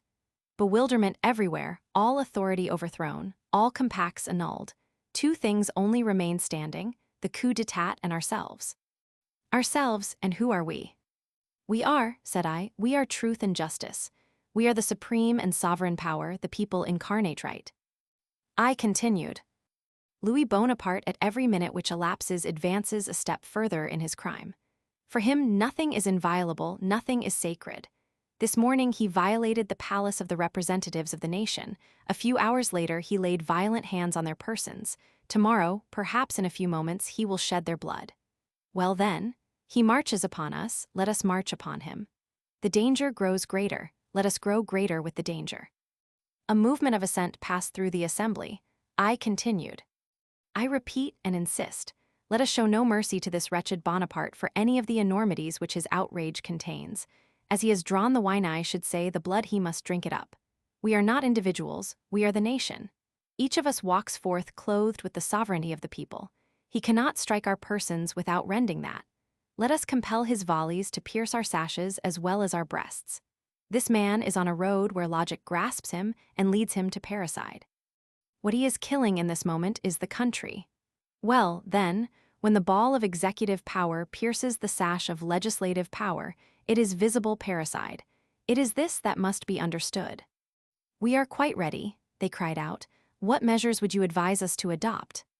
"No half measures," answered I. "A deed of grandeur. Tomorrow, if we leave here this night, let us all meet in the Faubourg Saint-Antoine." They interposed, "Why the Faubourg Saint-Antoine?" "Yes," resumed I, "the Faubourg Saint-Antoine. I cannot believe that the heart of the people has ceased to beat there. Let us all meet tomorrow in the Faubourg Saint-Antoine. Opposite the Lenoir market, there is a hall which was used by a club in 1848. They cried out to me, "The Salle Royston." "That is it," said I, "the Salle Royston. We who remain free number 120 Republican representatives. Let us install ourselves in this hall. Let us install ourselves in the fullness and majesty of the legislative power. Henceforward we are the Assembly, the whole of the Assembly. Let us sit there, deliberate there, in our official sashes in the midst of the people. Let us summon the Faubourg Saint-Antoine to its duty, let us shelter there the national representation, let us shelter there the popular sovereignty. Let us entrust the people to the keeping of the people. Let us adjure them to protect themselves. If necessary, let us order them."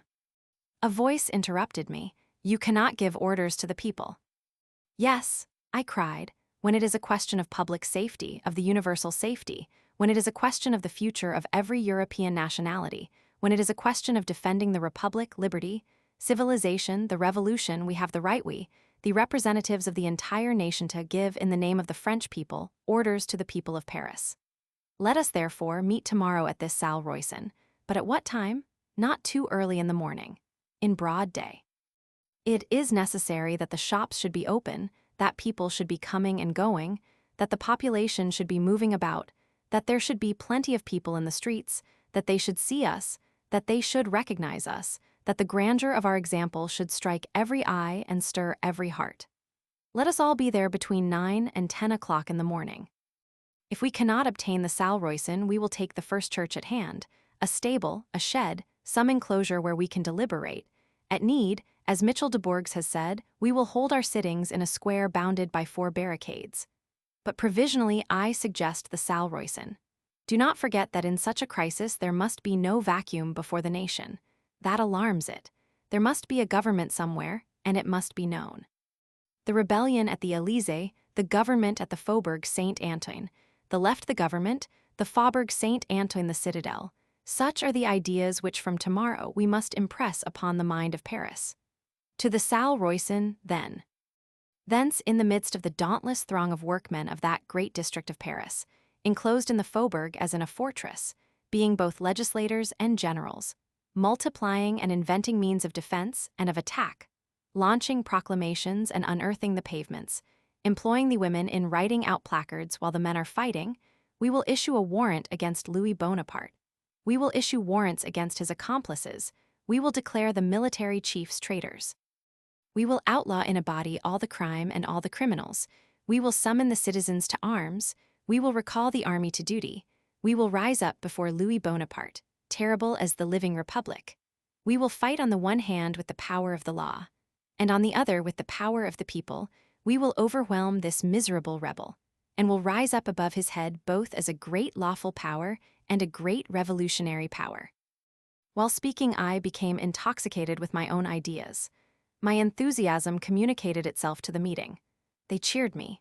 I saw that I was becoming somewhat too hopeful, that I allowed myself to be carried away, and that I carried them away, that I presented to them success as possible, as even easy, at a moment when it was important that no one should entertain an illusion. The truth was gloomy, and it was my duty to tell it. I let silence be re-established, and I signed with my hand that I had a last word to say. I then resumed, lowering my voice. Listen, calculate carefully what you are doing.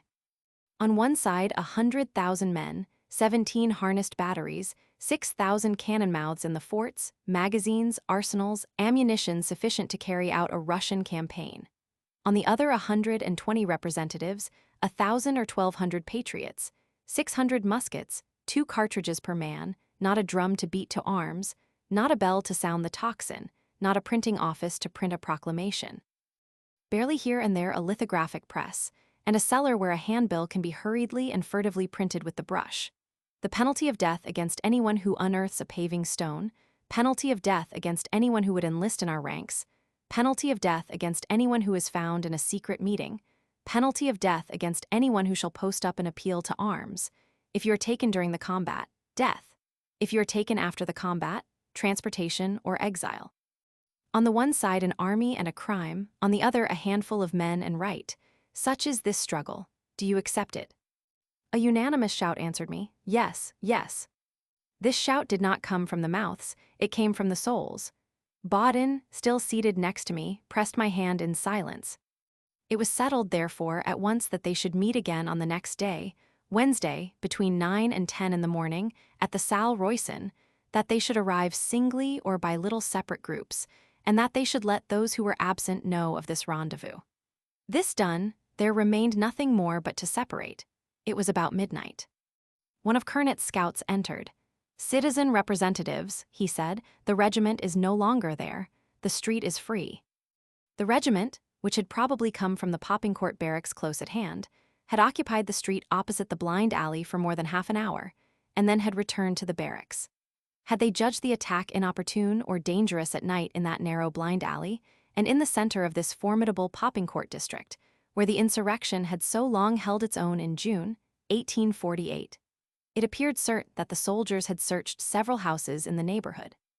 According to details which we learned subsequently, we were followed after leaving number 2, Quai Gemapes, by an agent of police, who saw us enter the house where a M. Cornet was lodging, and who at once proceeded to the prefecture to denounce our place of refuge to his chiefs. The regiment sent to arrest us surrounded the house, ransacked it from attic to cellar, found nothing, and went away. This quasi-synonym of Cornet and Kernet misled the bloodhounds of the coup d'etat. Chance, we see, had interposed usefully in our affairs. I was talking at the door with Baudin, and we were making some last arrangements, when a young man with a chestnut beard, dressed like a man of fashion, and possessing all the manners of one, and whom I had noticed while speaking, came up to me. "Monsieur Victor Hugo," said he, "where are you going to sleep?" Up to that moment, I had not thought of this. It was far from prudent to go home. "In truth," I answered, "I have not the least idea." "Will you come to my house?" "I shall be very happy." He told me his main. It was M. de la R. He knew my brother Abel's wife and family, the Montferriers, relations of the Chambassiers, and he lived in the Rue Caumartin. He had been a prefect under the provisional government. There was a carriage in waiting. We got in, and as Baudin told me that he would pass the night at Kernit's, I gave him the address of M. de la R. so that he could send for me if any notice of the movement came from the Faubourg Saint-Marceau or elsewhere. But I hoped for nothing more that night, and I was right. About a quarter of an hour after the separation of the representatives, and after we had left the Rue Poppingcourt, Jules Favre, Maidier de Montague, de Flot, and Carnot, to whom we had sent word to the Rue des Moulins, arrived at Kernit's, accompanied by Sculpture, by Cherimal, by Aubry du Nord, and by Bastide. Some representatives were still remaining at Kernit's.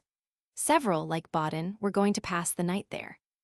They told our colleagues what had been settled respecting my proposition, and of the rendezvous at the Salle Royston. Only it appears that there was some doubt regarding the hour agreed upon, and that Baudin in particular did not exactly remember it, and that our colleagues believed that the rendezvous, which had been fixed for 9 o'clock in the morning, was fixed for 8. This alteration in the hour, due to the treachery of memory for which no one can be blamed, prevented the realization of the plan which I had conceived of an assembly holding its sittings in the Faubourg, and giving battle to Louis Bonaparte, but gave us as a compensation the heroic exploits of the Stee. Marguerite Barricade. Chapter 20. The burial of a great anniversary. Such was the first day. Let us look at it steadfastly. It deserves it. It is the anniversary of Austerlitz. The nephew commemorates the uncle. Austerlitz is the most brilliant battle of history. The nephew set himself this problem: how to commit a baseness equal to this magnificence. He succeeded. This first day, which will be followed by others, is already complete. Everything is there. It is the most terrible attempt at a thrust backwards that has ever been essayed. Never has such a crumbling of civilization been seen. All that formed the edifice is now in ruin. The soil is strewn with the fragments. In one night, the inviolability of the law, the right of the citizen, the dignity of the judge, and the honor of the soldier have disappeared. Terrible substitutions have taken place.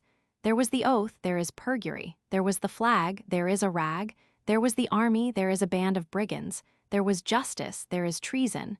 There was a code of laws, there is the saber. There was a government, there is a crew of swindlers. There was France, there is a den of thieves. This called itself society saved. It is the rescue of the traveler by the highwayman. France was passing by, Bonaparte cried, "Stand and deliver." The hypocrisy which has preceded the crime equals in deformity the impudence which has followed it. The nation was trustful and calm. There was a sudden and cynical shock. History has recorded nothing equal to the 2nd of December. Here there was no glory, nothing but meanness, no deceptive picture. He could have declared himself honest. He declares himself infamous, nothing more simple. This day, almost unintelligible in its success, has proved that politics possess their obscene side.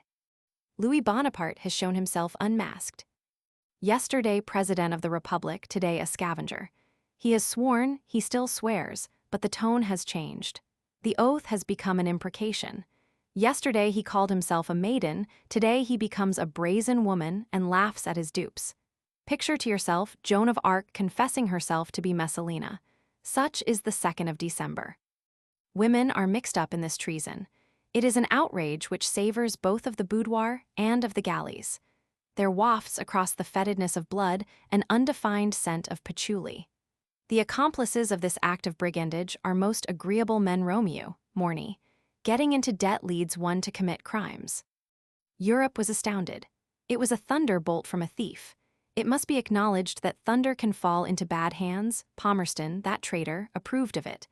Old Metternich, a dreamer in his villa at Renweg, shook his head. As to Soult, the man of Austerlitz after Napoleon, he did what he ought to do. On the very day of the crime he died, alas, and Austerlitz also. The second day the struggle. Chapter 2. What happened during the night the market quarter? I came back to my lodging, 19, Rue Richelieu. The massacre seemed to be at an end. The fusillades were heard no longer. As I was about to knock at the door, I hesitated for a moment. A man was there who seemed to be waiting. I went straight up to this man, and I said to him, "You seem to be waiting for somebody." He answered, "Yes." "For whom?" "For you." And he added, lowering his voice, "I have come to speak to you." I looked at this man. A street lamp shone on him. He did not avoid the light. He was a young man with a fair beard, wearing a blue blouse, and who had the gentle bearing of a thinker and the robust hands of a workman. "Who are you?" I asked him. He answered, "I belong to the Society of the Last Makers. I know you very well, citizen Victor Hugo." "From whom do you come?" I resumed. He answered still in a whisper, "From Citizen King." "Very good," said I. He then told me his name. As he has survived the events of the night of the 4th, and as he since escaped the denunciations, it can be understood that we will not mention his name here, and that we shall confine ourselves to terming him throughout the course of this story by his trade, calling him the Last Maker. "What do you want to say to me?" I asked him. He explained that matters were not hopeless, that he and his friends meant to continue the resistance, that the meeting places of the societies had not yet been settled, but that they would be during the evening, that my presence was desired, and that if I would be under the Colbert Arcade at 9 o'clock, either himself or another of their men would be there and would serve me as guide. We decided that in order to make himself known, the messenger, when accosting me, should give the password. What is Joseph doing? I do not know whether he thought he noticed any doubt or mistrust on my part. He suddenly interrupted himself and said, "After all, you are not bound to believe me. One does not think of everything. I ought to have asked them to give me a word in writing. At a time like this one distrusts everybody." "On the contrary," I said to him, "one trusts everybody. I will be in the Colbert Arcade at 9 o'clock." And I left him. I re-entered my asylum. I was tired, I was hungry, I had recourse to Charamal's chocolate and to a small piece of bread which I had still left. I sank down into an armchair, I ate and I slept. Some slumbers are gloomy. I had one of those slumbers, full of specters. I again saw the dead child and the two red holes in his forehead. These formed two mouths. One said Morny, and the other Saint Arnaud. History is not made, however, to recount dreams. I will abridge. Suddenly I awoke. I started, if only it is not past 9 o'clock. I had forgotten to wind up my watch. It had stopped. I went out hastily. The street was lonely, the shops were shut. In the place Louvo's eye heard the hour striking, probably from St. Roch. I listened. I counted 9 strokes. In a few moments I was under the Colbert Arcade. I peered into the darkness. No one was under the arcade. I felt that it was impossible to remain there and have the appearance of waiting about. Near the Colbert Arcade there is a police station, and the patrols were passing every moment. I plunged into the street. I found no one there. I went as far as the Rue Vivienne. At the corner of the Rue Vivienne, a man was stopping before a placard and was trying to deface it or to tear it down. I drew near this man, who probably took me for a police agent and who fled at the top of his speed. I retraced my steps. Near the Colbert Arcade, and just as I reached the point in the street where they post the theatrical bills, a workman passed me and said quickly, "What is Joseph doing?" I recognized the last maker. "Come," he said to me. We set out without speaking and without appearing to know each other, he walking some steps before me. We first went to 2 addresses, which I cannot mention here without pointing out victims for the proscription. In these 2 houses we got no news. No one had come there on the part of the societies. "Let us go to the 3rd place," said the last maker, and he explained to me that they had settled among them 3 successive meeting places, in case of need, so as to be always sure of finding each other if, perchance, the police discovered the first or even the second meeting place. A precaution which, for our part, we adopted as much as possible with regard to our meetings of the left end of the committee. We had reached the market quarter. Fighting had been going on there throughout the day. There were no longer any gas lamps in the streets. We stopped from time to time and listened so as not to run headlong into the arms of a patrol. We got over a paling of planks almost completely destroyed, and of which barricades had probably been made, and we crossed the extensive area of half-demolished houses which at that epoch encumbered the lower portions of the Rue Montmartre and Rue Montorgueil. On the peaks of the high dismantled gables could be seen a flickering red glow, doubtless the reflection of the bivouac fires of the soldiers encamped in the markets and in the neighborhood of St. Eustache. This reflection lighted our way. The last maker, however, narrowly escaped falling into a deep hole, which was no less than the cellar of a demolished house. On coming out of this region, covered with ruins, amongst which here and there a few trees might be perceived, the remains of gardens which had now disappeared, we entered into narrow, winding, and completely dark streets, where it was impossible to recognize one's whereabouts. Nevertheless, the last maker walked on as much at his ease as in broad daylight, and like a man who is going straight to his destination.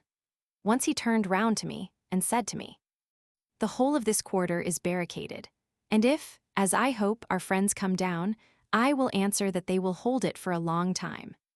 Suddenly he stopped. "Here is one," said he. In truth, 7 or 8 paces before us was a barricade entirely constructed of paving stones, not exceeding a man's height, and which in the darkness appeared like a ruined wall. A narrow passage had been formed at one end. We passed through it. There was no one behind the barricade. "There has already been fighting here a short time ago," said the last maker in a low voice, and he added, after a pause, "We are getting near." The unpaving had left holes of which we had to be careful. We strode and sometimes jumped from paving stone to paving stone. Notwithstanding the intense darkness, there yet hovered about an indefinable glimmer. On our way we noticed before us on the ground, close to the foot pavement, something which looked like a stretched-out form. "The devil," muttered my guide, "we were just going to walk upon it." He took a little wax match from his pocket and struck it on his sleeve. The flame flashed out. The light fell upon a pallid face, which looked at us with fixed eyes. It was a corpse lying there. It was an old man. The last maker rapidly waved the match from his head to his feet. The dead man was almost in the attitude of a crucified man. His 2 arms were stretched out. His white hair, red at the ends, was soaking in the mud. A pool of blood was beneath him. A large blackish patch on his waistcoat marked the place where the ball had pierced his breast. One of his braces was undone. He had thick laced boots on his feet. The last maker lifted up one of his arms and said, "His collarbone is broken." The movement shook the head, and the open mouth turned towards us as though about to speak to us. I gazed at this vision. I almost listened. Suddenly it disappeared. This face re-entered the gloom. The match had just gone out. We went away in silence.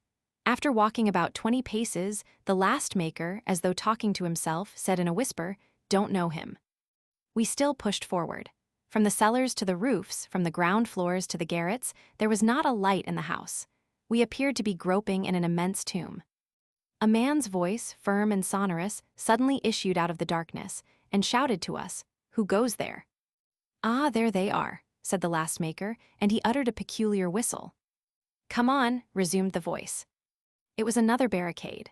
This one, a little higher than the first, and separated from it by a distance of about 100 paces, was, as far as could be seen, constructed of barrels filled with paving stones. On the top could be seen the wheels of a truck entangled between the barrels, planks and beams were intermingled. A passage had been contrived still narrower than the gangway of the other barricade. "Citizens," said the last maker, as he went into the barricade, "how many of you are there here?" The voice which had shouted, "Who goes there?" answered, "There are 2 of us." "Is that all?" "That is all."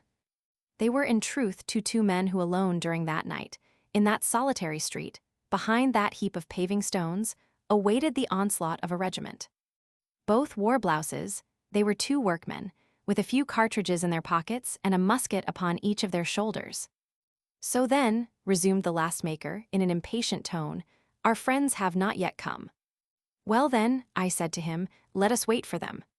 The last maker spoke for a short time in a low tone, and probably told my name to one of the 2 defenders of the barricade, who came up to me and saluted me.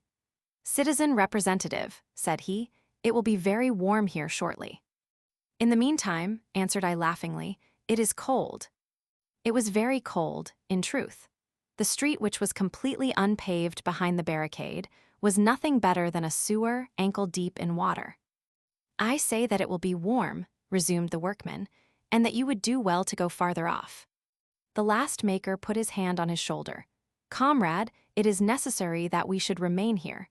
The meeting place is close by, in the ambulance." "All the same," resumed the other workman, who was very short and who stood up on a paving stone, "the citizen representative would do well to go farther off." "I can very well be where you are," said I to him. The street was quite dark. Nothing could be seen of the sky. Inside the barricade on the left, on the side where the passage was, could be seen a high paling of badly joined planks, through which shone in places a feeble light. Above the paling rose out, lost in the darkness, a house of 6 or 7 stories, the ground floor, which was being repaired, and which was underpinned, being closed in by these planks. A ray of light issuing from between the planks fell on the opposite wall, and lighted up an old torn placard, on which could be read, Asnières, Water Tournaments, Grand Ball. "Have you another gun?" asked the last maker of the taller of the 2 workmen. "If we had 3 guns, we should be 3 men," answered the workman. The little one added, "Do you think that the goodwill is wanting? There are plenty of musicians, but there are no clarionets." By the side of the wooden paling could be seen a little, narrow and low door, which looked more like the door of a stall than the door of a shop. The shop to which this door belonged was hermetically sealed. The door seemed to be equally closed. The last maker went up to it and pushed it gently. It was open. "Let us go in," he said. I went in first, he followed me and shut the door behind me. We were in a room on the ground floor. At the end, on the left, a half-open door emitted the reflection of a light. The room was only lighted by this reflection. A counter and a species of stove, painted in black and white, could be dimly distinguished. A short, half-suffocated, intermittent gurgling could be heard, which seemed to come from an adjoining room on the same side as the light. The last maker walked quickly to the half-opened door. I crossed the room after him, and we found ourselves in a sort of vast shed, lighted by 1 candle. We were on the other side of the plank paling. There was only the plank paling between ourselves and the barricade. This species of shed was the ground floor in course of demolition. Iron columns, painted red and fixed into stone sockets at short distances apart, supported the joists of the ceiling. Facing the street, a huge framework standing erect and denoting the center of the surrounding paling supported the great crossbeam of the first story, that is to say, supported the whole house. In a corner were lying some mason's tools, a heap of rubbish, and a large double ladder. A few straw-bottomed chairs were scattered here and there. The damp ground served for the flooring. By the side of a table, on which stood a candle in the midst of medicine bottles, an old woman and a young girl of about 8 years old, the woman seated, the child squatting before a great basketful of old linen were making lint. The end of the room, which was lost in the darkness, was carpeted with a litter of straw, on which 3 mattresses had been thrown. The gurgling noise came from there. "It is the ambulance," said the last maker. The old woman turned her head, and seeing us, shuddered convulsively. And then, reassured probably by the blouse of the last maker, she got up and came towards us. The last maker whispered a few words in her ear. She answered, "I have seen nobody." Then she added, "But what makes me uneasy is that my husband has not yet come back. They have done nothing but fire muskets the whole evening." 2 men were lying on 2 of the mattresses at the end of the room. A 3rd mattress was unoccupied and was waiting. The wounded man nearest to me had received a musket ball in his stomach. He it was who was gurgling. The old woman came towards the mattress with a candle and whispered to us, showing us her fist, "If you could only see the hole that has made. We have stuffed lint as large as this into his stomach." She resumed, "He is not above 25 years old. He will be dead tomorrow morning." The other was still younger. He was hardly 18. "He has a handsome black overcoat," said the woman. "He is most likely a student." The young man had the whole of the lower part of his face swathed in blood-stained linen. She explained to us that he had received a ball in the mouth, which had broken his jaw. He was in a high fever and gazed at us with lustrous eyes. From time to time, he stretched his right arm towards a basin full of water in which a sponge was soaking. He took the sponge, carried it to his face, and himself moistened his bandages. It seemed to me that his gaze fastened upon me in a singular manner. I went up to him, I stooped down, and I gave him my hand, which he took in his own. "Do you know me?" I asked him. He answered, "Yes," by a pressure of the hand which went to my heart. The last maker said to me, "Wait a minute for me here, I shall be back directly. I want to see in this neighborhood if there is any means of getting a gun." He added, "Would you like one for yourself?" "No," answered I shall remain here without a gun. I only take a half share in the Civil War. I am willing to die, I am not willing to kill." I asked him if he thought his friends were going to come. He declared that he could not understand it, that the men from the societies ought to have arrived already, that instead of 2 men in the barricade there should be 20, that instead of 2 barricades in the street there should have been 10, and that something must have happened, he added. "However, I will go and see. Promise to wait for me here." "I promise you," I answered. "I will wait all night if necessary." He left me. The old woman had reseated herself near the little girl, who did not seem to understand much of what was passing round her, and who from time to time raised great calm eyes towards me. Both were poorly clad, and it seemed to me that the child had stockingless feet. "My man has not yet come back," said the old woman. "My poor man has not yet come back. I hope nothing has happened to him." With many heartrending, my gods, and all the while quickly picking her lint, she wept. I could not help thinking with anguish of the old man we had seen stretched on the pavement at a few paces distant. A newspaper was lying on the table. I took it up, and I unfolded it. It was the rest of the title had been torn off. A blood-stained hand was plainly imprinted on it. A wounded man on entering had probably placed his hand on the table on the spot where the newspaper lay. My eyes fell upon these lines. Victor Hugo has just published an appeal to pillage and assassination. In these terms, the Journal of the Élysée described the proclamation which I had dictated to Baudin, and which may be read in page 103 of this history. As I threw back the paper on the table, one of the 2 defenders of the barricade entered. It was the short man. "A glass of water," said he. By the side of the medicine bottles there was a decanter and a glass. He drank greedily. He held in his hand a morsel of bread and a sausage, which he was biting. Suddenly we heard several successive explosions, following one after another, and which seemed but a short distance off. In the silence of this dark night, It resembled the sound of a load of wood being shot onto the pavement. The calm and serious voice of the other combatant shouted from outside, "It is beginning." "Have I time to finish my bread?" asked the little one. "Yes," said the other. The little one then turned to me. "Citizen representative," said he to me, "those are volleys. They are attacking the barricades over there. Really, you must go away." I answered him, "But you yourselves are going to stay here." "As for us, we are armed," resumed he. "As for you, you are not. You will only get yourself killed without benefiting anyone. If you had a gun, I should say nothing. But you have not. You must go away."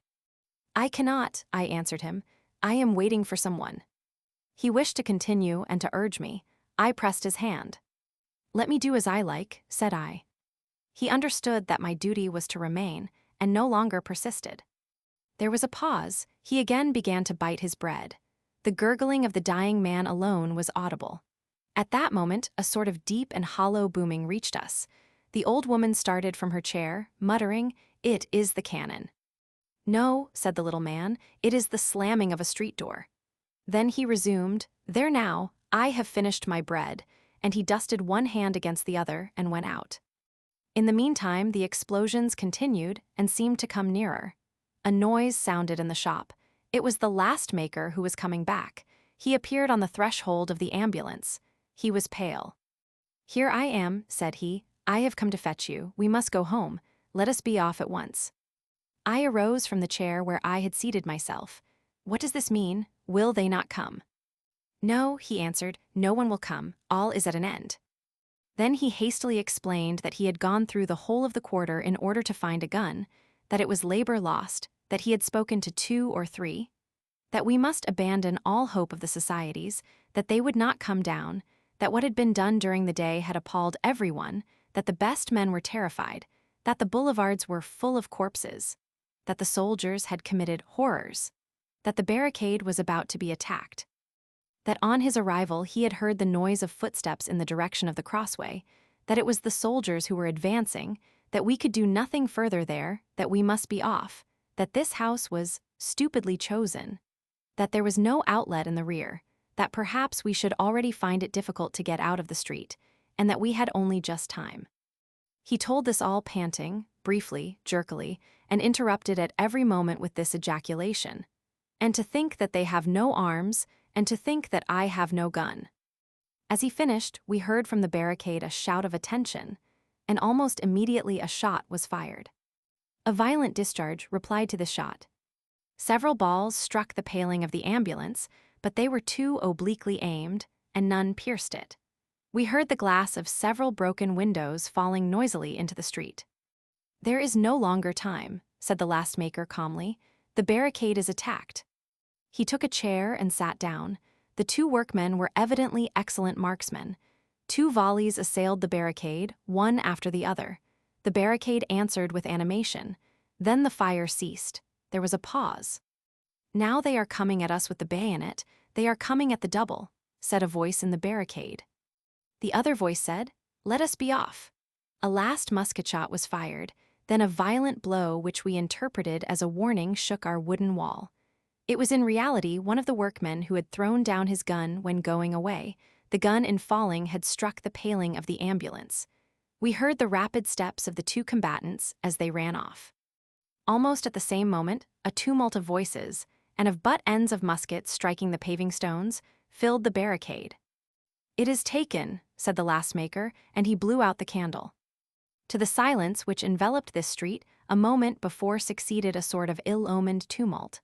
The soldiers knocked at the doors of the houses with the butt ends of their muskets. It was by a miracle that the shop door escaped them. If they had merely pushed against it, they would have seen that it was not shut, and would have entered. A voice, probably the voice of an officer, cried out, "Light up the windows!" The soldiers swore. We heard them say, "Where are those blackguard Reds? Let us search the houses." The ambulance was plunged in darkness. Not a word was spoken, not a breath could be heard. Even the dying man, as though he divined the danger, had ceased to gurgle. I felt the little girl pressing herself against my legs. A soldier struck the barrels and said laughingly, "Here is something to make a fire with tonight." Another resumed, "Which way have they gone? They were at least 30. let us search the houses. We heard one raising objections to this. Nonsense, what do you want to do on a night like this? Enter the houses of the middle classes, indeed. There is some waste ground over yonder, they have taken refuge there. All the same, repeated the others, let us search the houses. At this moment, a musket shot was fired from the end of the street. This shot saved us. In fact, it was probably one of the two workmen who had fired in order to draw off their attention from us. That comes from over there, cried the soldiers. They are over there.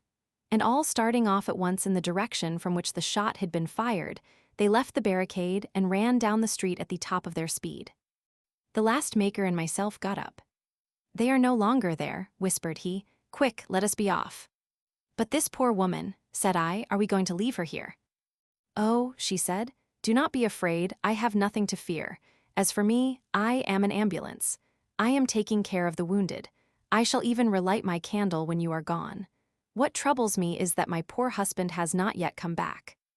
We crossed the shop on tiptoe. The last maker gently opened the door and glanced out into the street.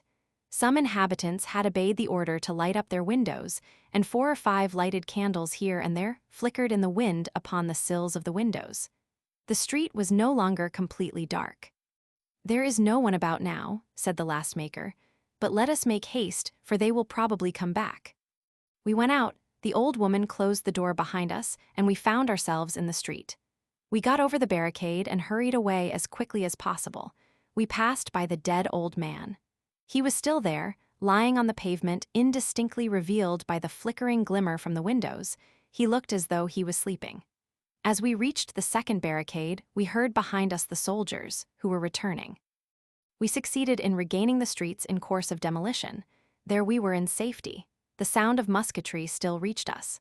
The last maker said, they are fighting in the direction of the Rue de Cléry. Leaving the streets in course of demolition, we went round the markets, not without risk of falling into the hands of the patrols by a number of zigzags, and from one little street to another little street. We reached the Rue Saint-Honoré. At the corner of the Rue de l'Arbre-Sec the last maker and I separated, for in truth, said he to me, 2 run more danger than 1. And I regained number 19, Rue Richelieu. While crossing the Rue des Bourdonnais, we had noticed the bivouac of the place Saint-Eustache. The troops who had been dispatched for the attack had not yet come back. Only a few companies were guarding it. We could hear shouts of laughter. The soldiers were warming themselves at large fires lighted here and there. In the fire which was nearest to us, we could distinguish in the middle of the brazier the wheels of the vehicles which had served for the barricades. Of some there only remained a great hoop of red-hot iron. We may now, after 26 years, give the name of this loyal and courageous man. His name was Gallois, and not Gallois, as certain historians of the coup d'etat have printed it while recounting, after their fashion, the incidents which we are about to read. Chapter 5. Other Deeds of Darkness. Ivan had again seen Queneau. He corroborated the information given in the letter of Alexander Dumas to Bocage, with the fact we had the names. On the 3d of December at M. Abitucci's house, 31, Rue Caumartin, in the presence of Dr. Queneau and of Pietri, a Corsican born at Vezani named Jacques-François Criscelli, a man attached to the secret and personal service of Louis Bonaparte, had received from Pietri's own mouth the offer of 25,000 francs to take or kill Victor Hugo. He had accepted and said, "That is all very well if I am alone. But suppose there are 2 of us." Pietri had answered, "Then there will be 50,000 francs. This communication, accompanied by urgent prayers, had been made to me by Ivan in the Rue de Monthaber, while we were still at Dupont White's.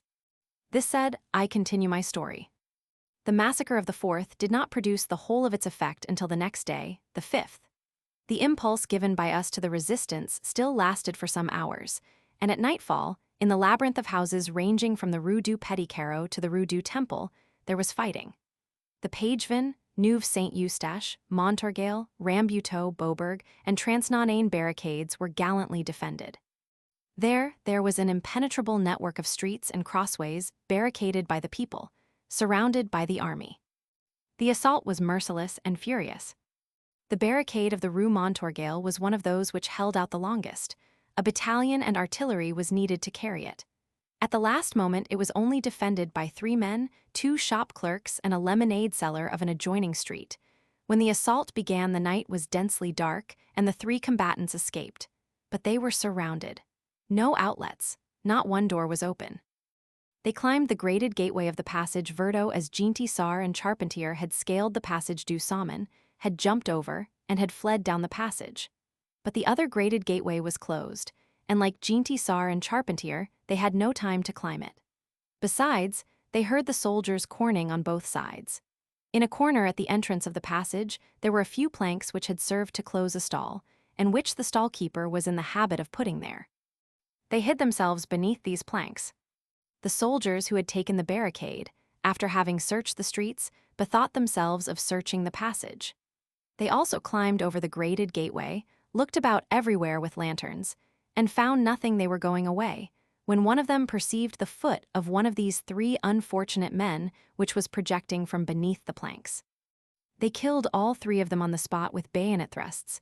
They cried out, "Kill us at once! Shoot us! Do not prolong our misery!"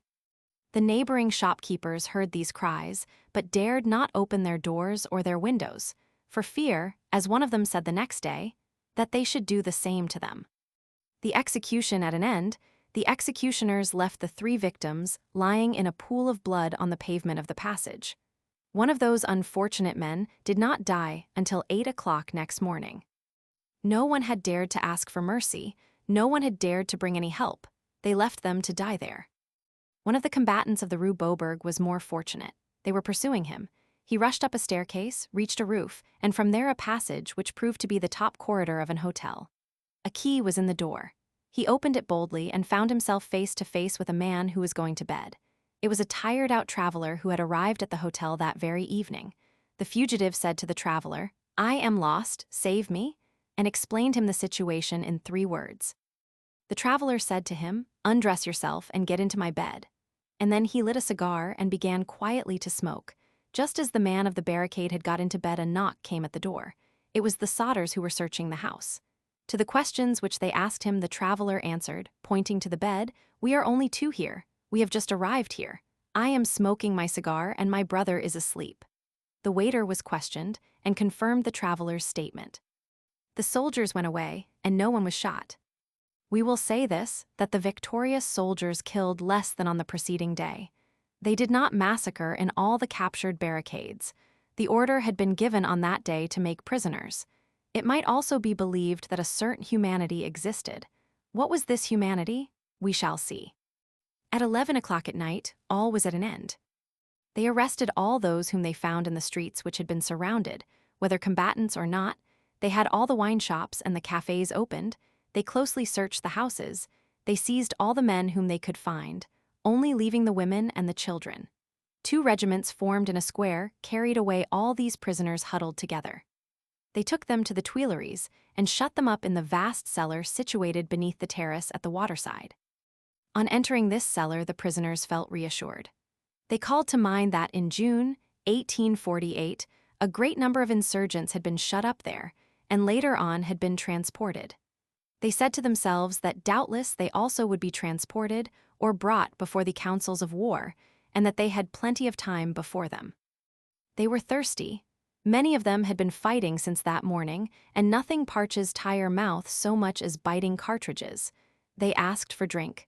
3 pitchers of water were brought to them. A sort of security suddenly fell upon them. Amongst them were several who had been transported in June 1848 and who had already been in that cellar, and who said, "In June they were not so humane.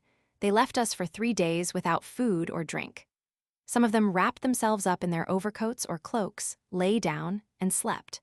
At 1 o'clock in the morning, a great noise was heard outside. Soldiers, carrying torches, appeared in the cellars. The prisoners who were sleeping woke with a start. An officer ordered them to get up.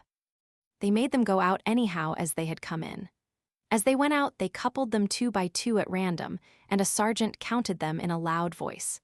They asked neither their names, nor their professions, nor their families, nor who they were, nor whence they came. They contented themselves with the numbers. The numbers sufficed for what they were about to do. In this manner, they counted 337. The counting having come to an end, they ranged them in close columns, still 2 by 2 and arm in arm. They were not tied together, but on each side of the column, on the right and on the left, there were 3 files of soldiers keeping them within their ranks, with guns loaded. A battalion was at their head, a battalion in their rear. They began to march, pressed together and enclosed in this moving frame of bayonets. At the moment when the column set forward, a young law student, a fair, pale Alsatian of some 20 years, who was in their ranks, asked a captain, who was marching by him with his sword drawn, "Where are we going?" The officer made no reply. Having left the Tuileries, they turned to the right and followed the quay as far as the Pont de la Concorde. They crossed the Pont de la Concorde and again turned to the right. In this manner they passed before the esplanade of the Invalids and reached the lonely quay of Gros Caillou. As we have just said, they numbered 337, and as they walked 2 by 2, there was one, the last, who walked alone. He was one of the most daring combatants of the Rue Pagevin, a friend of Lecomte the Younger. By chance the sergeant, who was posted in the inner file by his side, was a native of the same province. On passing under a street lamp, they recognized each other. They exchanged quickly a few words in a whisper. "Where are we going?" asked the prisoner. "To the military school," answered the sergeant, and he added, "Ah, my poor lad." And then he kept at a distance from the prisoner. As this was the end of the column, there was a certain space between the last rank of the soldiers who formed the line and the first rank of the company which closed the procession. As they reached the lonely boulevard of Gros Caillou, of which we have just spoken, the sergeant drew near to the prisoner and said to him in a rapid and low tone, "One can hardly see here, it is a dark spot. On the left there are trees, be off." "But," said the prisoner, "they will fire at me." "They will miss you." "But suppose they kill me?" "It will be no worse than what awaits you." The prisoner understood, shook the sergeant's hand, and taking advantage of the space between the line of soldiers and rear ground, rushed with a single bound outside the column, and disappeared in the darkness beneath the trees. "A man is escaping," cried out the officer who commanded the last company. "Halt, fire." The column halted. The rear-guard company fired at random in the direction taken by the fugitive and, as the sergeant had foreseen, missed him. In a few moments, the fugitive had reached the streets adjoining the tobacco manufactory and had plunged into them. They did not pursue him. They had more pressing work on hand. Besides, confusion might have arisen in their ranks, and to recapture one they risked letting the 336 escape. The column continued its march. Having reached the Pont d'Iéna, they turned to the left and entered into the Champ de Mars. There they shot them all. These 336 corpses were amongst those which were carried to Montmartre Cemetery, and which were buried there with their heads exposed. In this manner, their families were enabled to recognize them. The government learned who they were after killing them. Amongst these 336 victims were a large number of the combatants of the Rue Pagevin and the Rue Rambuteau, of the Rue Neuve Saint-Eustache and the Porte Saint-Denis. There were also 100 passers-by, whom they had arrested because they happened to be there, and without any particular reason. Besides, we will at once mention that the wholesale executions from the 3D Inst. Were renewed nearly every night. Sometimes at the Champ de Mars, sometimes at the Prefecture of Police, sometimes at both places at once. When the prisons were full, M. de Maupas said, "Shoot." The fusillades at the Prefecture took place sometimes in the courtyard, sometimes in the Rue de Jérusalem. The unfortunate people whom they shot were placed against the wall which bears the theatrical notices. They had chosen this spot because it is close by the sewer grating of the gutter, so that the blood would run down at once, and would leave fewer traces. On Friday, the 5th, they shot near this gutter of the Rue de Jérusalem 150 prisoners. Someone said to me, "On the next day I passed by there, they showed the spot. I dug between the paving stones with the toe of my boot, and I stirred up the mud. I found blood." This expression forms the whole history of the coup d'etat and will form the whole history of Louis Bonaparte. Stir up this mud, you will find blood. Let this then be known to history. The massacre of the boulevard had this infamous continuation, these secret executions. The coup d'etat, after having been ferocious, became mysterious. It passed from impudent murder in broad day to hidden murder at night. Evidence abounds. Esquiros, hidden in the Gros Caillou, heard the fusillades on the Champ de Mars every night. At Maz's, Chambal, on the second night of his incarceration, heard from midnight till 5 o'clock in the morning, such volleys that he thought the prison was attacked. Like Montfrier, Desmoulins bore evidence to blood between the paving stones of the Rue de Jérusalem. Lieutenant Colonel Caland of the ex-Republican Guard is crossing the Pont Neuf. He sees some sergeants de ville with muskets to their shoulders, aiming at the passers-by. He says to them, "You dishonor the uniform." They arrest him. They search him. A sergeant de ville says to him, "If we find a cartridge upon you, we shall shoot you." They find nothing. They take him to the prefecture of police. They shut him up in the station house. The director of the station house comes and says to him, "Colonel, I know you well. Do not complain of being here. You are confided to my care. Congratulate yourself on it. Look here, I am one of the family. I go and I come, I see, I listen. I know what is going on, I know what is said. I divine what is not said. I hear certain noises during the night. I see contained traces in the morning. As for myself, I am not a bad fellow. I am taking care of you. I am keeping you out of the way. At the present moment be contented to remain with me. If you were not here, you would be underground." An ex-magistrate, General Leflow's brother-in-law, is conversing on the Pont de la Concorde with some officers before the steps of the chamber. Some policemen come up to him. "You are tampering with the army." He protests. They throw him into a vehicle, and they take him to the prefecture of police. As he arrives there, he sees a young man, in a blouse and a cap, passing on the quay, who is being shoved along by 3 municipal guards with the butt ends of their muskets. At an opening of the parapet, a guard shouts to him, "Go in there." The man goes in.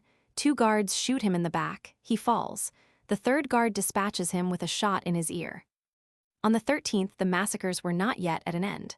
On the morning of that day, in the dim light of the dawn, a solitary passerby, going along the Rue Saint-Honoré, saw, between 2 lines of horse soldiers, 3 wagons wending their way, heavily loaded. These wagons could be traced by the stains of blood which dripped from them. They came from the Champ de Mars and were going to the Montmartre cemetery. They were full of corpses.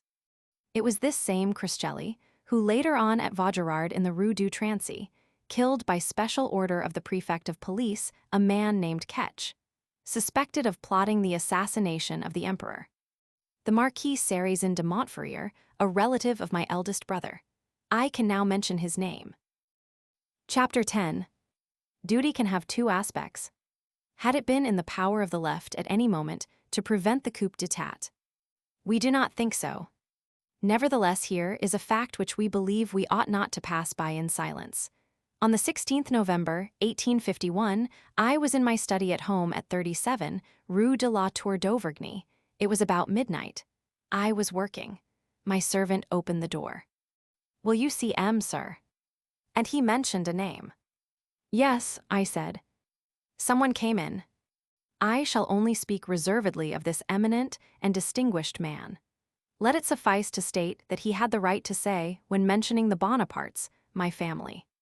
It is known that the Bonaparte family is divided into 2 branches, the imperial family and the private family.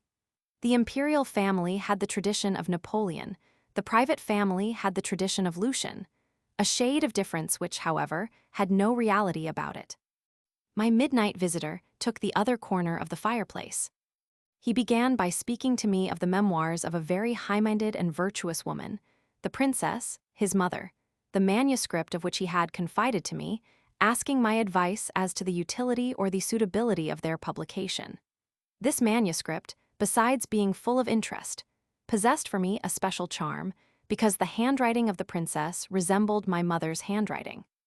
My visitor, to whom I gave it back, turned over the leaves for a few moments, and then suddenly interrupting himself, he turned to me and said, "The Republic is lost." I answered, "Almost." He resumed, "Unless you save it." You. How so?" "Listen to me."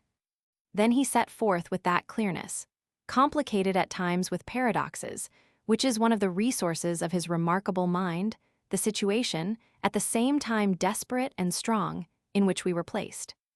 This situation, which moreover I realized as well as he himself, was this. The right of the assembly was composed of about 400 members, and the left of about 180. The 400 of the majority belonged by thirds to three parties: the Legitimist Party, the Orleanist Party, the Bonapartist Party, and in a body to the Clerical Party. The 180 of the minority belonged to the Republic. The right mistrusted the left and had taken a precaution against the minority. A vigilance committee, composed of 16 members of the right, charged with impressing unity upon this trinity of parties, and charged with the task of carefully watching the left. Such was this precaution. The left at first had confined itself to irony and borrowing from me a word to which people then attached, though wrongly, the idea of decrepitude, had called the 16 commissioners the Burgraves. The irony subsequently turning into suspicion, the left had on its side ended by creating a committee of 16 members to direct the left and observe the right. These the right had hastened to name the Red Burgraves. A harmless rejoinder.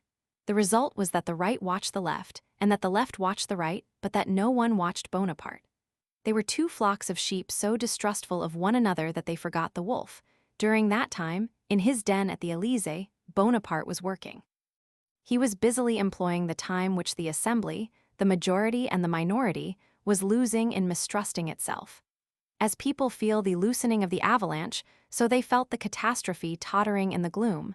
They kept watch upon the enemy, but they did not turn their attention in the true direction.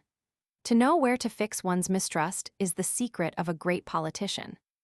The Assembly of 1851 did not possess this shrewd certainty of eyesight. Their perspective was bad. Each saw the future after his own fashion, and a sort of political short-sightedness blinded the left as well as the right. They were afraid, but not where fear was advisable. They were in the presence of a mystery, they had an ambuscade before them, but they sought it where it did not exist, and they did not perceive where it really lay. Thus it was that these two flocks of sheep, the majority and the minority, faced each other affrightedly. And while the leaders on one side and the guides on the other, grave and attentive, asked themselves anxiously what could be the mewing of the grumbling, of the left on the one side, of the bleatings of the right on the other, they ran the risk of suddenly feeling the four claws of the coup fastened in their shoulders. My visitor said to me, "You are one of the 16. "Yes," answered I, smiling, "a red Burgrave." "Like me, a red prince." And his smile responded to mine. He resumed, "You have full powers." "Yes, like the others." And I added, "Not more than the others, the left has no leaders." He continued, "Jan, the commissary of police, is a Republican." "Yes." "He would obey an order signed by you." "Possibly." I say without doubt. He looked at me fixedly. "Well then, have the president arrested this night?" It was now my turn to look at him. "What do you mean?" "What I say." I ought to state that his language was frank, resolute, and self-convinced, and that during the whole of this conversation and now, and always, it has given me the impression of honesty. "Arrest the president," I cried. Then he set forth that this extraordinary enterprise was an easy matter, that the army was undecided, that in the army the African generals counterpoised the president, that the National Guard favored the Assembly, and in the Assembly the left, that Colonel Forestier answered for the 8th Legion, Colonel Gressier for the 6th, and Colonel Howine for the 5th, that at the order of the 16 of the left there would be an immediate taking up of arms, that my signature would suffice. That nevertheless, if I preferred to call together the committee in secret session, we could wait till the next day. That on the order from the 16, a battalion would march upon the Élysée, that the Élysée apprehended nothing, thought only of offensive and not of defensive measures, and accordingly would be taken by surprise, that the soldiers would not resist the National Guard, that the thing would be done without striking a blow, that Vincennes would open and close while Paris slept, that the president would finish his night there, and that France, on awakening, would learn the twofold good tidings, that Bonaparte was out of the fight and France out of danger. He added, "You can count on 2 generals, Numir at Lyon and Lauestein at Paris." He got up and leaned against the chimney-piece. I can still see him there, standing thoughtfully, and he continued, "I do not feel myself strong enough to begin exile all over again, but I feel the wish to save my family and my country." He probably thought he noticed a movement of surprise in me, for he accentuated and italicized these words. "I will explain myself. Yes, I wish to save my family and my country. I bear the name of Napoleon, but as you know, without fanaticism. I am a Bonaparte, but not a Bonapartist. I respect the name, but I judge it. It already has one stain. The 18th Brumaire, is it about to have another? The old stain disappeared beneath the glory. Austerlitz covered Brumaire. Napoleon was absolved by his genius. The people admired him so greatly that it forgave him. Napoleon is upon the column. There is an end of it. Let them leave him there in peace. Let them not resuscitate him through his bad qualities. Let them not compel France to remember too much. This glory of Napoleon is vulnerable. It has a wound, closed, I admit. Do not let them reopen it. Whatever apologists may say and do, it is none the less true that by the 18th of Brumaire Napoleon struck himself a first blow. In truth, said I, it is ever against ourselves that we commit a crime. Well then, he continued, his glory has survived a first blow, a second will kill it. I do not wish it. I hate the first 18th Brumaire, I fear the second. I wish to prevent it. He paused again and continued. That is why I have come to you tonight. I wish to succor this great wounded glory. By the advice which I am giving you, if you can carry it out, if the left carries it out, I save the first Napoleon. For if a second crime is superposed upon his glory, this glory would disappear. Yes, this name would founder, and history would no longer own it. I will go farther and complete my idea. I also save the present Napoleon, for he who as yet has no glory will only have come. I save his memory from an eternal pillory. Therefore, arrest him. He was truly and deeply moved. He resumed. As to the Republic, the arrest of Louis Bonaparte is deliverance for her. I am right, therefore, in saying that by what I am proposing to you I am saving my family and my country. But, I said to him, what you propose to me is a coup d'etat. Do you think so? Without doubt, we are the minority and we should commit an act which belongs to the majority. We are a part of the assembly. We should be acting as though we were the entire assembly. We who condemn all usurpation should ourselves become usurpers. We should put our hands upon a functionary whom the assembly alone has the right of arresting. We, the defenders of the Constitution, we should break the Constitution. We, the men of the law, we should violate the law. It is a coup d'etat. Yes, but a coup d'etat for a good purpose. Evil committed for a good purpose remains evil. Even when it succeeds. Above all when it succeeds. Why? Because it then becomes an example. You do not then approve of the 18th Fructidor? No. Do you wish to see him? No. Look at him. I looked at him. This man in truth was passing before us. It was he who preceded the group of officers. He came out of the bank. Had he been there to effect a new forced loan? The people who were at the doors looked at him with curiosity and without anger. His entire bearing was insolent. He turned from time to say a word to one of his followers. This little cavalcade pawed the ground in the mist and in the mud. Philin had the arrogant air of a man who caracoles before a crime. He gazed at the passers-by with a haughty look. His horse was very handsome, and, poor beast, seemed very proud. Philin was smiling. He had in his hand the whip that his face deserved. He passed by. I never saw the man except on this occasion. Deflat and Bansal did not leave me until they had seen me get into my vehicle. My true-hearted coachman was waiting for me in the Rue de la Verrière. He brought me back to No. 15, Rue Richelieu. Chapter 11. The barricade of the Rue Mesle. The first barricade of the Rue Saint-Martin was erected at the junction of the Rue Mesle. A large cart was overturned, placed across the street, and the roadway was unpaved. Some flagstones of the footway were also torn up. This barricade, the advanced work of defense of the whole revolted street, could only form a temporary obstacle. No portion of the piled-up stones was higher than a man. In a good third of the barricade, the stones did not reach above the knee. It will at all events be good enough to get killed in, said a little street Arab, who was rolling numerous flagstones to the barricade. 100 combatants took up their position behind it. Towards 9 o'clock, the movements of the troops gave warning of the attack. The head of the column of the Maroulas brigade occupied the corner of the street on the side of the boulevard. A piece of artillery, raking the whole of the street, was placed in position before the Porte Saint-Martin. For some time, both sides gazed on each other in that moody silence which precedes an encounter, the troops regarding the barricade bristling with guns, the barricade regarding the gaping cannon. After a while, the order for a general attack was given. The firing commenced. The first shot passed above the barricade and struck a woman who was passing some 20 paces in the rear, full in the breast. She fell, ripped open. The fire became brisk without doing much injury to the barricade. The cannon was too near, the bullets flew too high. The combatants, who had not yet lost a man, received each bullet with a cry of "Long live the Republic," but without firing. They possessed few cartridges, and they husbanded them. Suddenly, the 49th Regiment advanced in close column order. The barricade fired. The smoke filled the street. When it cleared away, there could be seen a dozen men on the ground, and the soldiers falling back in disorder by the side of the houses. The leader of the barricade shouted, "They are falling back. Cease firing, let us not waste a ball." The street remained for some time deserted. The cannon recommenced firing.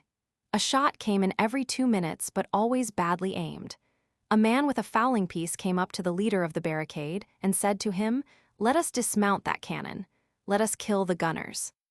"Why," said the chief, smiling, "they are doing us no harm, let us do none to them." Nevertheless, the sound of the bugle could be distinctly heard on the other side of the block of houses, which concealed the troops echeloned on the square of St. Martin, and it was manifest that a second attack was being prepared. This attack would naturally be furious, desperate, and stubborn. It was also evident that, if this barricade were carried, the entire street would be scoured. The other barricades were still weaker than the first and more feebly defended. The middle class had given their guns and had re-entered their houses. They lent their street, that was all. It was therefore necessary to hold the advanced barricade as long as possible. But what was to be done, and how was the resistance to be maintained? They had scarcely 2 shots per man left. An unexpected source of supply arrived. A young man, I can name him, for he is dead Pierre Tissier, who was a workman and who also was a poet, had worked during a portion of the morning at the barricades, and at the moment when the firing began he went away, stating as his reason that they would not give him a gun. In the barricade they had said, "There is one who is afraid." Pierre Tissier was not afraid, as we shall see later on. He left the barricade. Pierre Tissier had only his knife with him, a Catalan knife. He opened it at all hazards, he held it in his hand, and went on straight before him. As he came out of the Rue Saint-Sauveur, he saw at the corner of a little lonely street, in which all the windows were closed, a soldier of the line standing sentry, posted there doubtlessly by the main guard at a little distance. This soldier was at the halt with his gun to his shoulder, ready to fire. He heard the step of Pierre Tissier and cried out, "Who goes there?" "Death," answered Pierre Tissier. The soldier fired and missed Pierre Tissier, who sprang on him and struck him down with a blow of his knife. The soldier fell, and blood spurted out of his mouth. "I did not know I should speak so truly," muttered Pierre Tissier. And he added, "Now for the ambulance." He took the soldier on his back, picked up the gun which had fallen to the ground, and came back to the barricade. "I bring you a wounded man," said he. "A dead man," they exclaimed. In truth, the soldier had just expired. "Infamous Bonaparte," said Tissier, "poor red breeches, all the same I have got a gun." They emptied the soldier's pouch and knapsack. They divided the cartridges. There were 150 of them. There were also 2 gold pieces of 10 francs, 2 days' pay since the 2d of December. These were thrown on the ground, no one would take them. They distributed the cartridges with shouts of "Long live the Republic." Meanwhile, the attacking party had placed a mortar in position by the side of the cannon. The distribution of the cartridges was hardly ended when the infantry appeared and charged upon the barricade with the bayonet. This second assault, as had been foreseen, was violent and desperate. It was repulsed. Twice the soldiers returned to the charge, and twice they fell back, leaving the street strewn with dead. In the interval between the assaults, a shell had pierced and dismantled the barricade, and the cannon began to fire grapeshot. The situation was hopeless. The cartridges were exhausted. Some began to throw down their guns and go away. The only means of escape was by the Rue Saint-Sauveur, and to reach the corner of the Rue Saint-Sauveur it was necessary to get over the lower part of the barricade, which left nearly the whole of the fugitives unprotected. There was a perfect rain of musketry and grapeshot. 3 or 4 were killed there, one, like Baudin, by a ball in his eye. The leader of the barricade suddenly noticed that he was alone with Pierre Tissier, and a boy of 14 years old, the same who had rolled so many stones for the barricade. A third attack was pending, and the soldiers began to advance by the side of the houses. "Let us go," said the leader of the barricade. "I shall remain," said Pierre Tissier. "And I also," said the boy. And the boy added, "I have neither father nor mother, as well this as anything else." The leader fired his last shot and retired like the others over the lower part of the barricade. A volley knocked off his hat. He stooped down and picked it up again. The soldiers were not more than 25 paces distant. He shouted to the two who remained, "Come along." "No," said Pierre Tissier. "No," said the boy. A few moments afterwards, the soldiers scaled the barricade already half in ruins. Pierre Tissier and the boy were killed with bayonet thrusts. Some 20 muskets were abandoned in this barricade. It must not be forgot that this has been written in exile, and that to name a hero was to condemn him to exile. Chapter 14. Ossian and Scipio. Arrests grew more numerous. Towards noon, a commissary of police named Boudrat appeared at the divan of the Rue Lepelletier. He was accompanied by the police agent Delahad. Delahad was that traitorous socialist writer who, upon being unmasked, had passed from the secret police to the public police service. I knew him, and I record this incident. In 1832, he was a master in the school at which were my 2 sons, then boys, and he had addressed poetry to me. At the same time, he was acting the spy upon me. The Lepelletier divan was the place of meeting of a large number of Republican journalists. Delahad knew them all. A detachment of the Republican Guard occupied the entrances to the café. Then ensued an inspection of all the ordinary customers, Delahad walking first, with the commissary behind him. 2 municipal guards followed them. From time to time, Delahad looked round and said, "Lay hold of this man." In this manner, some score of writers were arrested, among whom were Hennet de Kessler. On the preceding evening, Kessler had been on the St. Antoine barricade. Kessler said to Delahad, "You are a miserable wretch." "And you are an ungrateful fellow," replied Delahad. "I am saving your life." Curious words, for it is difficult to believe that Delahad was in the secret of what was to happen on the fatal day of the 4th. At the headquarters of the committee, encouraging information was forwarded to us from every side. Testelin, the representative of Lille, is not only a learned man, but a brave man.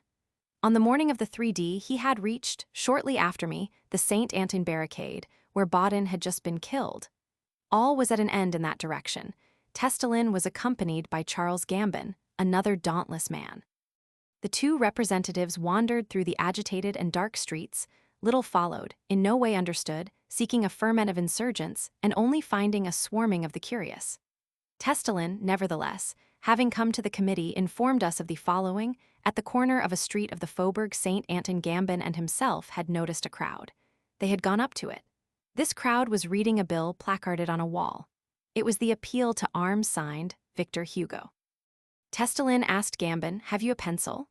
"Yes," answered Gambin. Testelin took the pencil, went up to the placard, and wrote his name beneath mine. Then he gave the pencil to Gambin, who in turn wrote his name beneath that of Testelin. Upon this the crowd shouted, "Bravo, these are true-hearted men." "Shout, 'Long live the Republic,'" cried Testelin. All shouted, "Long live the Republic." And from above, from the open windows, added Gambin, women clapped their hands. "The little hands of women applauding are a good sign," said Mitchell de Burgess. As has been seen, and we cannot lay too much stress upon the fact, what the Committee of Resistance wished was to prevent the shedding of blood as much as possible. To construct barricades, to let them be destroyed, and to reconstruct them at other points, to avoid the army and to wear it out, to wage in Paris the war of the desert. Always retreating, never yielding, to take time for an ally, to add days to days. On the one hand, to give the people time to understand and to rise, on the other, to conquer the coup d'etat by the weariness of the army. Such was the plan discussed and adopted. The order was accordingly given that the barricades should be but slightly defended.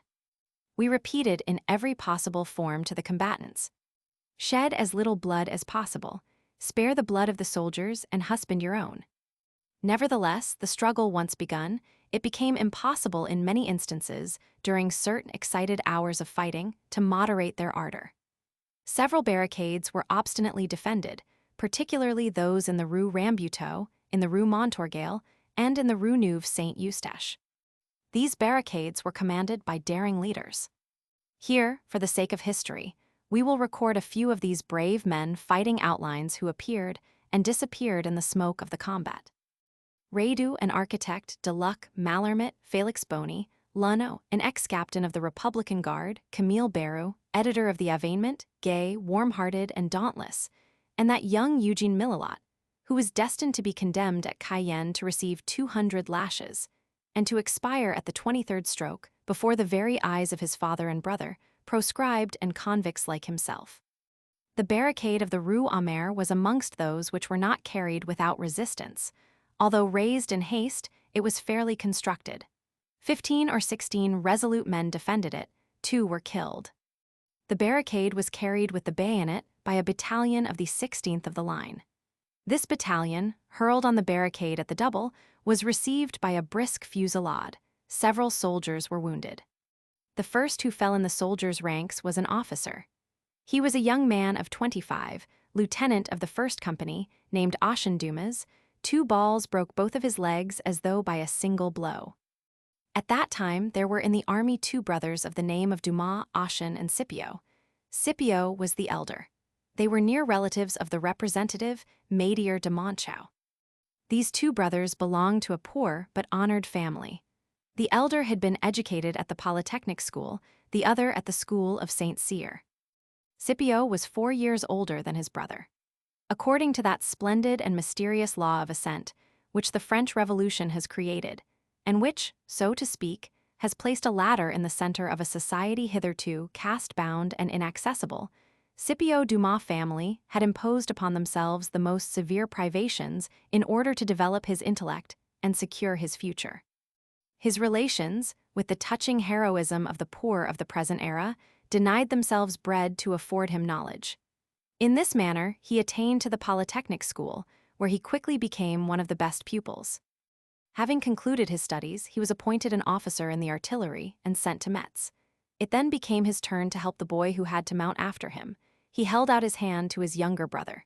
He economized the modest pay of an artillery lieutenant, and thanks to him, Ossian became an officer like Scipio. While Scipio, detained by duties belonging to his position, remained at Metz, Ossian was incorporated in an infantry regiment and went to Africa. There he saw his first service. Scipio and Ossian were Republicans. In October 1851, the 16th of the line, in which Ossian was serving, was summoned to Paris. It was one of the regiments chosen by the ill-omened hand of Louis Bonaparte, and on which the coup d'état counted. The 2d of December arrived.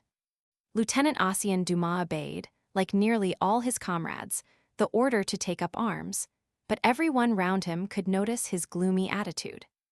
The day of the 3d was spent in marches and countermarches. On the 4th, the combat began.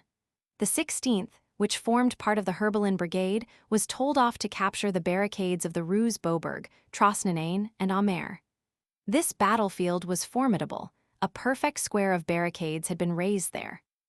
It was by the Rue Amère, and with the regiment of which Ossian formed part, that the military leaders resolved to begin action. At the moment when the regiment, with arms loaded, was about to march upon the Rue Amère, Ossian Dumas went up to his captain, a brave and veteran officer with whom he was a favorite, and declared that he would not march a step farther, that the deed of the 2d of December was a crime, that Louis Bonaparte was a traitor, that it was for them, soldiers, to maintain the oath which Bonaparte violated, and that, as for himself, he would not lend his sword to the butchery of the Republic. A halt was made. The signal of attack was awaited. The 2 officers, the old captain and the young lieutenant, conversed in a low tone. "And what do you want to do?" asked the captain. "Break my sword." "You will be taken to Vincennes." "That is all the same to me." "Most certainly dismissed." "Possibly. Perhaps shot." "I expect it. But there is no longer any time. You should have resigned yesterday." "There is always time to avoid committing a crime." The captain, as may be seen, was simply one of those professional heroes, grown old in the leather stock, who know of no country but the flag and no other law but military discipline. Iron arms and wooden heads. They are neither citizens nor men. They only recognize honor in the form of a general's epaulets. It is of no use talking to them of political duties, of obedience to the laws, of the Constitution. What do they know about all this? What is a constitution? What are the most holy laws against 3 words which a corporal may murmur into the ear of a sentinel? Take a pair of scales, put in one side the Gospels, in the other the official instructions, now weigh them. The corporal turns the balance, the deity kicks the beam. God forms a portion of the order of the day of Saint Bartholomew. Kill all, he will recognize his own. This is what the priests accept, and at times glorify. Saint Bartholomew has been blessed by the Pope and decorated with the Catholic medal. Meanwhile, Ossien Dumas appeared determined. The captain made a last effort. "You will ruin yourself," said he. "I shall save my honor." "It is precisely your honor that you are sacrificing." "Because I am going away." To go away is to desert. This seemed to impress Ossien Dumas. The captain continued. "They are about to fight. In a few minutes the barricade will be attacked. Your comrades will fall, dead or wounded. You are a young officer who have not yet been much under fire." "At all events," warmly interrupted Ossien Dumas, "I shall not have fought against the Republic. They will not say I am a traitor." "No, but they will say that you are a coward." Ossien made no reply. A moment afterwards, the command was given to attack. The regiment started at the double. The barricade fired. Ossien Dumas was the first who fell. He had not been able to bear that word, coward, and he had remained in his place in the first rank. They took him to the ambulance, and from thence to the hospital. Let us at once state the conclusion of this touching incident. Both of his legs were broken. The doctors thought that it would be necessary to amputate them both. General Saint-Arnaud sent him the Cross of Honor. As is known, Louis Bonaparte hastened to discharge his debt to his Praetorian accomplices. After having massacred, the sword voted. The combat was still smoking when the army was brought to the ballot box. The garrison of Paris voted yes, it absolved itself. With the rest of the army, it was otherwise. Military honor was indignant and roused the civic virtue. Notwithstanding the pressure which was exercised, although the regiments deposited their votes in the shakos of their colonels, the army voted no in many districts of France and Algeria. The Polytechnic School voted no in a body. Nearly everywhere the artillery, of which the Polytechnic School is the cradle, voted to the same effect as the school. Scipio Dumas, it may be remembered, was at Metz. By some curious chance it happened that the feeling of the artillery, which everywhere else had pronounced against the coup d'état, hesitated at Metz and seemed to lean towards Bonaparte. Scipio Dumas, in presence of this indecision, set an example. He voted in a loud voice and with an open voting paper, no. Then he sent in his resignation. At the same time that the minister at Paris received the resignation of Scipio Dumas at Metz received his dismissal, signed by the minister. After Scipio Dumas' vote, the same thought had come at the same time to both the government and to the officer. To the government that the officer was a dangerous man, and that they could no longer employ him, to the officer that the government was an infamous one, and that he ought no longer to serve it. The resignation and the dismissal crossed on the way. By this word, dismissal must be understood the withdrawal of employment. According to our existing military laws, it is in this manner that they now break an officer. Withdrawal of employment, that is to say, no more service, no more pay, poverty. Simultaneously with his dismissal, Scipio Dumas learnt the news of the attack on the barricade of the Rue aux Mers, and that his brother had both his legs broken. In the fever of events, he had been a week without news of Ossien. Scipio had confined himself to writing to his brother to inform him of his vote and of his dismissal, and to induce him to do likewise. His brother wounded, his brother at the Val Grace, he left immediately for Paris. He hastened to the hospital. They took him to Ossien's bedside. The poor young fellow had had both his legs amputated on the preceding day. At the moment when Scipio, stunned, appeared at his bedside, Ossien held in his hand the cross which General Saint-Arnaud had just sent him. The wounded man turned towards the aide-de-camp who had brought it, and said to him, "I will not have this cross. On my breast it would be stained with the blood of the Republic." And perceiving his brother who had just entered, he held out the cross to him, exclaiming, You take it, you have voted no, and you have broken your sword. It is you who have deserved it. Died in exile in Guernsey. See the pendant à l'exil, under the heading Acts et Paroles, volume Roman 2. Died in exile at Termonde. Pro Huguenotorum strage. Medal struck at Rome in 1572. But 18th Fructidors prevent 18th Brumaires. No, they prepare the way for them. But reasons of state exist. No, what exists is the law. The 18th Fructidor has been accepted by exceedingly honest minds. I know that. Blanqui is in its favor with Michelet. I am against it with Barbes. From the moral aspect, I pass to the practical aspect. This said, resumed I, let us examine your plan. This plan bristled with difficulties. I pointed them out to him. Count on the National Guard. Why General Lauestein had not yet got command of it. Count on the army. Why General Numier was at Lyon and not at Paris. Would he march to the assistance of the assembly? What did we know about this? As for Lauestein, was he not double-faced? Were they sure of him? Call to arms the 8th Legion.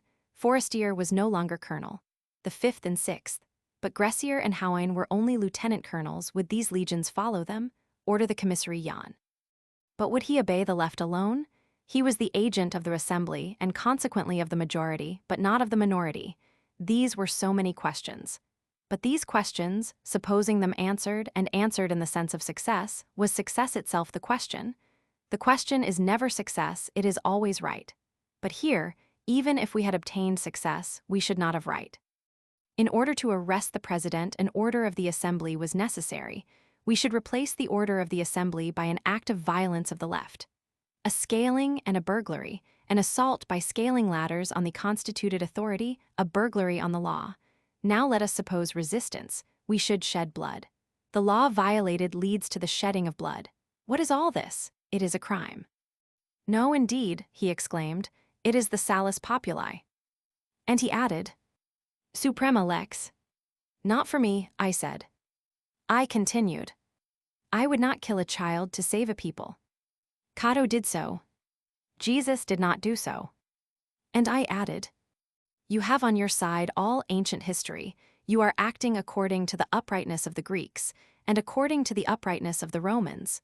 For me, I am acting according to the uprightness of humanity. The new horizon is of wider range than the old. There was a pause, he broke it. Then he will be the one to attack. Let it be so. You are about to engage in a battle which is almost lost beforehand. I fear so. And this unequal combat can only end for you, Victor Hugo, in death or exile. I believe it. Death is the affair of a moment, but exile is long. It is a habit to be learned. He continued. You will not only be proscribed, you will be calumniated. It is a habit already learned. He continued. Do you know what they are saying already? What? They say that you are irritated against him because he has refused to make you a minister. Why, you know yourself that. I know that it is just the reverse. It is he who has asked you, and it is you who have refused. Well then, they lie. What does it matter? He exclaimed. Thus, you will have caused the Bonapartes to re-enter France, and you will be banished from France by a Bonaparte. Who knows, said I, if I have not committed a fault. This injustice is perhaps a justice. We were both silent. He resumed. Could you bear exile? I will try. Could you live without Paris? I should have the ocean. You would then go to the seaside. I think so. It is sad. It is grand. There was another pause. He broke it. You do not know what exile is. I do know it. It is terrible. Assuredly, I would not begin it again. Death is a bourne whence no one comes back. Exile is a place whither no one returns. If necessary, I said to him, I will go and I will return to it.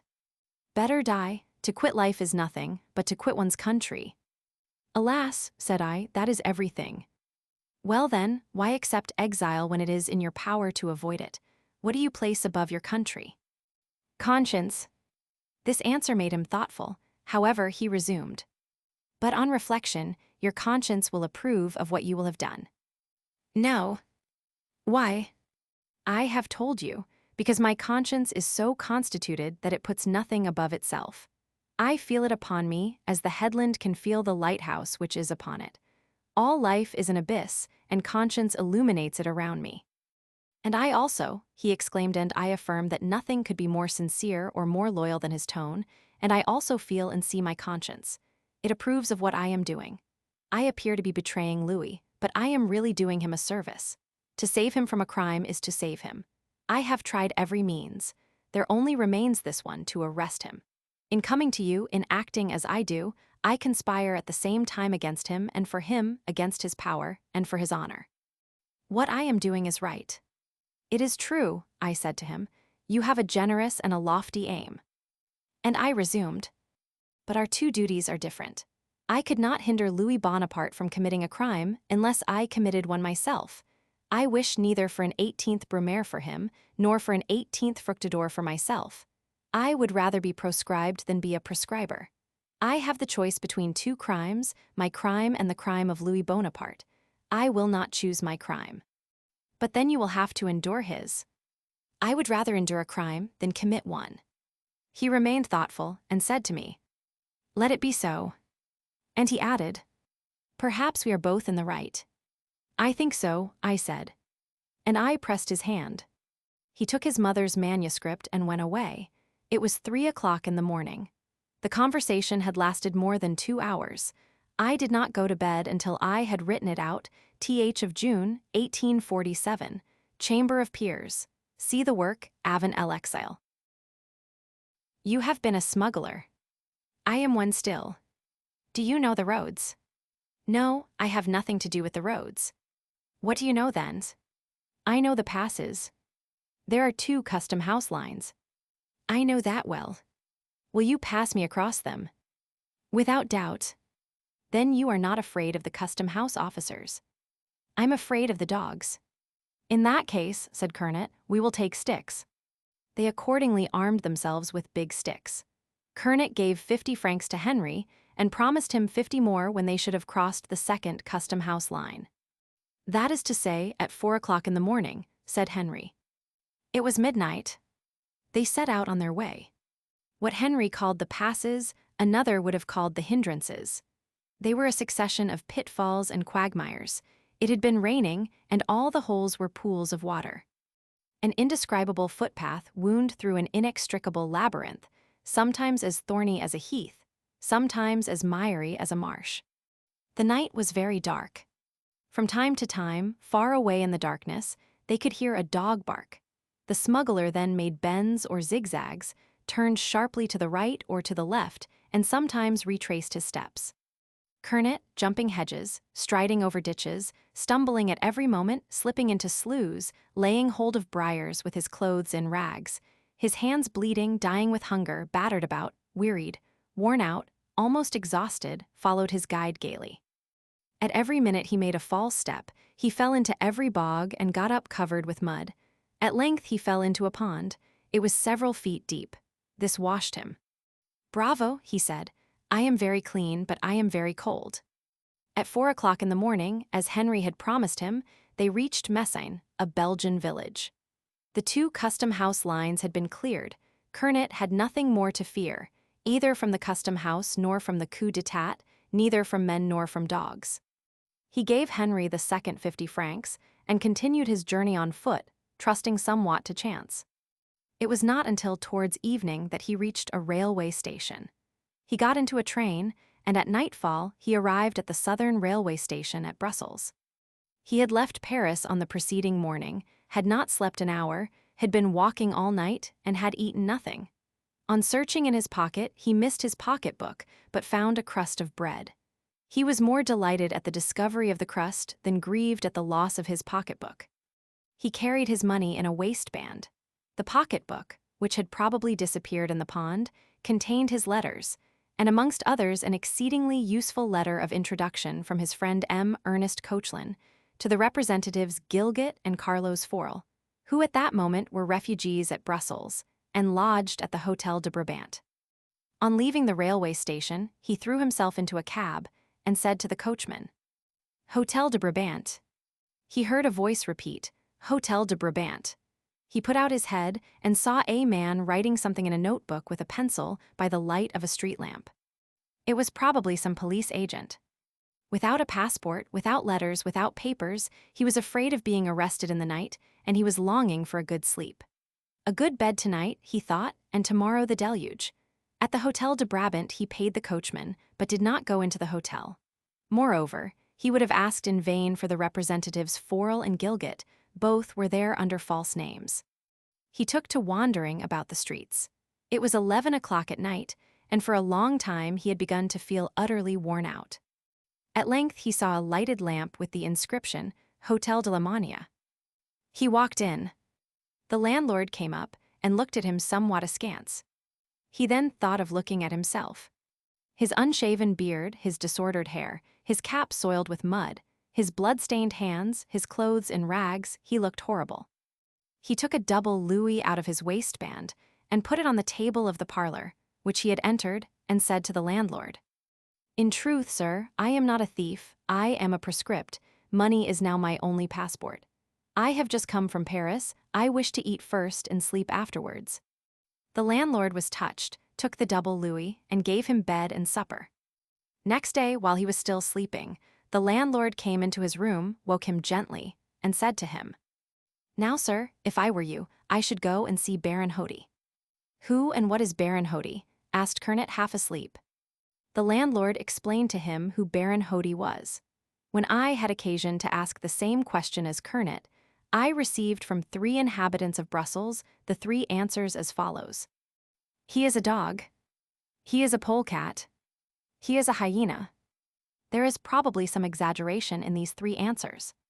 A 4th Belgian, whom I need not specify, confined himself to saying to me, "He is a beast." As to his public functions, Baron Hody was what they call at Brussels the administrator of public safety. That is to say, a counterfeit of the prefect of police, half Carlier, half Maupas. Thanks to Baron Hody, who has since left the place, and who, moreover, like M. de Montelembert, was a mere Jesuit, the Belgian police at that moment was a compound of the Russian and Austrian police. I have read strange confidential letters of this Baron Hody. In action and in style there is nothing more cynical and more repulsive than the Jesuit police when they unveil their secret treasures. These are the contents of the unbuttoned cassock. At the time of which we are speaking, December 1851, the clerical party had joined itself to all the forms of monarchy, and this Baron Hody confused Orleanism with legitimate right. I simply tell the tale, nothing more. "Baron Hody, very well, I will go to him," said Kernet. He got up, dressed himself, brushed his clothes as well as he could, and asked the landlord, "Where is the police office?" "At the Ministry of Justice." In fact, this is the case in Brussels. The police administration forms part of the Ministry of Justice, an arrangement which does not greatly raise the police and somewhat lowers justice. Kernet went there and was shown into the presence of this personage. Baron Hody did him the honor to ask him sharply, "Who are you?" "A refugee," answered Kernet. "I am one of those whom the coup d'etat has driven from Paris." "Your profession?" "Ex-naval officer." "Ex-naval officer," exclaimed Baron Hody in a much gentler tone. "Did you know His Royal Highness the Prince de Joinville?" "I have served under him." It was the truth. Kernet had served under M. de Joinville and prided himself on it. At this statement, the administrator of Belgian safety completely unbent, and said to Kernet, with the most gracious smile that the police can find, "That's all right, sir. Stay here as long as you please. We close Belgium to the men of the mountain, but we throw it widely open to men like you." When Kernet told me this answer of Hody's, I thought that my 4th Belgian was right. A certain comic gloom was mingled at times with these tragedies. Barthélemy Terrier was a representative of the people, and a proscript. They gave him a special passport for a compulsory route as far as Belgium for himself and his wife. Furnished with this passport, he left with a woman. This woman was a man. Préverod, a landed proprietor at Donjon, one of the most prominent men in the department of Allier, was Terrier's brother-in-law. When the coup d'etat broke out at Donjon, Préverod had taken up arms and fulfilled his duty, had combated the outrage and defended the law. For this he had been condemned to death.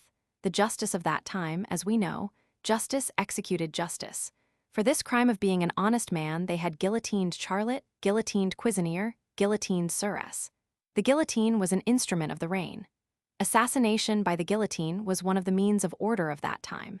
It was necessary to save Prévost. He was little and slim, they dressed him as a woman. He was not sufficiently pretty for them not to cover his face with a thick veil. They put the brave and sturdy hands of the combatant in a muff. Thus veiled and a little filled out with padding, Prévost made a charming woman. He became Madame Terrier, and his brother-in-law took him away. They crossed Paris peaceably, and without any other adventure than an imprudence committed by Prévost, who, seeing that the shaft horse of a wagon had fallen down, threw aside his muff, lifted his veil and his petticoat, and if Terrier, in dire alarm, had not stopped him, he would have helped the carter to raise his horse. Had a Sergeant de Ville been there, Prévost would have been captured. Terrier hastened to thrust Prévost into a carriage, and at nightfall they left for Brussels. They were alone in the carriage, each in a corner and face to face. All went well as far as Amiens. At Amiens station the door was opened, and a gendarme entered and seated himself by the side of Prévost. The gendarme asked for his passport, Terrier showed it him, the little woman in her corner, veiled and silent, did not stir, and the gendarme found all in due form. He contented himself with saying, "We shall travel together, I am on duty as far as the frontier." The train, after the ordinary delay of a few minutes, again started. The night was dark. Terrier had fallen asleep. Suddenly Prévost felt a knee press against his, it was the knee of the policeman. A boot placed itself softly on his foot, it was a horse soldier's boot. An idol had just germinated in the gendarme's soul. He first tenderly pressed Prévost's knee, and then emboldened by the darkness of the hour and by the slumbering husband, he ventured his hand as far as her dress, a circumstance foreseen by Molière, but the fair veiled one was virtuous. Prévost, full of surprise and rage, gently pushed back the gendarme's hand. The danger was extreme. Too much love on the part of the gendarme, one audacious step further would bring about the unexpected, would abruptly change the eclogue into an official indictment, would reconvert the amorous satyr into a stony-hearted policeman, would transform Tircis into Vidocq, and then this strange thing would be seen, a passenger guillotined because a gendarme had committed an outrage. The danger increased every moment. Terrier was sleeping. Suddenly the train stopped. A voice cried, "Cuivrain," and the door was opened. They were in Belgium. The gendarme, obliged to stop here and to re-enter France, rose to get out, and at the moment when he stepped onto the ground he heard behind him these expressive words coming from beneath the lace veil, "Be off, or I'll break your jaw." See Les Hommes de l'Exil. The name given to a population belonging to the Romanic family, and more particularly to those of French descent, who occupy the region along the frontiers of the German-speaking territory in the South Netherlands, from Dunkirk to Malmedy in Rhenish Prussia. Yes, you. How You must have done something. No, I have done nothing. I have not even done my duty. I ought to have taken my gun, gone down into the street, harangued the people, raised barricades. I remained at home stupidly like a sluggard, the accused laughs. That is the offense of which I accuse myself. You have not been condemned for that offense. Think carefully. I can think of nothing. What, you have not been to the café?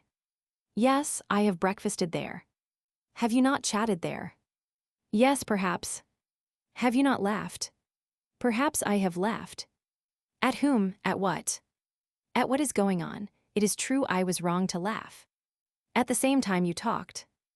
Yes. Of whom? Of the president. What did you say? Indeed, what may be said with justice, that he had broken his oath. And then, that he had not the right to arrest the representatives. You said that. Yes, and I added that he had not the right to kill people on the boulevard. Here the condemned man interrupted himself and exclaimed, "And thereupon they send me to Cayenne." The judge looks fixedly at the prisoner and answers, "Well then." Another form of justice. 3 miscellaneous personages, 3 removable functionaries, a prefect, a soldier, a public prosecutor whose only conscience is the sound of Louis Bonaparte's bell, seated themselves at a table and judged. Whom, you, me, us, everybody. For what crimes? They invented crimes. In the name of what laws? They invented laws. What penalties did they inflict? They invented penalties. Did they know the accused? No. Did they listen to him? No. What advocates did they listen to? None. What witnesses did they question? None. What deliberation did they enter upon? None. What public did they call in? None. Thus, no public, no deliberation, no counselors, no witnesses, judges who are not magistrates, a jury where none are sworn in, a tribunal which is not a tribunal, imaginary offenses, invented penalties, the accused absent, the law absent. From all these things which resembled a dream there came forth a reality, the condemnation of the innocent. Exile, banishment, transportation, ruin, homesickness, death, and despair for 40,000 families. That is what history calls the mixed commissions. Ordinarily, the great crimes of state strike the great heads and content themselves with this destruction. They roll like blocks of stone, all in one piece, and break the great resistances. Illustrious victims suffice for them. But the 2nd of December had its refinements of cruelty. It required, in addition, petty victims. Its appetite for extermination extended to the poor and to the obscure. Its anger and animosity penetrated as far as the lowest class. It created fissures in the social subsoil in order to diffuse the proscription there. The local triumvirates, nicknamed mixed mixtures, served it for that. Not one head escaped, however humble and puny. They found means to impoverish the indigent, to ruin those dying of hunger, to spoil the disinherited. The coup d'etat achieved this wonderful feat of adding misfortune to misery. Bonaparte, it seems, took the trouble to hate a mere peasant. The vine-dresser was torn from his vine, the laborer from his furrow, the mason from his scaffold, the weaver from his loom. Men accepted this mission of causing the immense public calamity to fall, morsel by morsel, upon the humblest walks of life. Detestable task. To crumble a catastrophe upon the little and on the weak. Chapter 14. A religious incident. A little religion can be mingled with this justice. Here is an example. Frederick Morin, like Arnauld de Ellerige, was a Catholic Republican. He thought that the souls of the victims of the 4th of December, suddenly cast by the volleys of the coup d'etat into the infinite and the unknown, might need some assistance, and he undertook the laborious task of having a mass said for the repose of these souls. But the priests wished to keep the masses for their friends. The group of Catholic Republicans which Frederick Morin headed applied successively to all the priests of Paris, but met with a refusal. They applied to the Archbishop, again a refusal. As many masses for the assassin as they liked, but far the assassinated not one. To pray for dead men of this sort would be a scandal. The refusal was determined. How should it be overcome? To do without a mass would have appeared easy to others, but not to these staunch believers. The worthy Catholic Democrats with great difficulty at length unearthed in a tiny suburban parish a poor old vicar, who consented to mumble in a whisper this mass in the ear of the Almighty, while begging him to say nothing about it. Yet another complication. It was now the turn of Cheraz's bullies to bluster. They declared that Cheraz was the man called Vincent, displayed passports and papers, swore and protested. The commissary's suspicions were fully confirmed. "Very well," said he, "I arrest everybody." And he handed over Changarnier, Cheraz, and the 4 police agents to the gendarmes. The commissary saw the cross of honor shining in the distance. He was radiant. The police arrested the police. It happens sometimes that the wolf thinks he has seized a victim and bites his own tail. The 6 prisoners for now, there were 6 prisoners were taken into a parlor at the railway station. The commissary informed the town authorities. The town authorities hastened hither, headed by the sub-prefect. The sub-prefect, who is named Senzier, comes in and does not know whether he ought to salute or to question, to grovel in the dust or to keep his hat on his head. These poor devils of magistrates and local officials were very much exercised in their minds. General Changarnier had been too near the dictatorship not to make them thoughtful. Who can foresee the course of events? Everything is possible. Yesterday called itself Cavaignac, today calls itself Bonaparte, tomorrow may call itself Changarnier. Providence is really cruel not to let sub-prefects have a peep at the future. It is sad for a respectable functionary, who would ask for nothing better than to be servile or arrogant according to circumstances, to be in danger of lavishing his platitudes on a person who is perhaps going to rot forever in exile, and who is nothing more than a rascal, or to risk being insolent to a vagabond of a postscript who is capable of coming back a conqueror in 6 months' time, and of becoming the government in his turn. What was to be done? And then they were spied upon. This takes place between officials. The slightest word would be maliciously interpreted, the slightest gesture would be laid to their discredit. How should he keep on good terms at the same time this cabbage, which is called today, and that goat, which is called tomorrow? To ask too many questions would offend the general, to render too many salutations would annoy the president. How could he be at the same time very much a sub-prefect, and in some degree a laquey? How could he combine the appearance of obsequiousness, which would please Changarnier, with the appearance of authority, which would please Bonaparte? The sub-prefect thought to get out of the difficulty by saying, "General, you are my prisoner," and by adding, with a smile, "Do me the honor of breakfasting with me." He addressed the same words to Cheras. The general refused curtly. Cheras looked at him fixedly and did not answer him. Doubts regarding the identity of the prisoners came to the mind of the sub-prefect. He whispered to the commissary, "Are you quite sure?" "Certainly," said the commissary.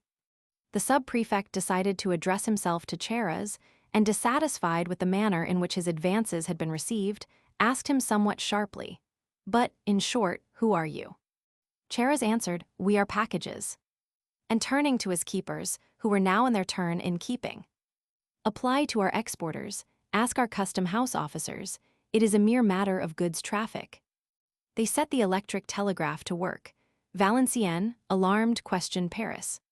The sub-prefect informed the Minister of the Interior that, thanks to a strict supervision which he had trusted to no one but himself, he had just effected an important capture, that he had just discovered a plot, had saved the president, had saved society, had saved religion, etc., that in one word he had just arrested General Changarnier and Colonel Cheras, who had escaped that morning from the fort of Ham with false passports, doubtless for the purpose of heading a rising, etc., and that, in short, he asked the government what was to be done with the two prisoners.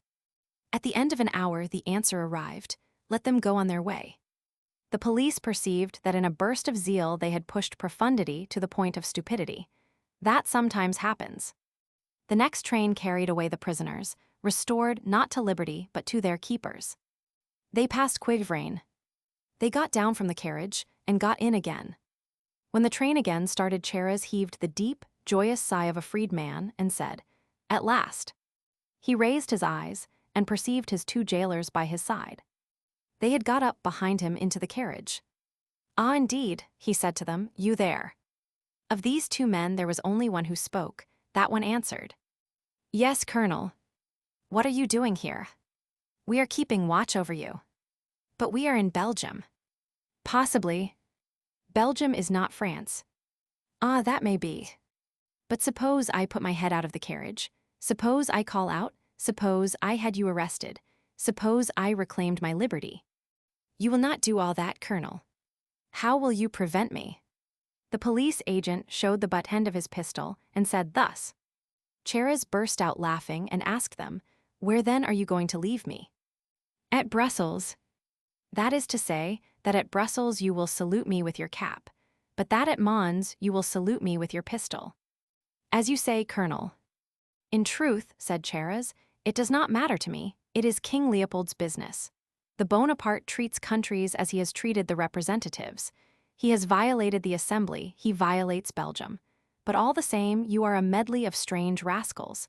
He who is at the top is a madman, those who are beneath are blockheads. Very well, my friends, let me go to sleep." And he went to sleep. Almost the same incident happened nearly at the same moment to Generals Changarnier and Lamoricière, and to M. Bays. The police agents did not leave General Changarnier until they had reached Mons. There they made him get down from the train and said to him, "General, this is your place of residence. We leave you free." "Ah," said he, "this is my place of residence and I am free. Well then, good night." And he sprang lightly back into the carriage just as the train was starting, leaving behind him two galley sergeants dumbfounded. The police released Cheras at Brussels, but did not release General Lamoricière. The two police agents wished to compel him to leave immediately for Cologne. The general, who was suffering from rheumatism which he had caught at Ham, declared that he would sleep at Brussels. "Be it so," said the police agents. They followed him to the Hôtel de Bellevue. They spent the night there with him. He had considerable difficulty to prevent them from sleeping in his room. Next day, they carried him off and took him to Cologne, violating Prussian territory after having violated Belgian territory. The coup d'etat was still more impudent with M. Bays. They made M. Bays journey with his wife and his children under the name of Lasalle. He passed for the servant of the police agent who accompanied him. They took him thus to Aix-la-Chapelle. There, in the middle of the night, in the middle of the street, the police agents deposited him and the whole of his family, without a passport, without papers, without money. M. Bays, indignant, was obliged to have recourse to threats to induce them to take him and identify him before a magistrate. It was, perhaps, part of the petty joys of Bonaparte to cause a quaestor of the Assembly to be treated as a vagrant. On the night of the 7th of January, General Bidault, although he was not to leave till the next day, was awakened like the others by the noise of bolts. He did not understand that they were shutting him in, but on the contrary, believed that they were releasing M. Bays, his neighbor in the adjoining cell. He cried through the door, "Bravo, Bays!" In fact, every day the general said to the quaestor, "You have no business here, this is a military fortress. One of these fine mornings you will be thrust outside like Roger du Nord." Nevertheless, General Bidault heard an unusual noise in the fortress. He got up and knocked for General Leflo, his neighbor in the cell on the other side, with whom he exchanged frequent military dialogues, little flattering to the coup d'etat. General Leflo answered the knocking, but he did not know any more than General Bidault. General Bidault's window looked out on the inner courtyard of the prison. He went to this window and saw lanterns flashing hither and thither, species of covered carts, horsed, and a company of the 48th under arms. A moment afterwards he saw General Changarnier come into the courtyard, get into a carriage, and drive off. Some moments elapsed, then he saw Cheras pass. Cheras noticed him at the window and cried out to him, "Mons." In fact, he believed he was going to Mons, and this made General Bidault on the next day choose Mons as his residence, expecting to meet Cheras there. Cheras having left, M. Leopold Lehan came in accompanied by the commandant of the fort. He saluted Bidault, explained his business, and gave his name. General Bidault confined himself to saying, "They banish us. It is an illegality, and one more indignity added to the others. However, with the people who send you one is no longer surprised at anything." They did not send him away till the next day. Louis Bonaparte had said, "We must space out the generals." The police agent charged with escorting General Bidault to Belgium was one of those who, on the 2d of December, had arrested General Cavaignac. He told General Bidault that they had had a moment of uneasiness when arresting General Cavaignac. The picket of 50 men, which had been told off to assist the police having failed them. In the compartment of the railway carriage which was taking General Bidault into Belgium, there was a lady, manifestly belonging to good society, of very distinguished appearance, and who was accompanied by 3 little children. A servant in livery, who appeared to be a German, had 2 of the children on his knees and lavished 1,000 little attentions on them. However, the general, hidden by the darkness and muffled up, like the police agents, in the collar of his mantle, paid little attention to this group. When they reached Quievrain, the lady turned to him and said, "General, I congratulate you, you are now in safety." The general thanked her and asked her name. "Baroness Coppens," she answered. It may be remembered that it was at M. Coppens's house, 70, Rue Blanche, that the first meeting of the left had taken place on December 2d. "You have charming children there, madam," said the general, "and," he added, "an exceedingly good servant." "It is my husband," said Madame Coppens. M. Coppens, in fact, had remained 5 weeks buried in a hiding place contrived in his own house. He had escaped from France that very night under the cover of his own livery. They had carefully taught their children their lesson. Chance had made them get into the same carriage as General Bidault and the 2 bullies who were keeping guard over him. And throughout the night, Madame Coppens had been in terror lest, in the presence of the policeman, one of the little ones awakening should throw its arms around the neck of the servant and cry, "Papa."